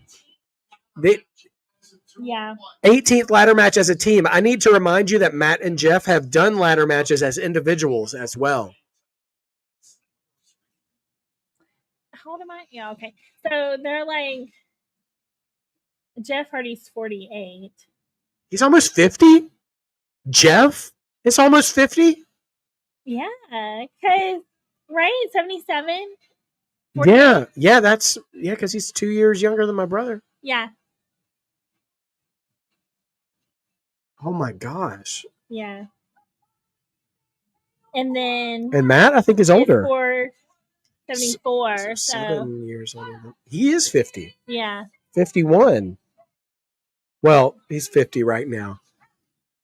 Bro, Matt Hardy is 50 years old and about to do a ladder match. Matt, you don't have to, dude. Oh, all right. Here come the Rascals. Good on them, man. Good on them. I mean, they're doing what they love, but I feel like they need to have that Rocky Balboa, Apollo Creed, Rocky IV conversation. Like that ain't us in the ring no more, Like you and me, like we're becoming regular people. And Apollo didn't listen, and Apollo died. Oh, gosh. Just saying. I love you. Love you too.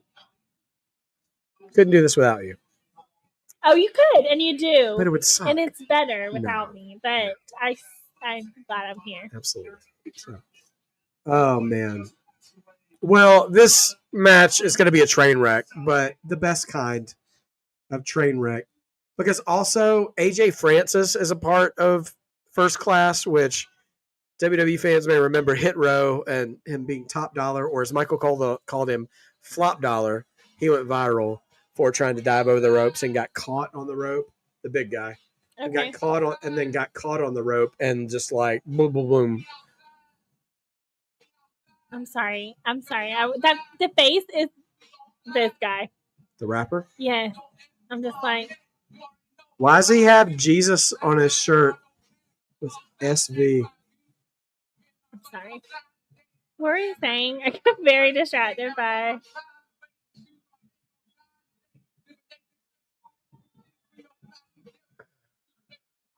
I'm sorry, but that does not sound good, and I'm not anti this style of music.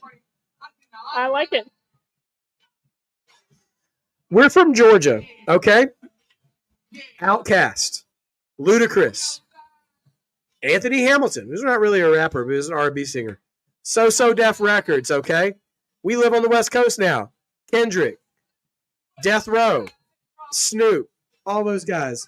I don't know what hot hood garbage this is that's rapping them to the ring, but all it is we outside. He just sounds like somebody's drunk uncle. Yes. Who got the mic at a party. This sounds like a guy who's running a free trial of SoundCloud. He got the He's mic. not signed. He got the mic at the cookout, and he's just going for it. Yes. He grabbed his niece's karaoke mic with the built-in stuff and tried to spit some bars. And somebody needs to take the batteries out the mic. Mm-hmm. Where's Ron Killings when you need him? R-Truth also was the first ever world champion for this company. Bring Ron Killings back. Let him do anything freestyle. It would be better than what we just heard. They had to get a new ring announcer since the last one got our head smashed into the that's right. stairs. Shout out, too, that the Hardys have been able to keep their theme music no matter what company they're in. All right, everybody, all together. Do the Jeff Hardy dance, babe. I'm not doing it. Come on. I'm getting off camera for that. Okay, we're done.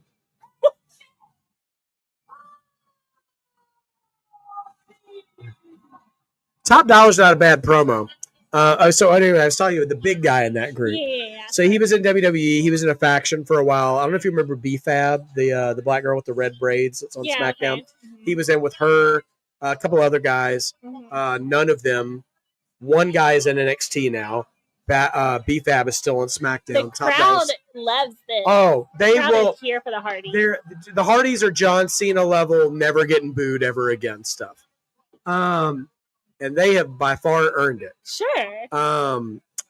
So anyway, but people earn it, and the crowd disappoints. So I'm just happy for them. Getting their flowers, absolutely. Okay. So you know how I told you one of my favorite wrestling tropes is they go to commercial right before somebody dives off the rope over the ropes. Well, the big guy tried to dive over the ropes, but like his belly hit the top rope and he just tumbled out. So that is a nightmare. He dove, but his whole lower half was still in the ring. And so he just went this is the rope. And he was just like, what? Like that. And Michael Cole was on commentary and straight up broke character, died laughing. Oh my God. And for the next 4 weeks, whenever he showed up on TV, called him Flop Dollar instead of Top Dollar. And he never really recovered. They're bringing in their own ladders. Oh. You remember Dolph Ziggler? Yeah. Yeah, so this is him and his brother. They're like, let's just go ahead and get started. Yeah. Oh, that's right. B-Fab hyped it up and was cheering when it happened, trying to be in character. And it made it even worse. Oh.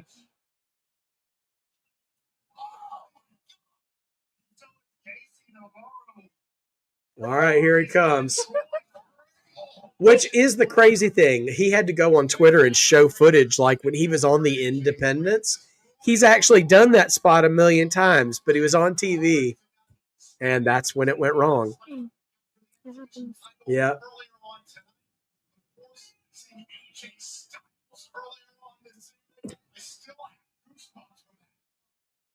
Do you? I mean, great, but... Do you though? Oh man, Nick Nemeth, aka former Dolph Ziggler, still taking crazy bumps. suplexed on a ladder. Wasn't it Jeff Hardy who always had like slightly moldy looking hair? Yes. Yeah, he had that ugly blonde dye job. That Yeah, looked but it was like, and super then he messy. had green A in little there, and then it was rainbowish. just like, just looked like he was starting to grow something in his hair. Yeah, Jeff had that rainbow hair era that looked more like mildew going on in his he was hair. always greasy, and I didn't like him at that Both point. Hardys climbing up the ladder at the same time now. Here comes first class, getting ready to tip the ladder over. So elementary, like, hello, one of you has to be at the bottom protecting the ladder. Yeah. Get serious right now. Allison's biggest pro wrestling beefs come with the logic of ladder matches. So be prepared for her to be ultimately dissatisfied with the slow pace of which people climb ladders in ladder matches. So stupid. Nobody would do these things. I'm not saying you're wrong. I just want to prepare our family here for this is one of your wrestling pet ladder peeves. Match where people do things that make sense in a normal brain. I think that's not too much to ask. It's not.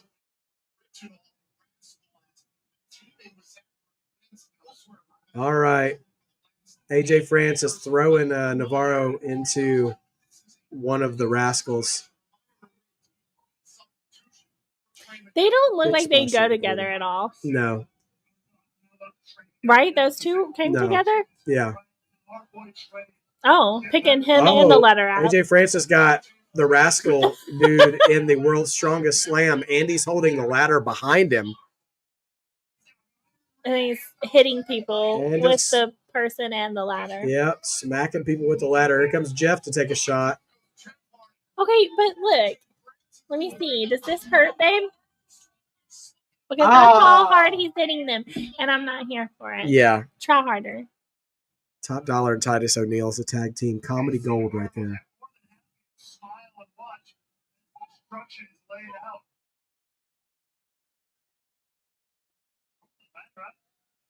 They're like, forget the ladder. I'm just going to toss you up there. We don't need a ladder. Why don't you just stand on my shoulders? This obviously makes the most sense. Yes. Why are y'all so wobbly already? You didn't practice this at home? Did you skip leg day, Top Dollar? So they can do that. And that was just a drop kick. Like you weren't going to hit a flying crossbody across Navarro or something? Like they heard you and they said, you want nonsensical? I'll show you nonsensical. They slid the ladder out of the ring and opted for Top Dollar to put Navarro on his shoulders. Who, by the way, never stood up. He was like a wobbly kid scared to trust their dad.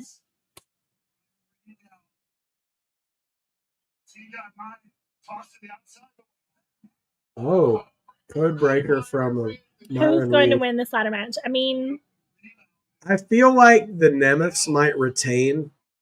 Which one's that? The Dolph Ziggler and his brother. Okay. They came into the match as champions. Because the Hardys are here to make the crowd happy. Uh-huh. But I don't know that they'll win. These rascal guys will probably do some impressive stuff, but I don't know. They're just so scrawny. We haven't even seen the ones you said were the champions, though. They're not doing anything. He's one of them. I mean... Oh! Flying RKO. Diving off the ropes. Good grief. Teflon Don, Modfather, if you're still in the chat, by the way, I think you owe us a question of the night if you're still here. I haven't seen you in a bit, so if you pop back in, holler at us with a question. AJ trapped, Francis trapped under the ropes, under the ladder. And now, we've got a broken ladder. Rascal thrown off the ladder in the ring, out of the ring, on top of Navarro, who is stretched across the ladder. Justin said, what was funnier? The Top Dollar's dive. Or Titus O'Neil's trip under the ring. Oh, gosh, that's tough. I think I'm going to say Titus O'Neil. Because he ran a full sprint from the top of the ring. Not this guy getting up there. No. Matt Hardy said, "No, dog, we're not doing that."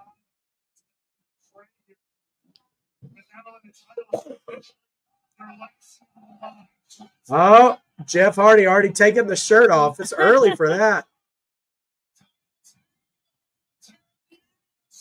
Climbing up top. We're going to get a swanton.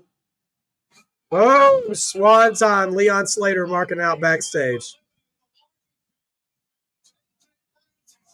Not eliminating. No. Justin, what was your favorite moment of the two? All right, both Hardys alone in the ring with a very tall ladder, and they're both climbing up again. Here come the Nemesis. Not one of y'all could have been the lookout. Right? Why would you do that? Yeah. Oh, Twist of Fate gets reversed into a zigzag, I believe. No, side effect. No, Nemeth fighting it away. Another zigzag by Nick. Excuse me. Top Dollar dive. Joe Hendry made a song for Top Dollar. Oh, that's funny.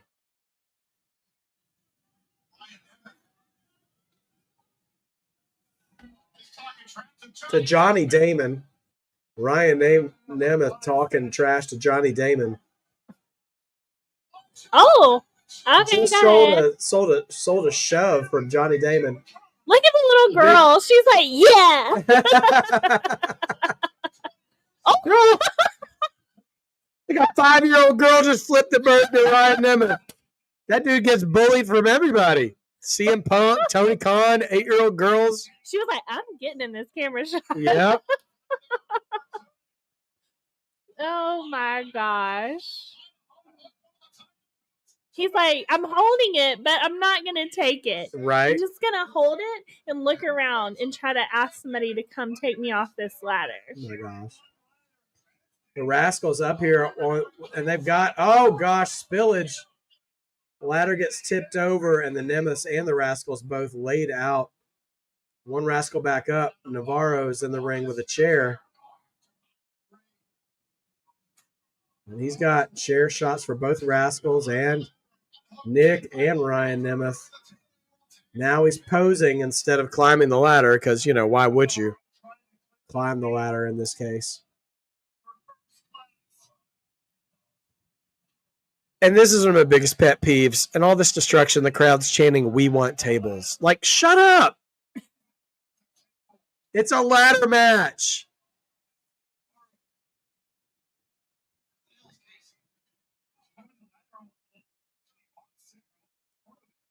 And always the stupidness of setting up all this ladder stuff. That's something that I've kind of gotten exhausted with in the history of ladder matches. Is now they clearly just set up ladders in places like a Lego set. Yeah.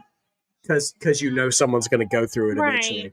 And back in the old days, as much as I sound like a grumpy old man, oh my gosh, he's going to try to moonsault. Why are you so far away from it? He's going to try to dive off. AJ Francis just moonsaulted off the top of the ladder and hit no one. And he jumped off and he did this. So 4 different guys just hit them. They're all with his arm. On me, folks. Yeah, absolutely nobody. Absolutely. There were 4 men. 4 grown men down there. That. Not one of them were going to catch him. I can't believe he can move like that. Yeah, he is agile. He gets a bad rap for the flop dollar thing. But that was also funny. So what I was going to say is back in the old days, in the early days of ladder matches, they would get spots like that, but the way they'd fight together, it would make the ladder placement look like it happened organically. Right. And that's part of the storytelling in the match. Yeah. Like Leon doing those 2 dives, Would you just climb up another step? Good night. And they're the same team. Climb. Oh, my stars are so annoying. Here they go. Oh, my gosh, AJ. Top Dollar just went through a ladder the long way. He did not lay out and go through the ladder. He went legs first through a horizontally planted ladder. Somebody please tell me you saw that. In the replay. Oh my gosh, in the replay. He jumps out. Oh my gosh. Oh, his knee done. If he didn't tear an ACL in that spot, he is a freaking Also, miracle. How did he not just like? Well, how did you not lay out for that bump, dude? Oh my gosh. That hurt. I know that hurt. George, first class they tipped over a ladder and they both went outside of the ring and both went through 2 ladders that were laid horizontal outside the ring. But Top Dollar didn't bump right on it. He fell top. A cup. He fell top down through the rungs. I mean, otherwise, he's not having any babies. No. He was bumping like the Hardys are in this match. I was going to point out, you can tell the Hardys are old because every time they get tipped off a ladder, they jump and they still land on their feet like cats, which I'm not going to criticize because Matt's 50 and Jeff's 48, and they shouldn't fall off to the outside of the ring and land on their back anymore, you know? But, ooh. I gotta see. I gotta read up after this is over. Oh my gosh, that was insane looking. That was unsafe. Which I know is a silly thing to say in a fatal 4-way ladder match, but okay, you lay right here. Now you lay right here. Both rascals are laid out on a ladder that's straddled on the outside of the ring in the midair. Jeff might be going for a swanton through the ladder. Oh! The ladder did not give at all. The ladder did not give at all, and Jeff just splatted right on top of both rascals. He's like, okay, I'm going to do it again. He's going to do it again. He's going to do it again. They're like, we're going to break this ladder. Oh, my gosh. The ladder still did not break. Cheaper ladders. Bro.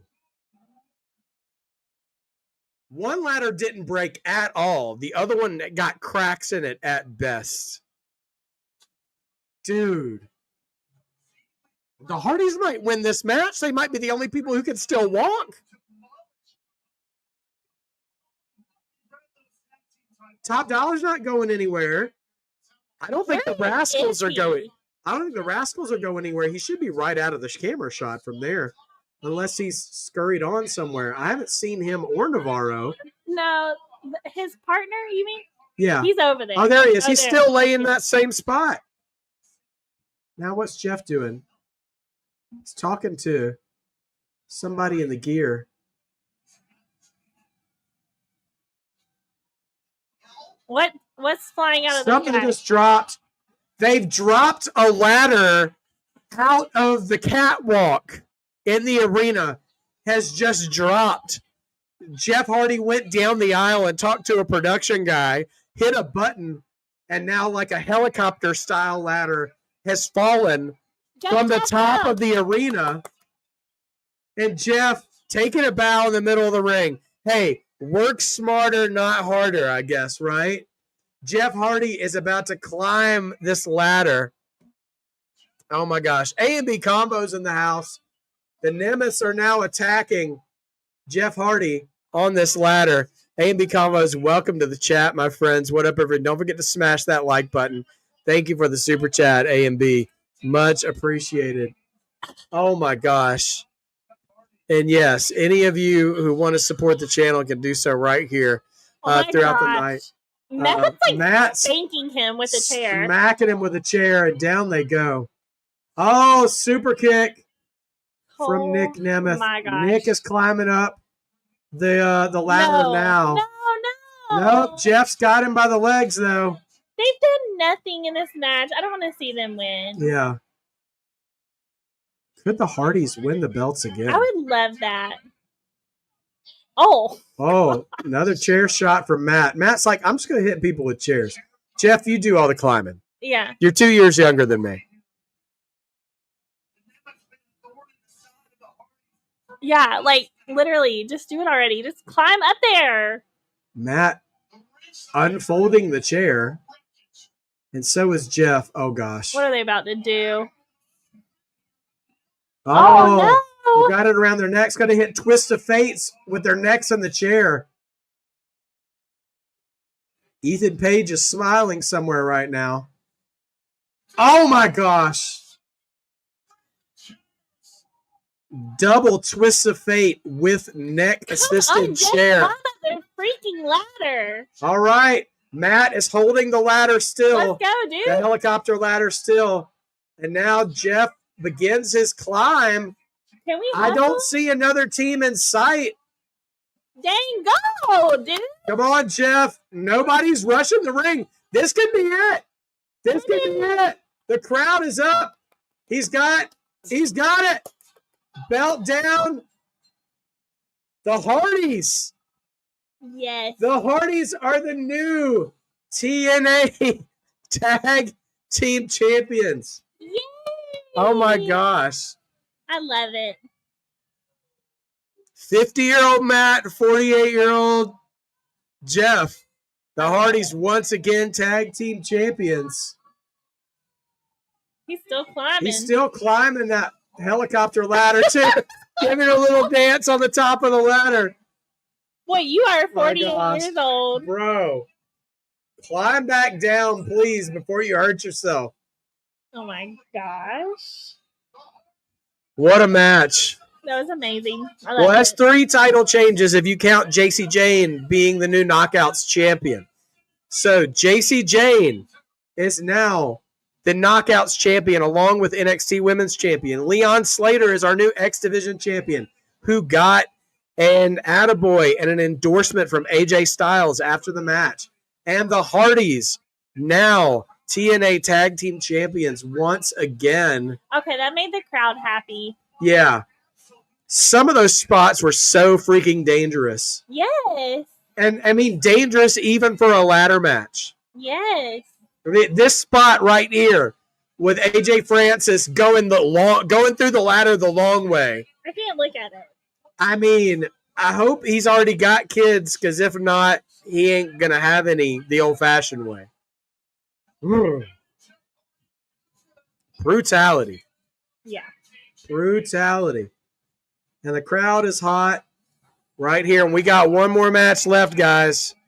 Triple threat. You believe in Joe Hendry. Are we going to have another title? That means we'll have 4 title changes tonight. I believe in Joe Hendry. What do you think, lad? Do you believe in Joe Hendry? He does. He does. He looked right at me. Yeah, whatever I say goes with this. Wait a minute. Who's here? Are the Dudleys here? Bubba Dudley just showed up staring at the Hardys. Bully Ray. Yeah, for contract reasons. He can't be called Bubba Ray Dudley when he's on TNA. I was like, Billy Ray Cyrus? Okay. Don't break his heart. His achy, breaky heart. Yeah. The ladder guys and the table guy.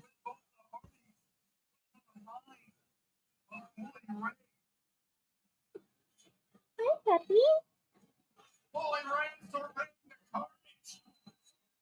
Bully Ray is now coming out to confront the Hardys. Hey, buddy. Channel mascot in the house. Okay. Hey, buddy. Man, if only Devon were here, too. That crowd would explode. Big rivalry 20 years ago. Okay. Between them and him and his partner. Buddy. Hey. We were stressing him out with all the yelling and the ladder match. Yeah, he hadn't been that upset since the national anthem. He's like, are you okay? Emotional support boxer.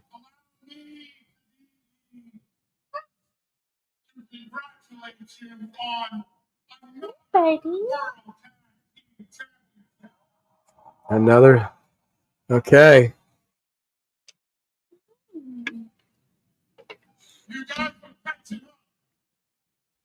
Bully Ray congratulates them on another championship.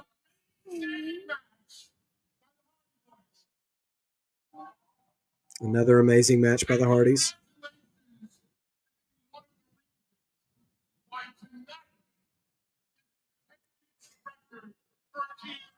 Right. TNA's got an attendance record tonight, Bully says.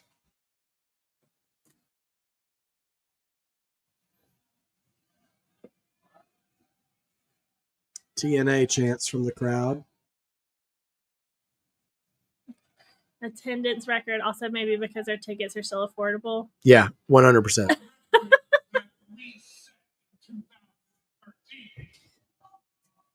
Oh my gosh, dog. It's like you don't look like you're okay yet. I am. Okay, Bully Ray says he's got a good reason why he's here.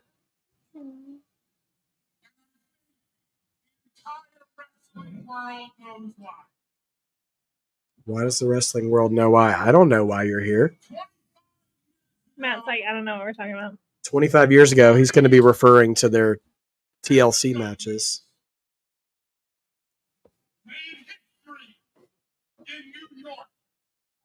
Yes.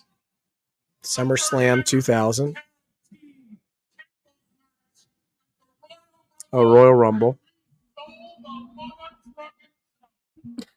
Yeah. Madison Square Garden.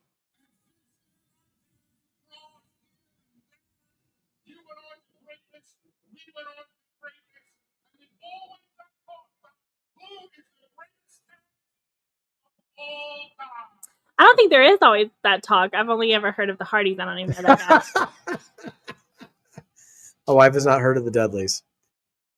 But I would also agree. I don't think the Dudleys are in the conversation of Yeah, the best nobody's tag sitting team of all around time. like, who's better? Hardys or the Dudleys? See, Bubba's true. The Road Warriors are the best team of all time. I also am a big fan of the Steiners.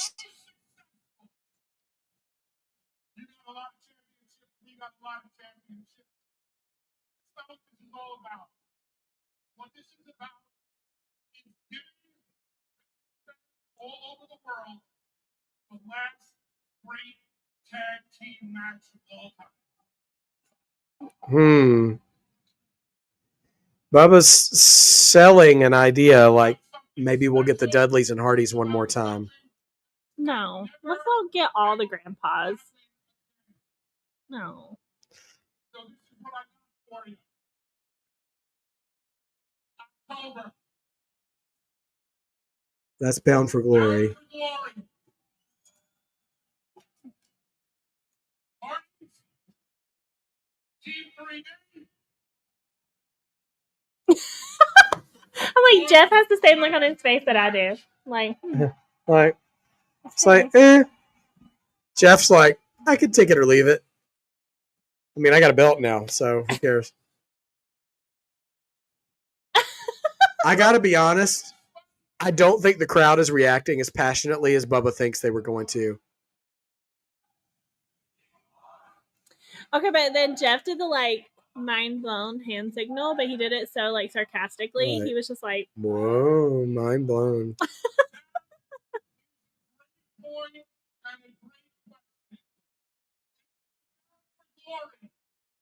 You're going to hear one last time.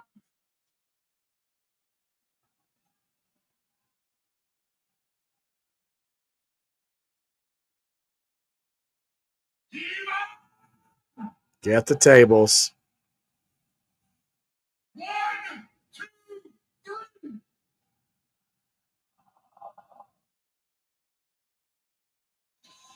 are you excited about that? No, not really. Okay.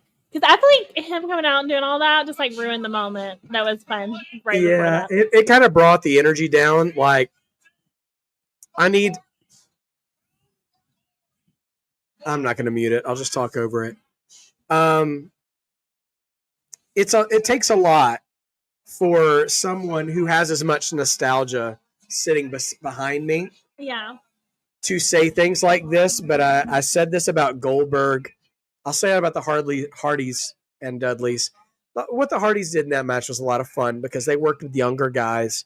They were able to work around some of their limitations and stuff. Yeah. I'm not interested in seeing a Hardys and Dudleys match, because one of the things that made their matches so special was how reckless and dangerous they were, and they were all younger at that time. And I don't want to see old guys doing intentionally dangerous and reckless matches. And I'm just not into it. And I mean, there will be nostalgia pops for generations, maybe just slightly younger than me, because that was like their bread and butter when they were coming up, becoming wrestling fans. And from that angle, I can appreciate that and respect that. But like, none of you will argue with me when I say I don't want to see Hulk Hogan and Ric Flair in the ring ever again, because we've seen what happens when they get in past their prime. And I want to love the Hardys, and I want to love the Dudleys, and I want to respect them and be like, yeah, they were the greatest. They had a great moment in time for their generation of wrestlers. They don't have to come back and improve anything, because that's when people get hurt. And I don't know. That kind of stuff kind of worries me a little bit, to be honest. Yeah, I don't guess I really have an opinion about the actual match, because, like I said, I don't even know who the Dudleys are. Sure. So I could take it or leave it, but I'm like, that was the Hardys winning was such a high moment. Yes. It was like so great. They totally deserved it. Yeah. I mean, not just like who they are as like legends, but like in the match they deserved it. It was such a high, and then I felt like that whole segment just was like I think whoever built that or booked that moment, Santino. I love that Santino is the authority figure in TNA.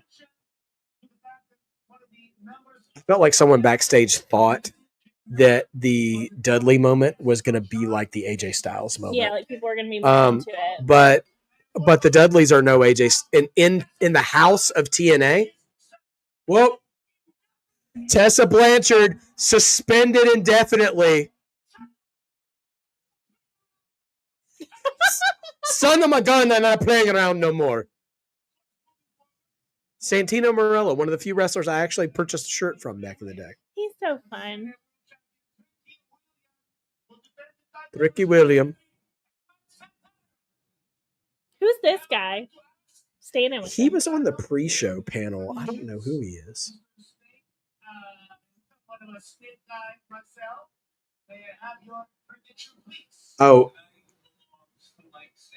Oh, I think he's a part of like the radio show that these guys are on. They have like a Sirius XM show. Yep. Listen, guys, we sorry, honey. We planted the seeds. I'm gonna say we, because I'm blaming all of you too if it happens. If Tessa shows up in NXT. I think you're right about that transition. Frankie Kazarian. He's an old school TNA guy too. And he looks like old school Miz right now. Yeah.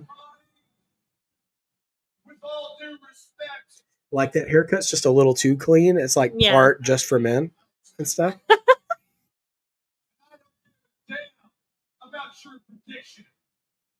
I certainly don't care about a prediction from anybody but your I don't care about this right now. Frankie Kazarian's just coming in and telling all the radio people he thinks they're stupid. But anyway, yeah, so you were saying you just felt like people, whoever booked that, thought the crowd was going to be more into the They thought announcement. the Dudley moment was going to be like the AJ Styles moment, but in the universe of TNA, Bubba Dudley is no AJ Styles. Yeah. AJ Styles, I said this before, AJ Styles is the John Cena of TNA.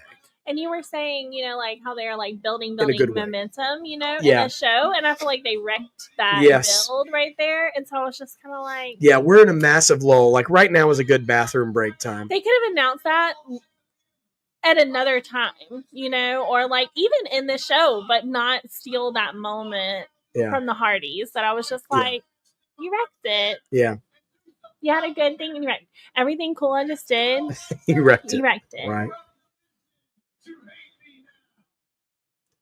So this feels like a segment where someone's going to come out and just totally wreck shop on Frankie Kazarian.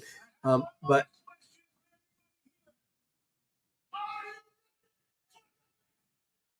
I am ready for the main. Yes. All right. Main event time. Trick Williams, Joe Hendry. Mike Santana, drop those predictions in the chat. It's gonna be Joe Hendry. Yeah, well, I cannot envision Trick Williams keeping the title after all these title changes tonight. I'm gonna. There's a part of me that thinks I would like Joe Hendry to win it. I'm rooting for Joe Hendry to win it, but Mike Santana, the other TNA guy, a lot of his promos and story coming into this is like, I'm so tired of a WWE guy holding the TNA title. Like TNA, I'm going to take TNA back to its roots where a good qualified wrestler is going to hold this belt again and stuff. And like with them bringing back AJ Styles and stuff, like kind of his philosophy for why he wants to win the match seems to be in line with that. So it would be a good story. But either way, Joe, Mike, it's I think Trick's losing. Well, listen, I'm just saying that Joe Hendry requires belief. He does. So you can't just come in and be like, well, I'm rooting for him, but I think this other guy. Because, like, no, that you can't do that. You have to believe or you don't believe at all. You're not rooting. You're not rooting for him if you don't believe. Point taken. I stand corrected. We win. We go for Joe Hendry. We believe in Joe Hendry. There we go. There it is.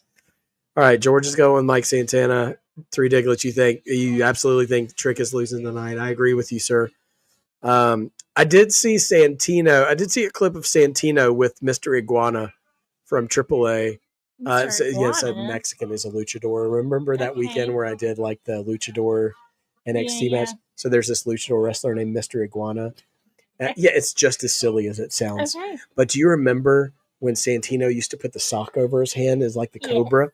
Well, this guy has an actual like kind of like Glad stuffed dragon, like a stuffed iguana that he brings from the ring, and people sell for it and all this other stuff. Oh. It's totally silly. Not as good as an actual snake coming into the ring. No, not as good as Jake the Snake. Absolutely not.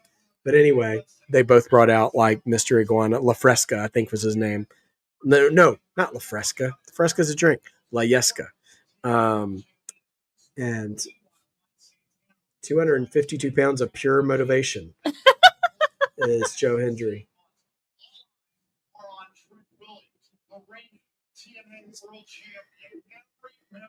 Yeah, I don't think Dirty Dom is showing up here either. No, I don't think we're seeing Dom. We would have seen him already with AJ, and honestly, he's on the run from AJ.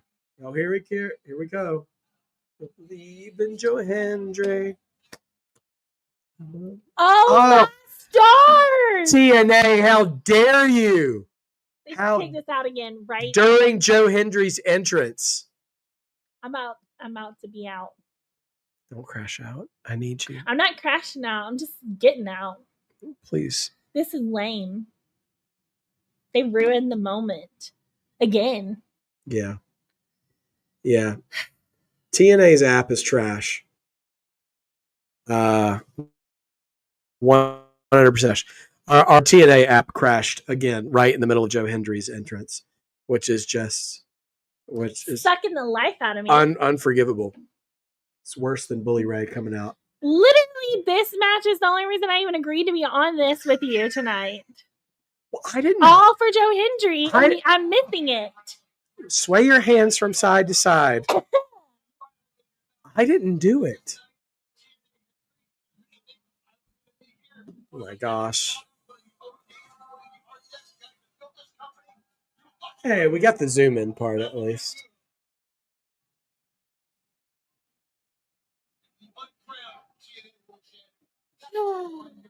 Everybody believes. Okay, I believe, but not in this stupid app. Yeah, me either. I'll tell you what. We're probably going to get the entirety of the stupid Mike Santana entrance.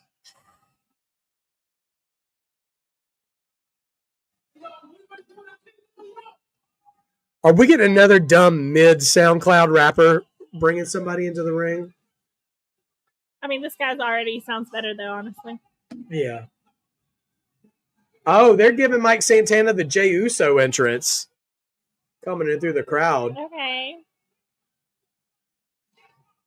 Okay, he's starting to lose it. He sounded good at the start. Yeah. Sounds less good now.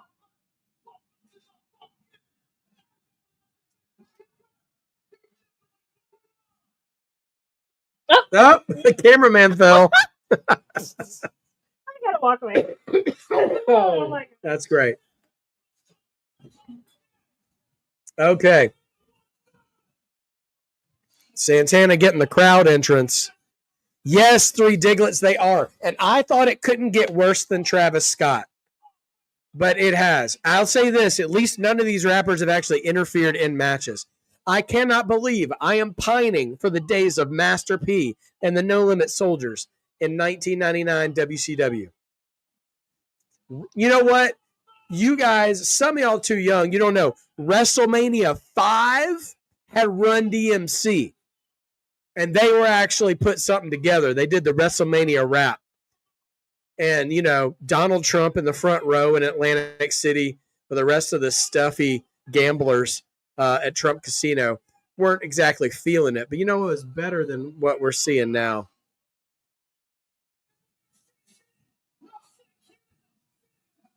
I gotta, other than R-Truth himself, Ron Killings, I gotta say, what takes the cake is best rapper, actual rapper performing a rap performance in wrestling.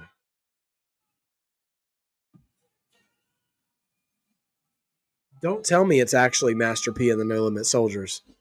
So that would be wild. That would be wild. Oh my goodness. Well, we are here for having a feud with the microphone. Yeah, and they're jobbing to the microphone, Dawsey.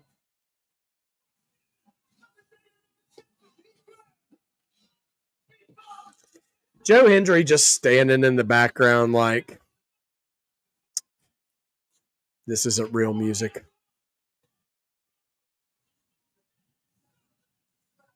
Why is he still rapping when Santana's already in the ring? Like, shut it down, bro. Shut it down.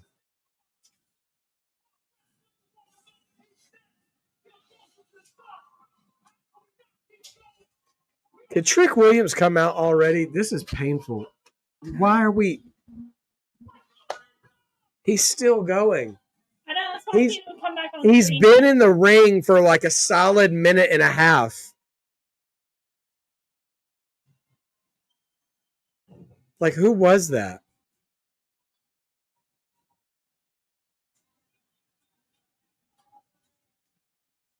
Commentary? You gonna tell me? Missed 3 live crews, seriously.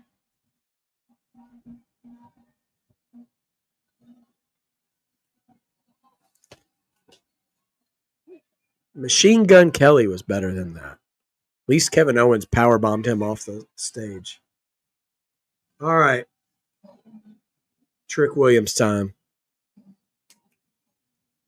Okay. Oh, Trick Williams got a choir. Okay. The Harlem Gospel Ensemble is chanting "Whoop That Trick." All right, I'm gonna let this cook for a second. But listen, after what we just saw, I'm gonna give this a chance.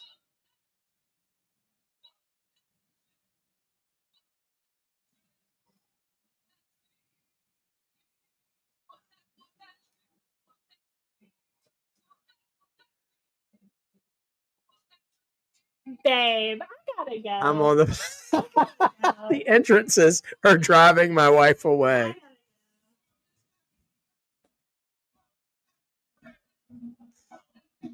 Well, I gotta say, doing this entrance after the Santana entrance makes it look better by comparison.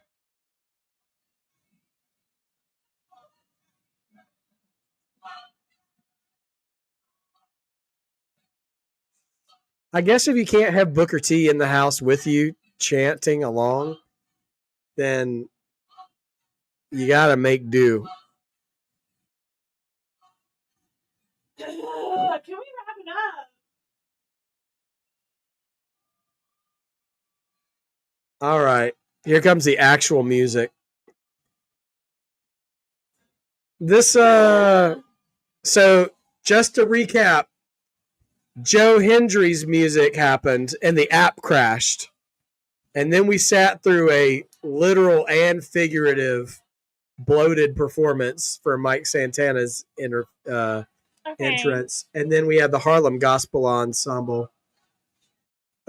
Trick's got a little King Booker look to him. Yeah, I like it. All right, I like the Gospel Ensemble once the music in the background.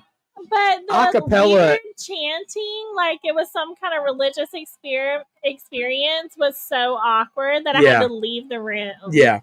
It works better with the beat. It doesn't go acapella super great. But you know what? I wouldn't hate it if he added that to the track, for future entrances. Uh-huh.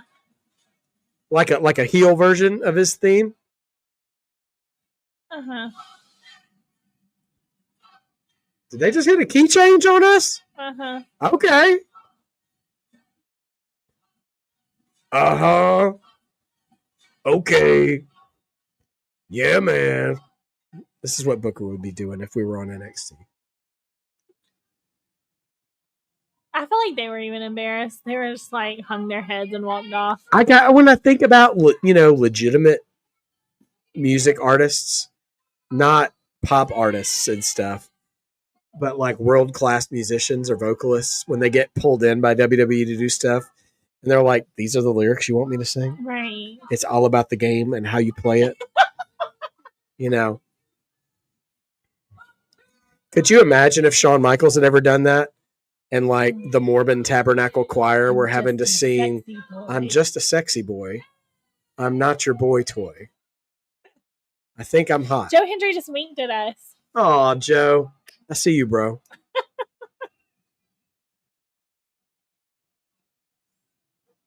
Oh, Joe getting city-specific merch, too. Yeah, Trick Williams, yeah, he's workshopping his WrestleMania entrance. That's what he's doing, for sure.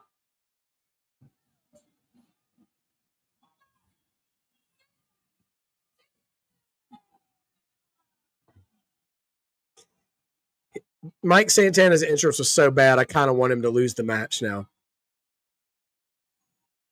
What do you mean you kind of want him to I'm lose? sorry. I'm tired absolutely... of you. You don't believe. You're out. You a trip. I like you.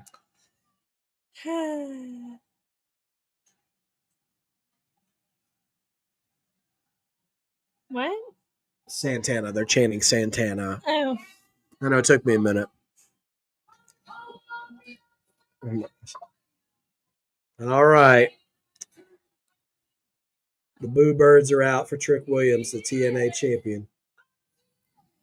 He's wearing turf tape like you wear it so you don't get turf burns in football. Huh. You see him on the bottoms of his arms? Like, what? You don't want to get a ring burn? Maybe. I mean, it's canvas, but... The look on his face at everybody. Mm-hmm. Like, you cheer me. Right. I'm your champion. All right, Long Island is cheering for Santana. We are son of a TNA app. It kicked us out again. We are believing in Joe Hendry. No. And I am believing in Joe Hendry. You're doing whatever you're doing, but it's not belief. Could you stop kicking me out? Like you're like the TNA app? You're just No, I'm real. I'm just being real, babe. Just being real. I'm just being real. Wow. You don't believe. You're peripherally, a fan. Wow. Yeah. Wow. I'm a fair weather Joe Hendry fan. This is the thing. It's like you're such a fan of wrestling that sometimes you struggle to be a fan of an individual. And me, I'm here for the good times with certain people that I like, and I'm here to slam on everybody else. Yes, you are. That's what I'm here for. Okay. All right, Joe and Santana facing off.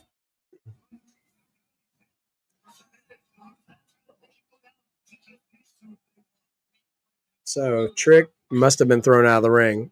We wouldn't know because the TNA app crashed. Thanks, TNA. That's definitely been the worst part of the night is the TNA app sporadically crashing. Yeah. And then followed by Bubba Ray Dudley kind of bringing down the energy of the whole show when it was hitting peak moments. Hendry is like flip-flop, flip-flop. Mm-hmm. All right, but it's main event time. We've made it to the main event, everybody. There is a lot of flipping and flopping going on here. Yeah, a lot of counters and reversals between Santana and Joe. And crowd paying their respects.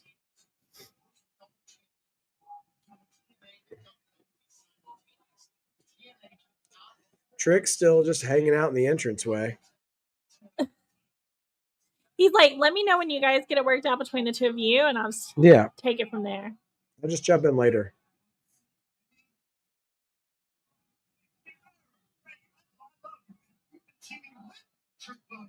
What are we doing right now? They're trying to shoulder tackle each other, but they're showing how tough they are by not getting knocked down. Okay.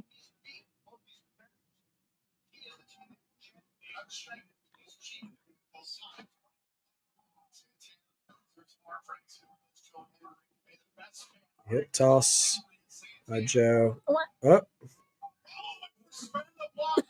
Come on, cameraman. Wow. You were on the wrong side for that. Cameraman out of position.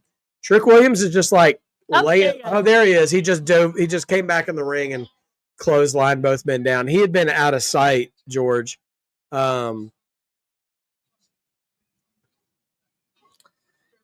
Trick, get out of here. Like, go over to the other side. Good night.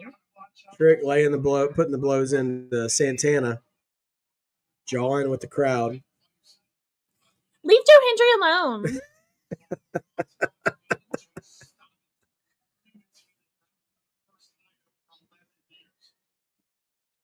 No. Dummy, you were supposed to go for the guy on the ground. All right, Mike Santana dumped to the outside of the ring. Now it's Trick and Joe. Oh, Trick no. with a big urinage. 2 count only, though. He's like, again. And Trick just hammering shots down on Joe Hendry. So I think First Class gets involved in the match. I hope not. I hope this is just a clean triple threat match. The crowd isn't hyped enough for this to be the main event. Like, what are they doing right now? Yeah. These guys got some work to do to get the crowd back into this. I think Bubba Ray Dudley killed this show. Honestly, like, I think they had too much in between the high of the Hardys winning before this actually started. Also, the entrances were too freaking long and lame. Yeah. Yeah. The producer of this Slammiversary needs to get a serious talking to. I'm not going to say get fired. A citation. A serious. Put him on a performance improvement plan. Yeah. Yeah. Yeah, honestly, since the moment Bully Ray walked out, the energy just started to dip. Mm-hmm. And they could have shaved a solid... Go ahead. Thigh strength. All right. Yeah, Joe Hendry fighting off a guillotine choke from Trick Williams and is going to try to turn him back into a suplex. Oh, a deadlift suplex. Yeah, like, literally, that's some serious strength. Yeah, absolutely it is. He's like, man, my thighs hurt. Yeah, so they could have shaved a solid minute off of both Trick Williams and Mike Santana's entrance times. Yeah. And it would have been just enough. Like if that rapper had shut up as soon as Mike got into the ring and they had maybe toned down the a cappella singing for Tricks. Or just put it like as part of the music. Music, yeah.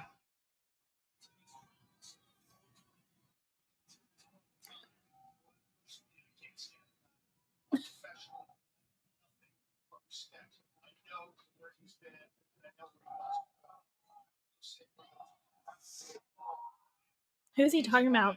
Who? The announcer. He was like, personally, I can't stand the guy, but professionally, I've got nothing but respect. Maybe Santana. Mm-hmm. Not talking about Joe Hendry though. No, of course not.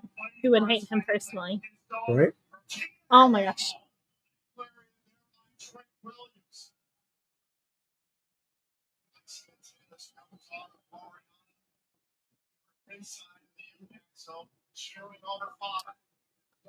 Oh no, his You child's want in the Mike crowd. Santana to win?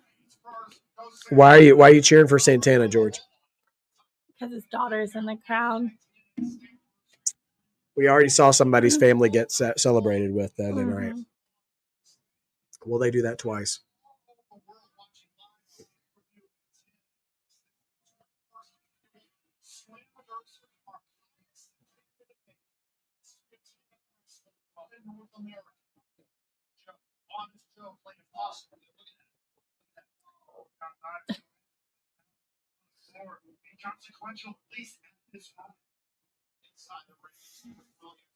He deserves a title, and Joe Hendry's already been champion. Okay, I mean, I can respect that.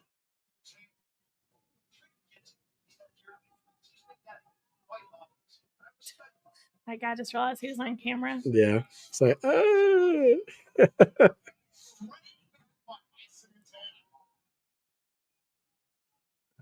bump off the second rope from Trick. Now Santana posturing on top, but Trick gets back up there.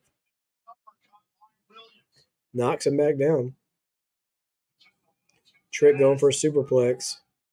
Oh, here comes Joe. Oh my gosh. Oh gosh. Oh my gosh. His head right in there. Powerbomb, blockbuster powerbomb combo on Trick.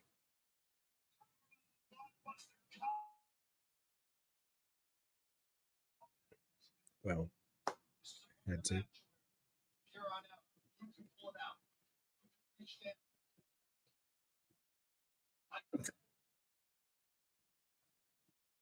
All three men down right now.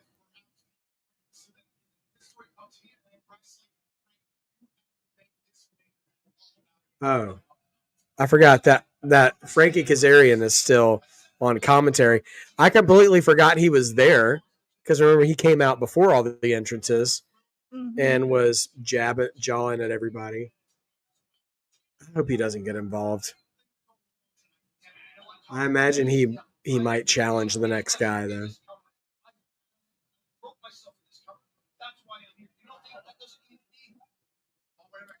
I wonder if the winner will face AJ Styles at in the future or Bound for Glory. Like bring AJ Styles back for Bound for Glory. Like yeah, so maybe like when he said one more match, we'll talk about it later. Maybe it's because he's going to come back out after this match. That's what I was hoping for. That's what I was really hoping for. Yeah. But we got Kazarian out here for no reason.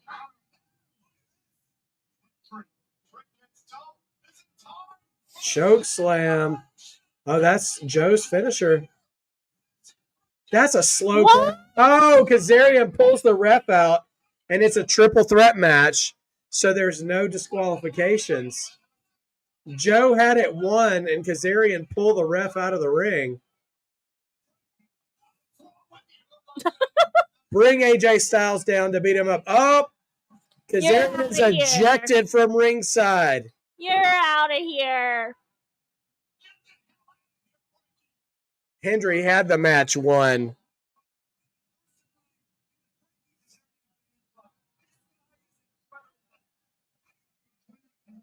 The audience is all like, yeah, later. Undertaker coming. We're going to get the WrestleMania 40 finish here at 3 Diglets. Get out. Final boss comes out. What? Santana, cameraman fail. He just like flew out of the ring and the camera didn't follow it. We just saw Santana dive out of the ring, out of frame, and the TNA app crashes too. Dave, Everybody's taking bumps. Everybody's taking bumps tonight. Cameramen don't know what they're doing. The one fell following Santana and his entrance. Yeah. This one completely missed the big move. Yeah. And this app sucks. Yeah. Yeah. Yep. There's a reason why we stick with WWE, everybody. I cannot. What happens in the ring is not the only type of quality that you can come to expect from a product. Big RKO / Diamond Cutter from Santana on Joe Hendry. Now that we're back. Don't know where Trick is. Don't ask me because the TNA app sucks.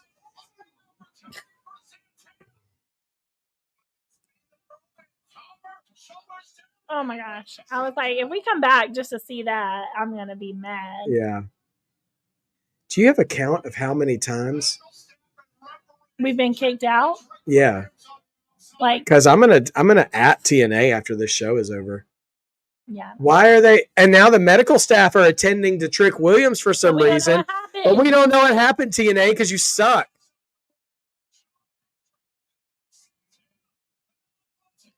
Pop-up powerbomb by Joe Hendry to Mike Santana.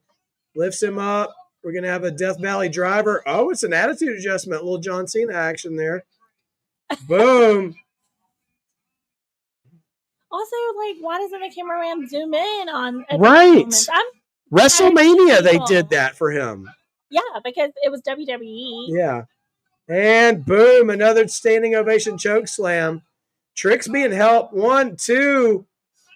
Santana kicks out. They don't understand their own promotional shots. That's annoying. You're right.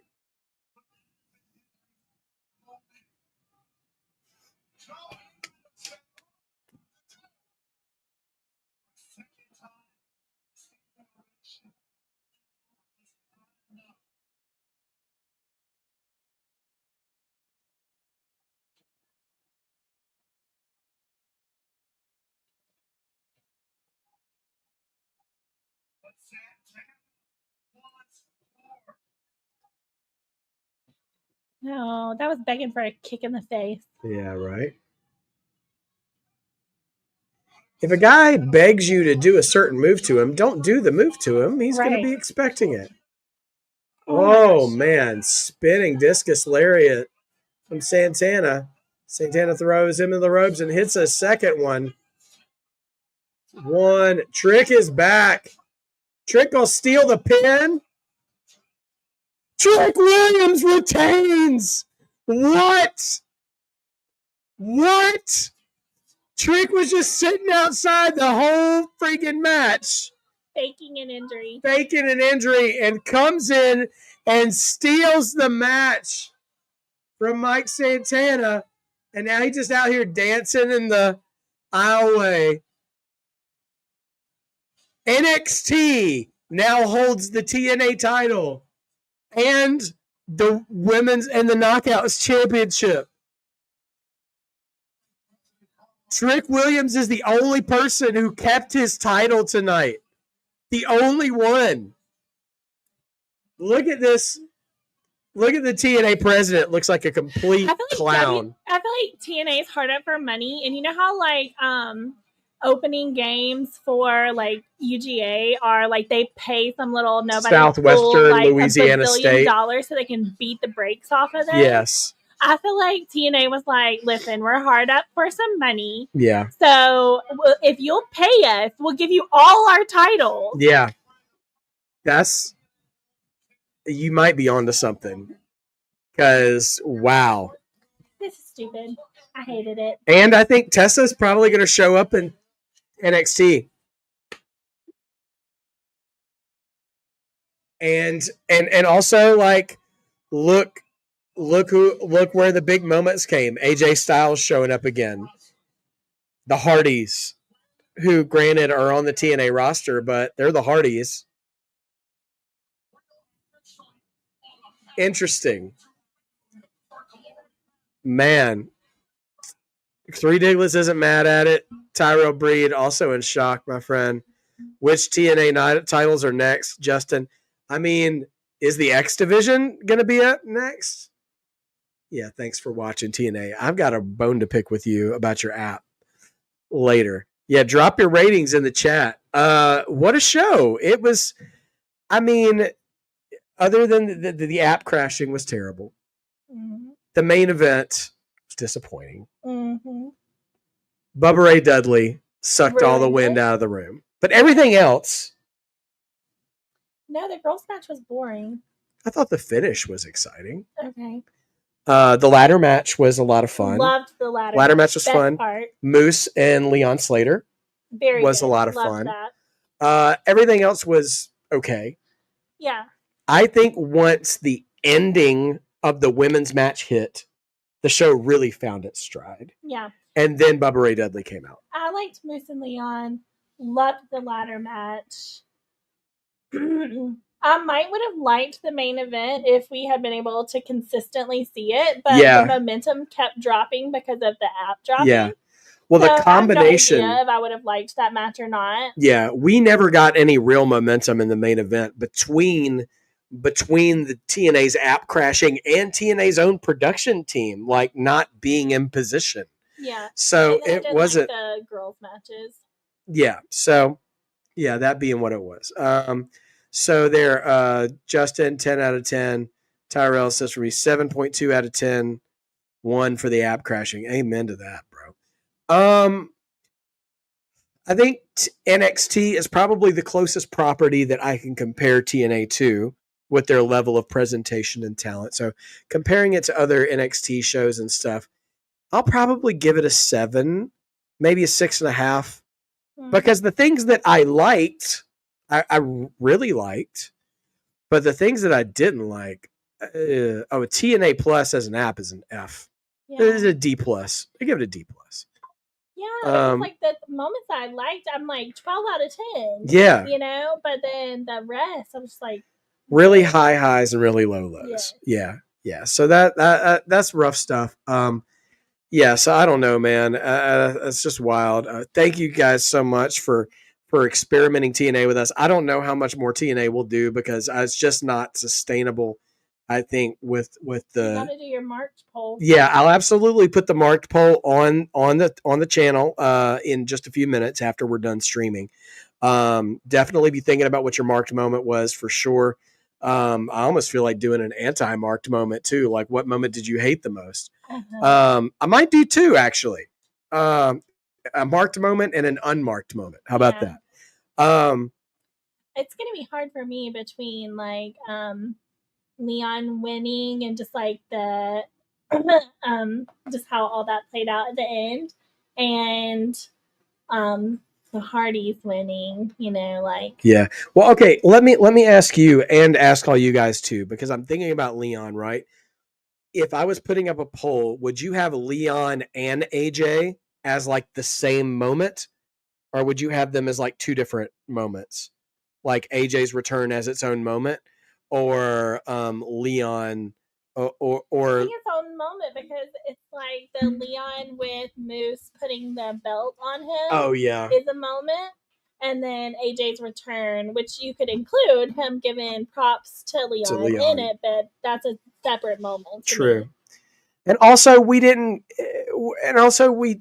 get a second round from AJ after that match either. Yes. So like, where's this final match going to come? Because I tell you what, I would like to see. I know that, the end game, actually, I don't know. But if it was me, I would think the end game in this whole Trick Williams story is to get the TNA title back on a TNA guy, right? You would think. Because there's a part of me that's like, what if the AJ became the guy to take the belt off of Trick? And then AJ could put over a TNA guy. That would be kind of like John Cena putting over a new guy before he leaves, Honestly, I wouldn't mind that at all. IC champ versus X Division champ at Survivor Series. Now, does that mean, yes, you're saying that if AJ beats Dom at SummerSlam and becomes the Intercontinental Champion, put him against Leon Slater? Oh, that would be great. That would be great. The only logic problem I have with that right now is that WWE seems really intent on only making TNA work with NXT instead.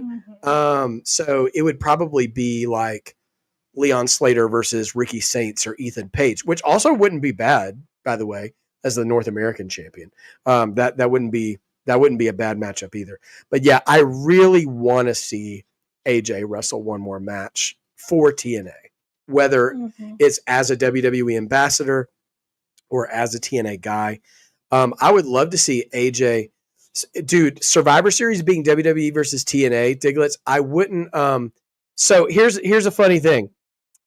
Earlier in the year, I booked John Cena's 2025, which horrendously went off the rails. Like nothing has happened. Nothing has happened from it. But in that booking, Nick Nemeth was the TNA champion, and I had him drop the belt to what was he drop the belt to AJ Styles? But anyway, forget it because it's worthy of a watch. You guys should go watch it anyways because it's a fun fantasy booking, and I need the hours. But at the same time, I had a WWE versus TNA War Games, so I had John Cena, like Randy Orton, Rey Mysterio, Sheamus, I think.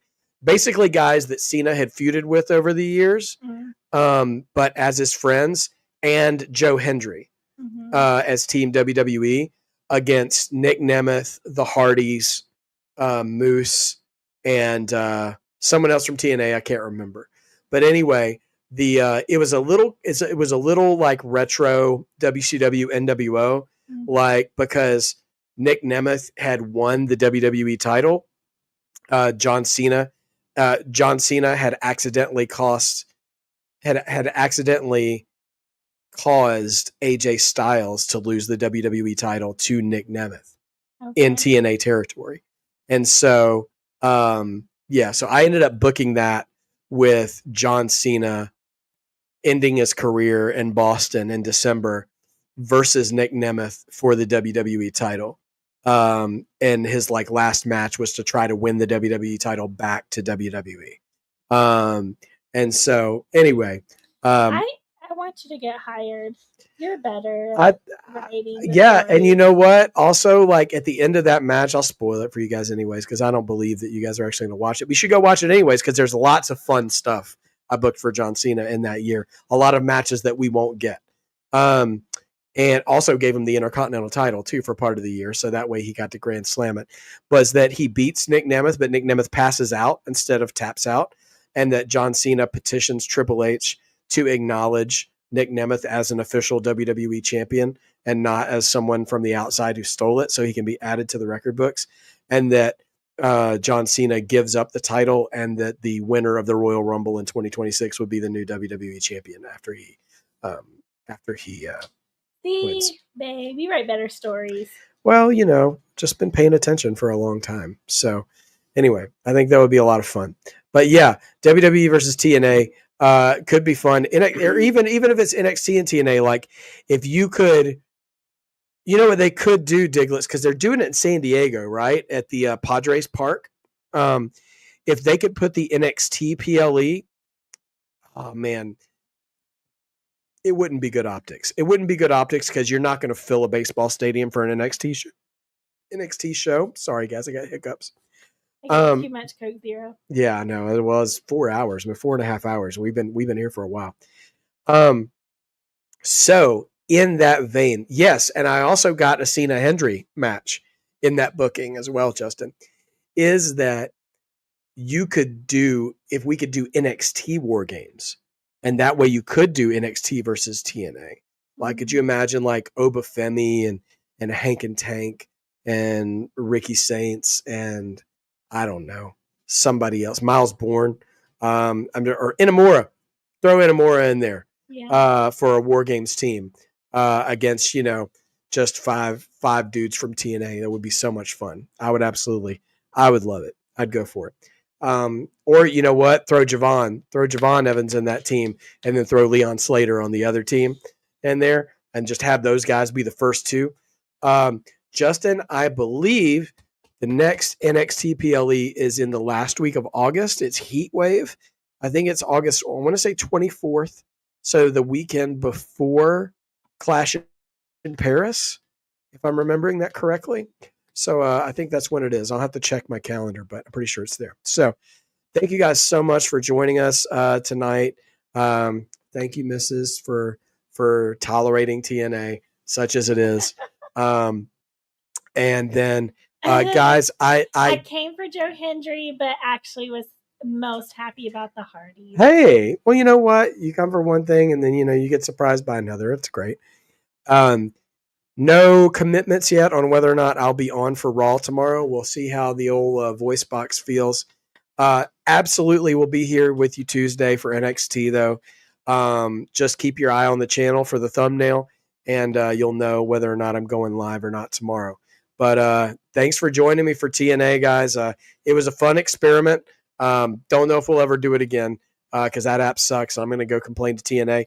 But I'm also going to get 2 polls up for you, so keep your eye on the channel for the marked and unmarked moment of the evening. But until next time, guys, thanks for believing with me. And as always, believing makes wrestling better. It makes up for a lot of ground with terrible wrestling apps. So have a great night, guys. I will see you.